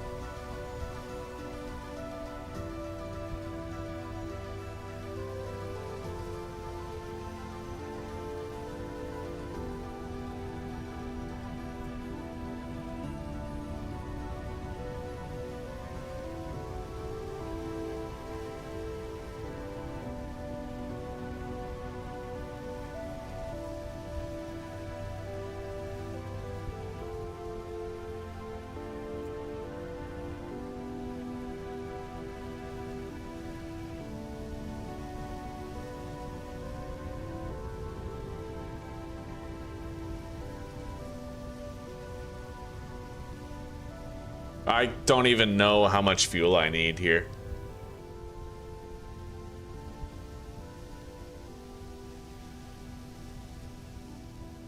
So 216 peat bricks.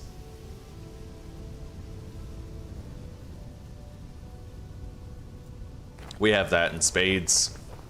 And then we have to harvest the bees.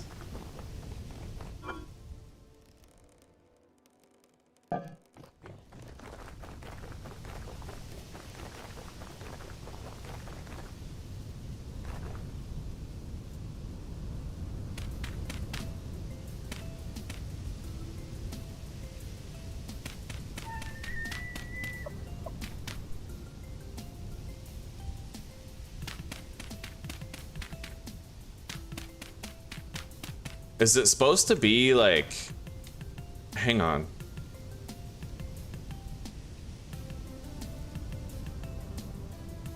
Sherbu, this game is about building a beautiful homestead and surviving very dangerous eldritch horrors. There's also quests that you have to do where you have to travel very far away from your home in order to complete them. All right, yeah, 32, so I have to stack them up high.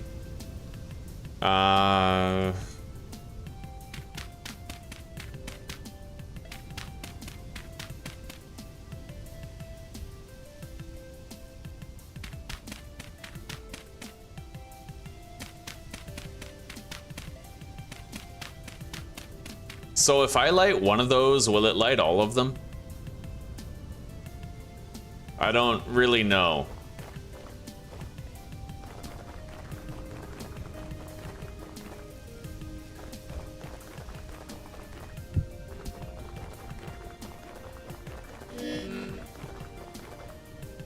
Let's eat the meat stew. That'll give us plenty of time to think and do stuff. If it's anything like the other stuff, then the fire should actually spread from this to the other ones, right? Yeah, it does. I mean, it looks like it does. That just caught fire. This just caught fire. Yeah, okay, it's spreading. It is spreading. I'm assuming the fire won't spread to this grass right here. I'm assuming it won't. Okay, so if I want cream bricks, if I have 0 hatches open, then I should end up with cream bricks, which is what we want. I want to cream my pants for those bricks. So it's firing. We're just gonna leave that, I guess. Let's do our bee stuff right now.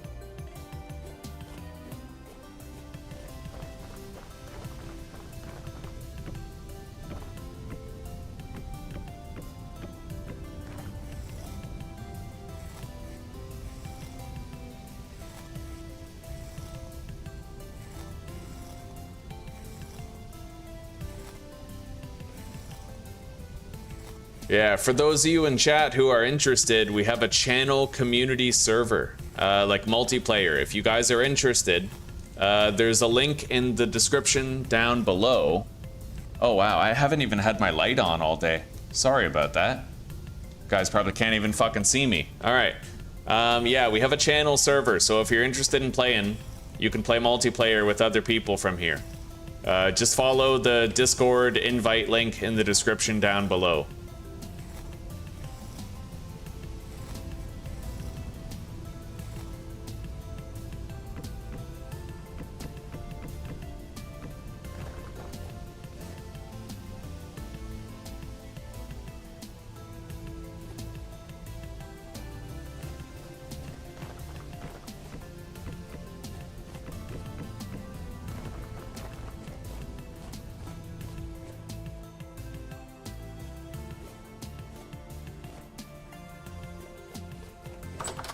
Yeah, I would never make a beehive kiln for just like normal stuff, right?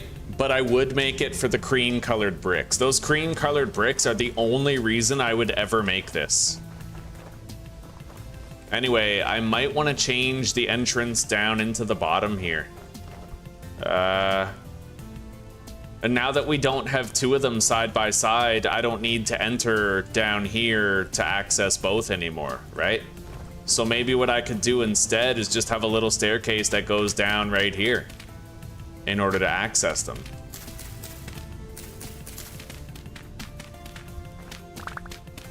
Yeah, like that, right? And then we'll make that into limestone cobblestone right there. I'll have a little staircase of pathing blocks going down. We'll change these to paths as well. And then we'll get rid of this entrance. It'll just make it look a lot cleaner. In fact, I could just grab these from here and move them over there.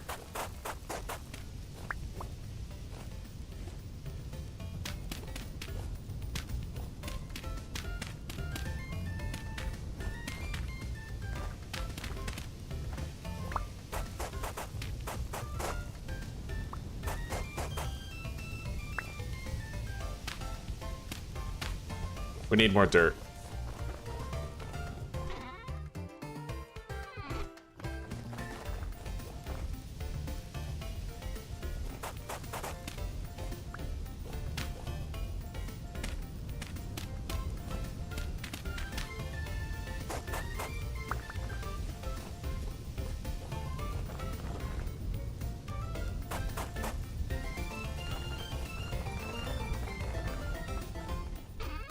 I'm thinking we'll have some fun and we'll fight this Temporal Storm. Why the fuck not, right?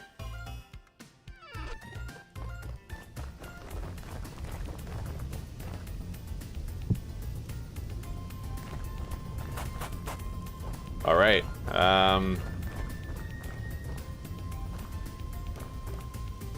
It does look kind of funny, doesn't it?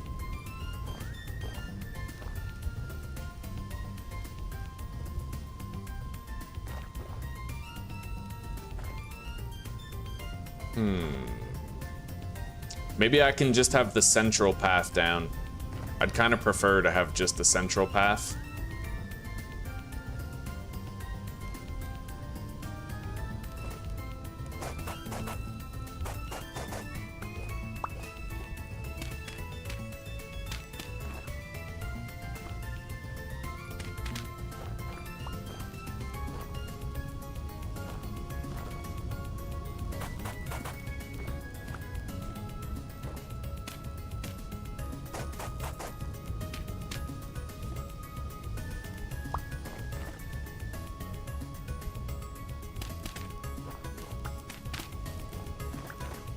I don't know, it's hard to say. I like having the grass, you know what I mean? Like, the grass provides a clear definition to the paths, I find.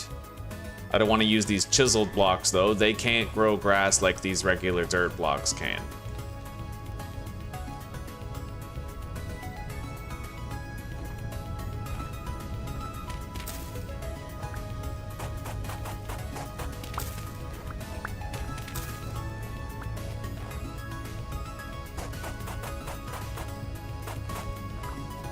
If I move that back, then I can maintain the dirt patch right there. Put the path right here. I don't like that. Oh god, that looks funky. Yeah, we're gonna, I guess...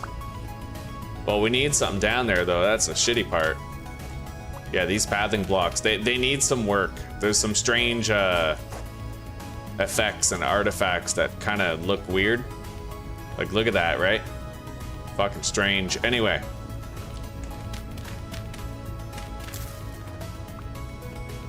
Yeah, that's starting to look all right. Let's just swap these a little bit.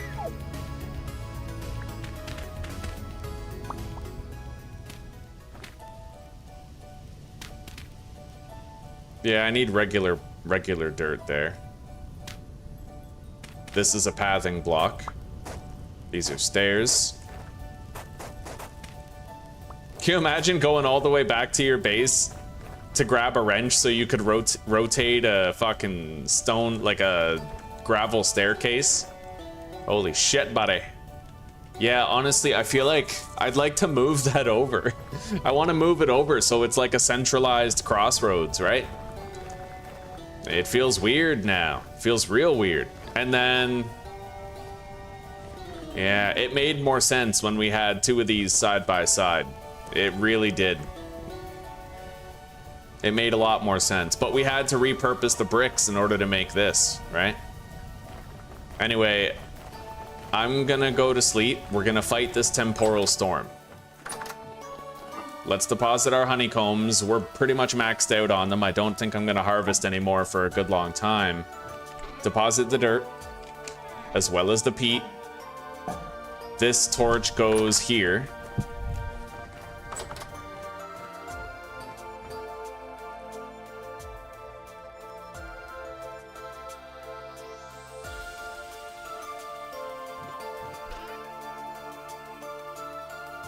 Okay. We're gonna want some meat stew for this. It's not light work fighting a Temporal Storm. Least of all a heavy one, but maybe we'll get to kill like a double-headed drifter or something.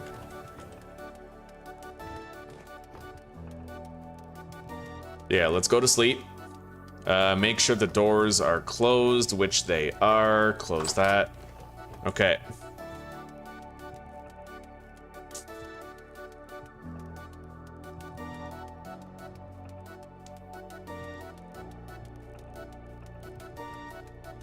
It is indeed, London. Indeed it is. The furthest I have ever been, buddy. I'm hyped about it.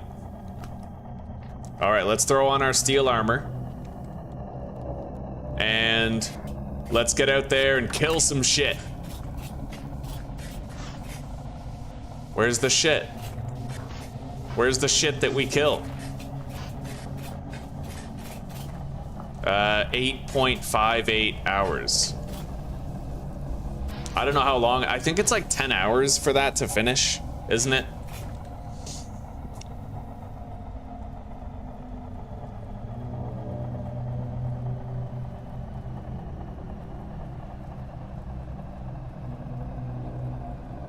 A Temporal Storm, Sherbu, is this. It's a distortion of the world where all the monsters come out and they attack you. And they try to kill you. Yeah, there's a big ass oh, yeah, okay.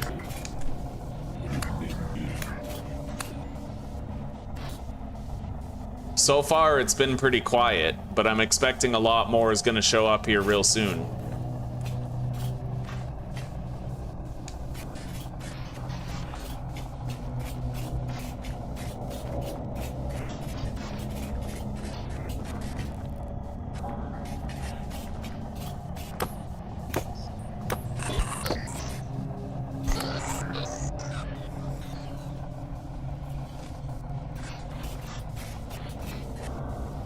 Hang on.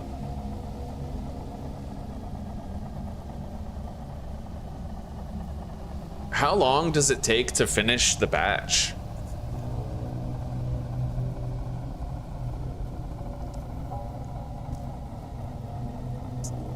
The entire process takes 10.9 in-game hours.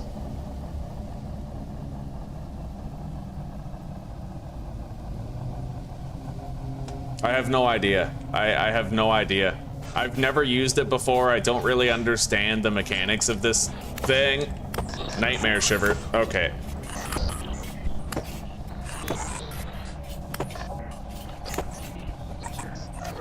Oh shit, yeah, okay. All the really dangerous stuff is coming now. Holy fuck. Oh my god. That's right. I can retreat, bitch.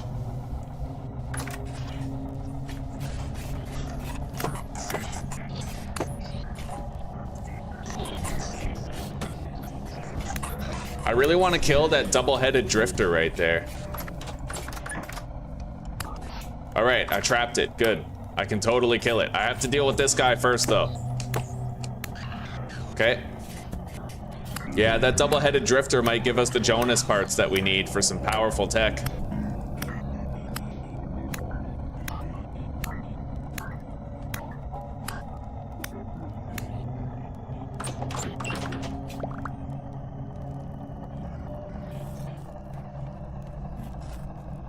Yeah. I got something. Is that the wafer cookie? I needed the wafer cookie for yeah! Oh, we just got the wafer cookie. Right on.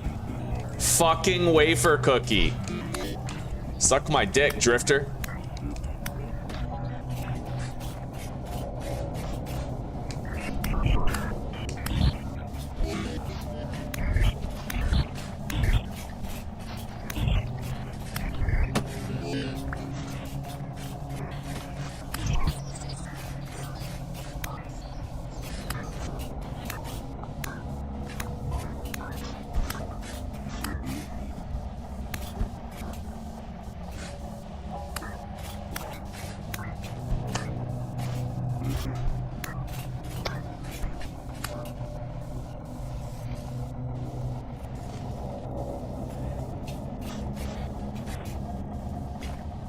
Okay.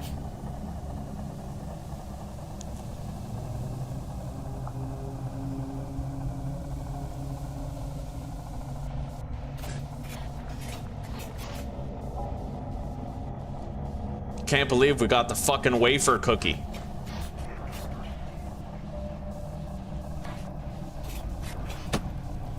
I wish I could see my bricks from here. Kind of assess the progress. Oh, you dead. What's the matter? I say you, he dead.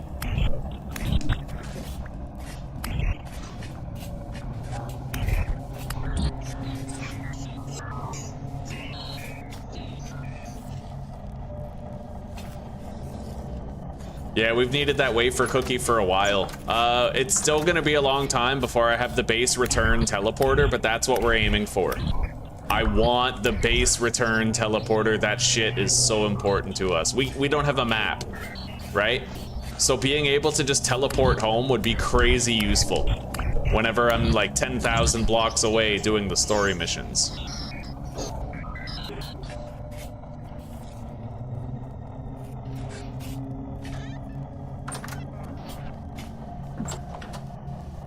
Let's eat more meat stew.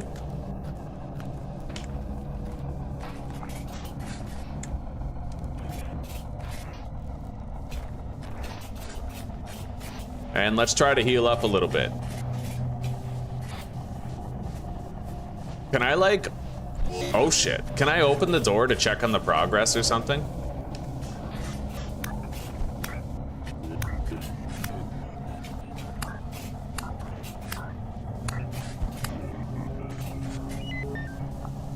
Yeah, cream brick.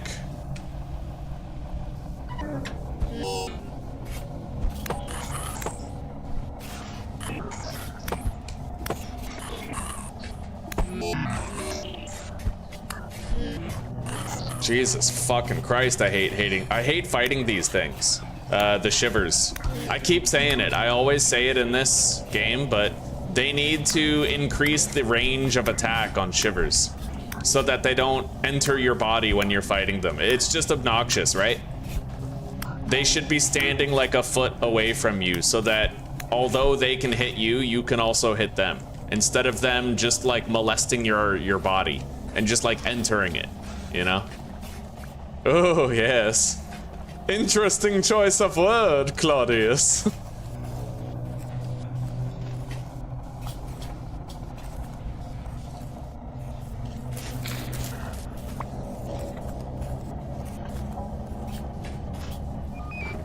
Yeah, like it's done. Let's fucking grab the rest of... Oh, fuck off. What?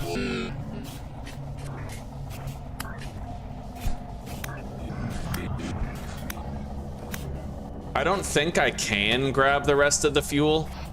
I think that the remainder of the fuel is pretty much gonna... If I break it, it just gets destroyed, right? Let's try to heal up.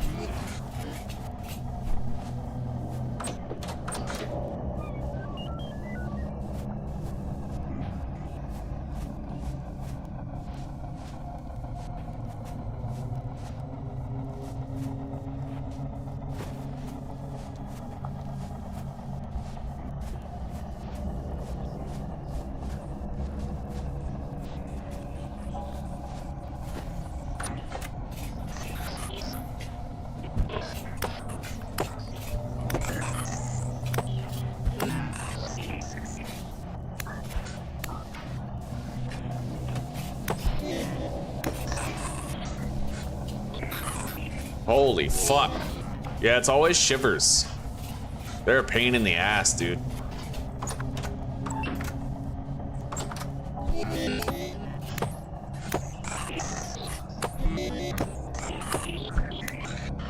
That's right, bitch. Eat it. Eat my Falk's blade. I'm gonna throw on the tailored Gambison armor. It'll make it so I can heal faster. And it'll still protect me from these Bowtorns that keep spawning in my base.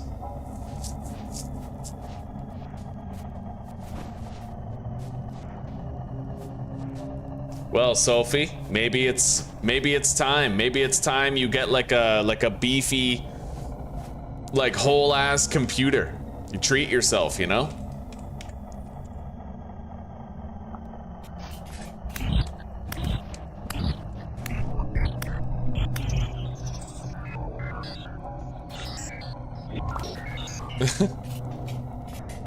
Hey Zuzi, I was the reason someone bought this game today.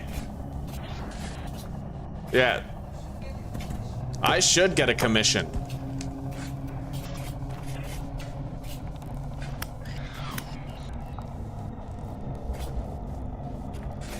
Yeah, I fucking, well man, I help the economy. People buy games because I play them. I should have a house in the Hamptons for free. And a Lamborghini. No, a Bugatti. Yeah.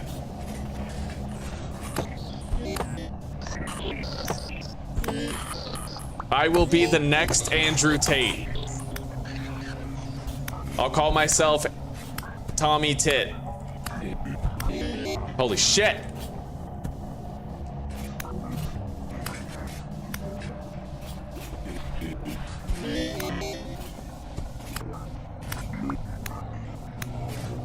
So far, I don't think I've actually been hit by a double-headed drifter, but I'd imagine it's pretty devastating when you get hit by one.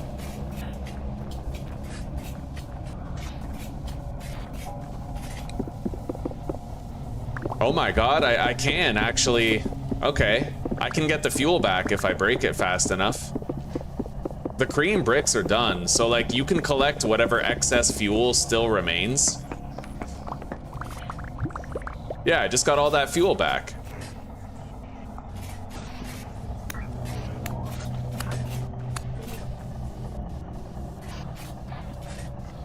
Right on. Yeah, you can get a fucking refund on the fuel. Let's let that stuff cool down. We have a shitload of cream bricks. And that is gonna make for a much more beautiful house. All right, the Temporal Storm is waning.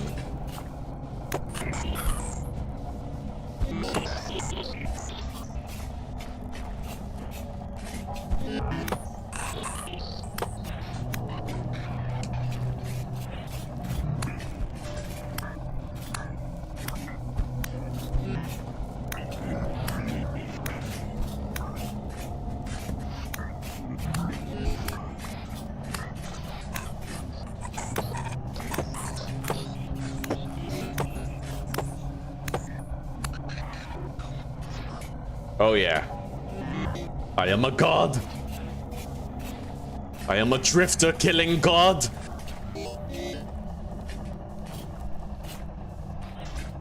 All right, let's head inside.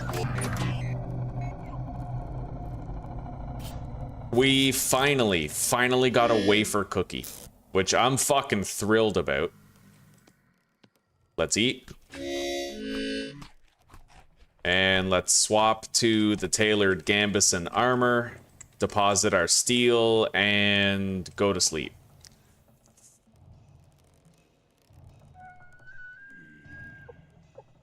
Mm-hmm. Okay, I'll wrap up the stream pretty shortly. The Temporal Storm went great, buddy. Great.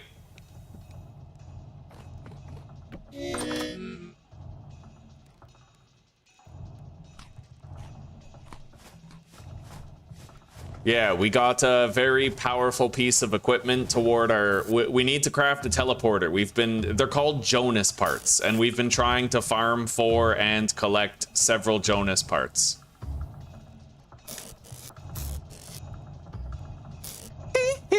A Jonas. Let's put the Jonas parts in here. That whole chest we're just not even using, and I feel like we have so much space in here, we may as well store some shit in it, right? Why are we using fucking like the reed chest when I can just put it all in here and be fucking moist about it?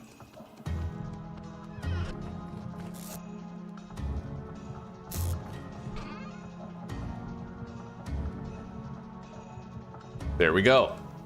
Fucking right.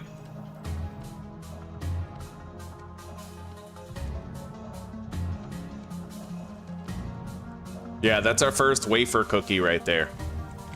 I am very happy to have that wafer cookie. Let's deposit the 45 peat, the dry grass.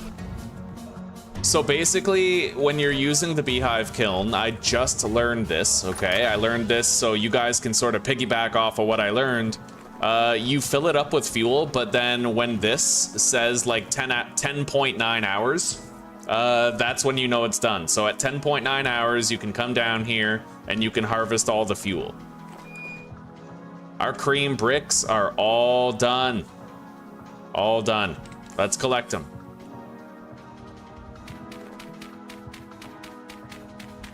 Oh yeah. Fucking Navisgain Creamery up in here.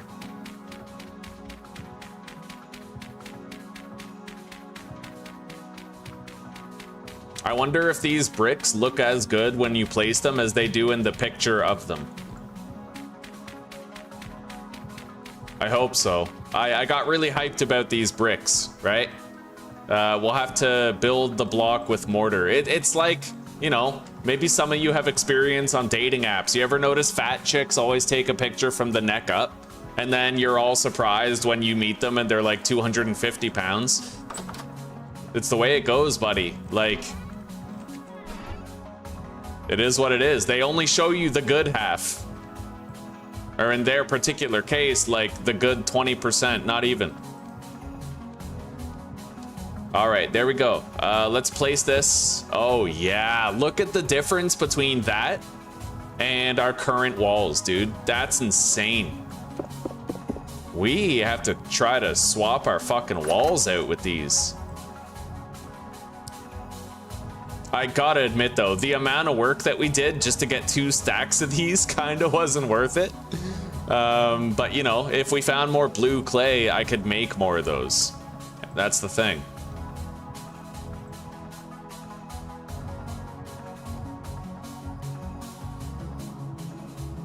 I gotta admit, these large cream bricks, they are not a neck down picture of a neck up picture of a fat chick. That's, you know, true advertising. This picture looks really nice and the block itself looks really nice, right? Like that's beautiful. Susie, come look at these blocks. When you have a minute. Yeah. They look really good. Kind of like you. look at this. right? So these are my old walls, and these are the ones I just made right here. Wow. It's so nice, dude. Yeah. Smaller bricks, cleaner. It definitely looks smaller and cleaner. Mm-hmm. Indeed.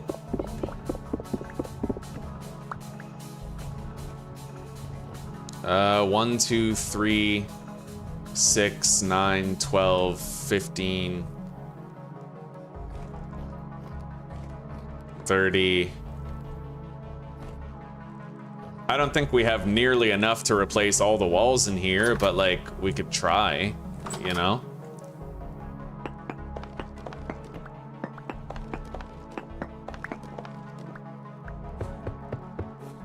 Oh man, that's fucking regal. Oh, I want these walls, dude. Yeah, we're gonna get started on that right now. I have to be out of here in about like 20 minutes. Less than that, but yeah, we're going to a birthday party for one of Zuzi's nephews. What? I guess technically he's my nephew too, technically.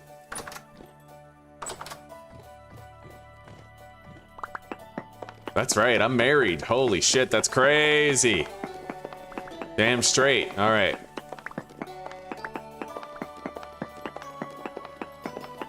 The marriage situation is crazy.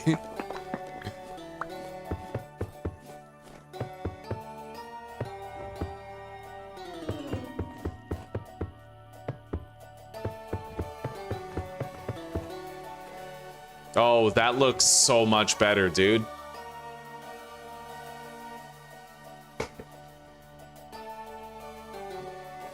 Oh, man.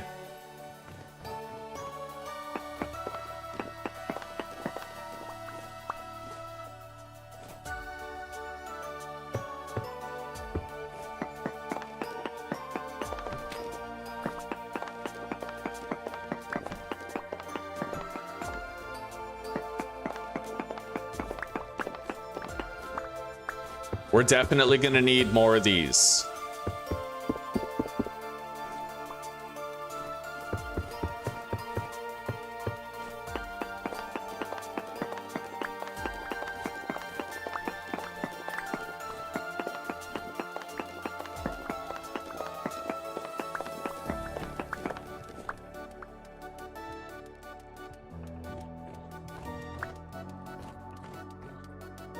I have all the paintings, right? Yeah, I got them. I don't want to lose those. They're nice decorations.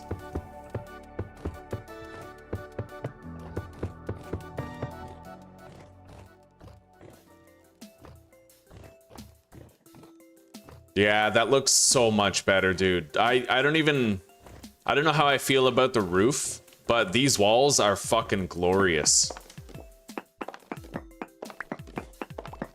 Gloria, Gloria, the walls are Gloria, Gloria.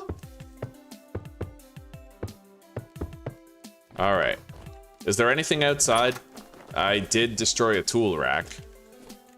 Yeah, we'll try to slowly convert the walls of the base. I mean, we need something to do every now and then. Oh god, all my tools are strewn about now. All right.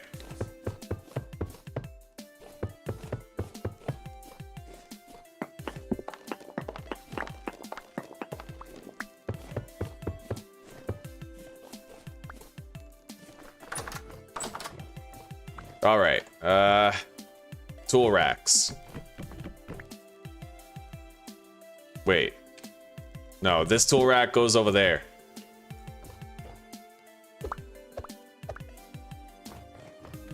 Right here will do. Now we got to start hanging this shit up.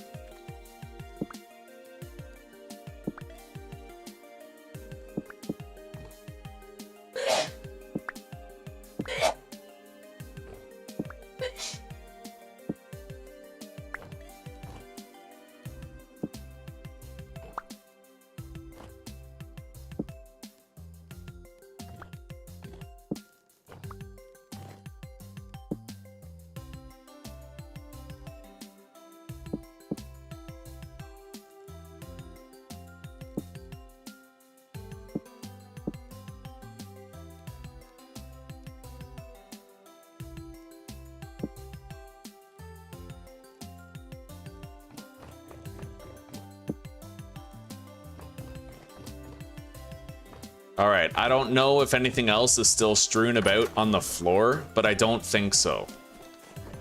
That was like the most annoying part, was just the weapon racks and getting them all figured out.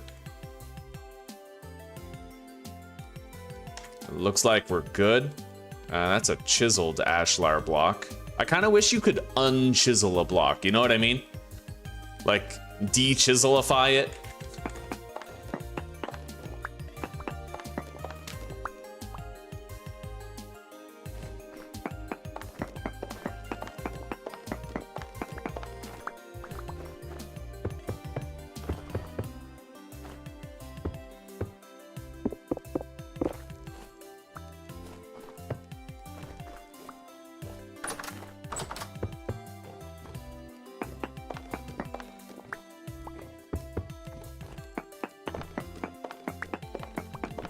We'll have to fix the antler displays.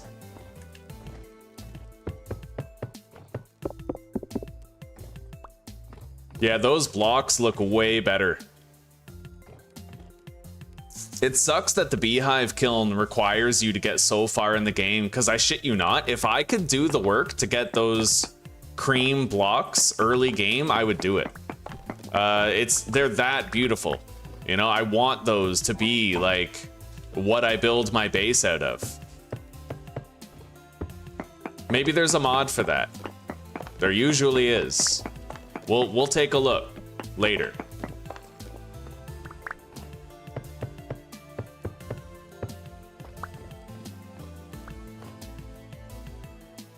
All right, put those back.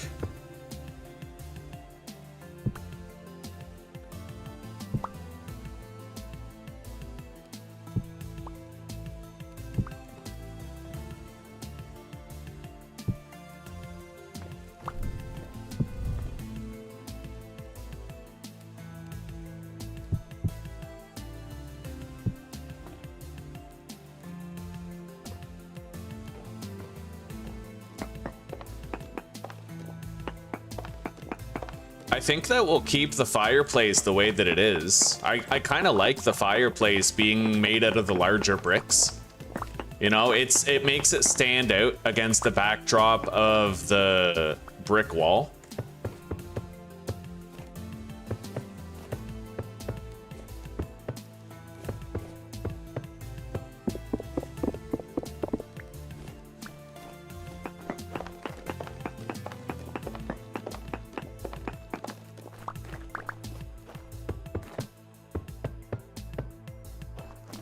All right. Oof, I never noticed that before. That's gonna bug me until I fix it. Let's grab these and put some dirt under there.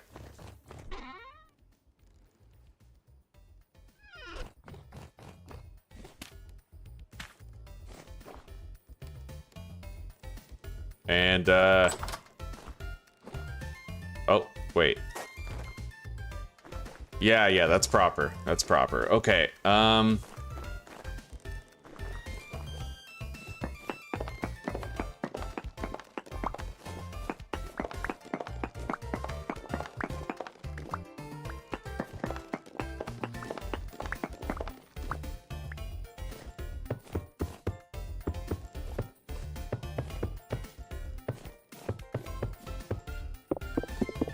I don't know how that's gonna look, but this entire room of ours is done. Like, we've converted the whole thing. I don't like the look of that. Can I, like, fix it by grabbing that and placing it back? No, not really. But we'll find a way to fix that later. For now, it's going fine.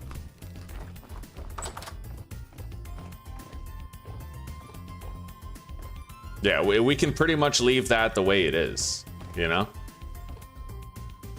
If I really wanted to later, I could replace the whole thing with large cream bricks, and then we could copy and paste the shapes. And, you know, the wooden material also. But for now, I think what I'm gonna do is... Where's my pantograph? I have no idea where the pantograph is. Okay, let's hang these up. Oh, it's in my offhand. There we go. Fair enough.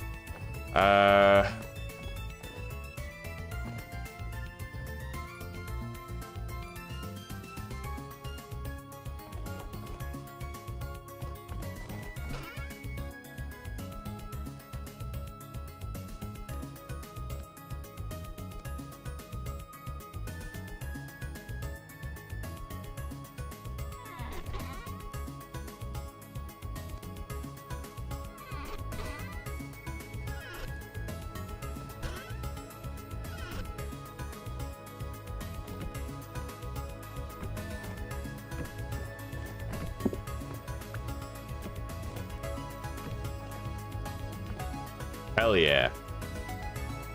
Everything's getting pretty clean now. Let's equip QP's chisel. Draw mode.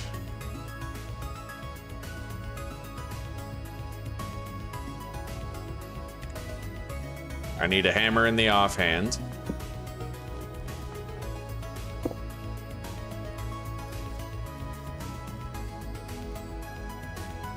But I actually need to have that type of block in order to draw with it.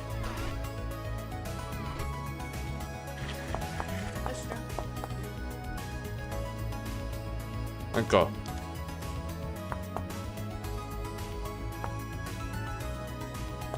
Look at this, Suze. Look at. Oh, it's pretty cozy. Mm-hmm. How is it? It's okay. What? Yeah. It's not as good as the salami stuff. It is. Huh. Man, this doesn't look as good. What's up with that? It's like now it looks weird. It has the light thing. Okay.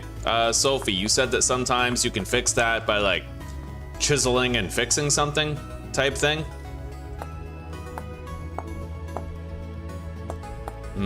I can't really get it to fix.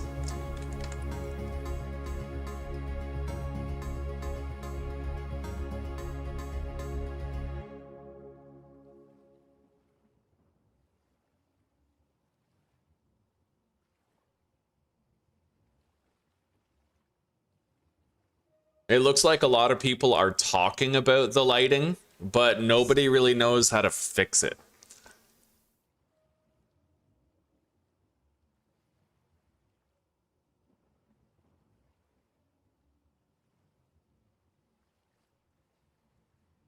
Yeah, I don't know. I don't really know how to fix it. We'll just have to deal with it. It makes our fireplace look worse is the problem, you know? That's what I don't like about it. Because now it looks like it's got that darkness, but I guess we'll just leave it the way it is. Let me grab that. Hang it here.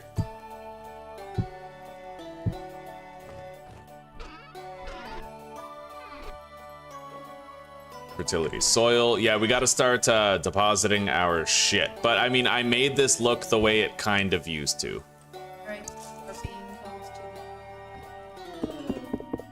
All right, guys, I'm gonna have to go now. But you know, yeah, we'll continue the adventure tomorrow. It's nice that we finally got to start. You know, making those cream bricks has been something on my to-do list for quite a while. So I'm happy that we finally got to experiment with it. We also made our way back home. What the fuck? Where's the other block?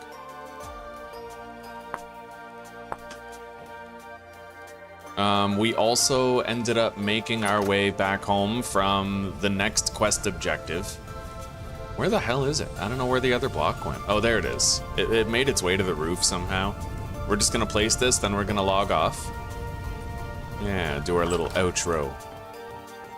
Okay, chisel, deposited, hammer, deposited. 1, 2. Deposit that. And that. And we're good. All right, guys. What do we always say here, huh? Keep love alive, live to forgive, and let redemption ride shotgun. take care, rock on, and peace out, everybody. I hope you all have a good night and a wonderful sleep or a great rest of your day, depending on whichever hemisphere you call home. And I hope to see you back here tomorrow for the continuity of this adventure. Episode 9, I think, man. We are so far.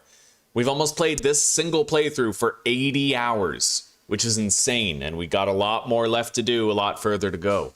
So, thank you for joining me while I tried to learn the beehive kiln today. And, well, let's see how much further we can go, huh?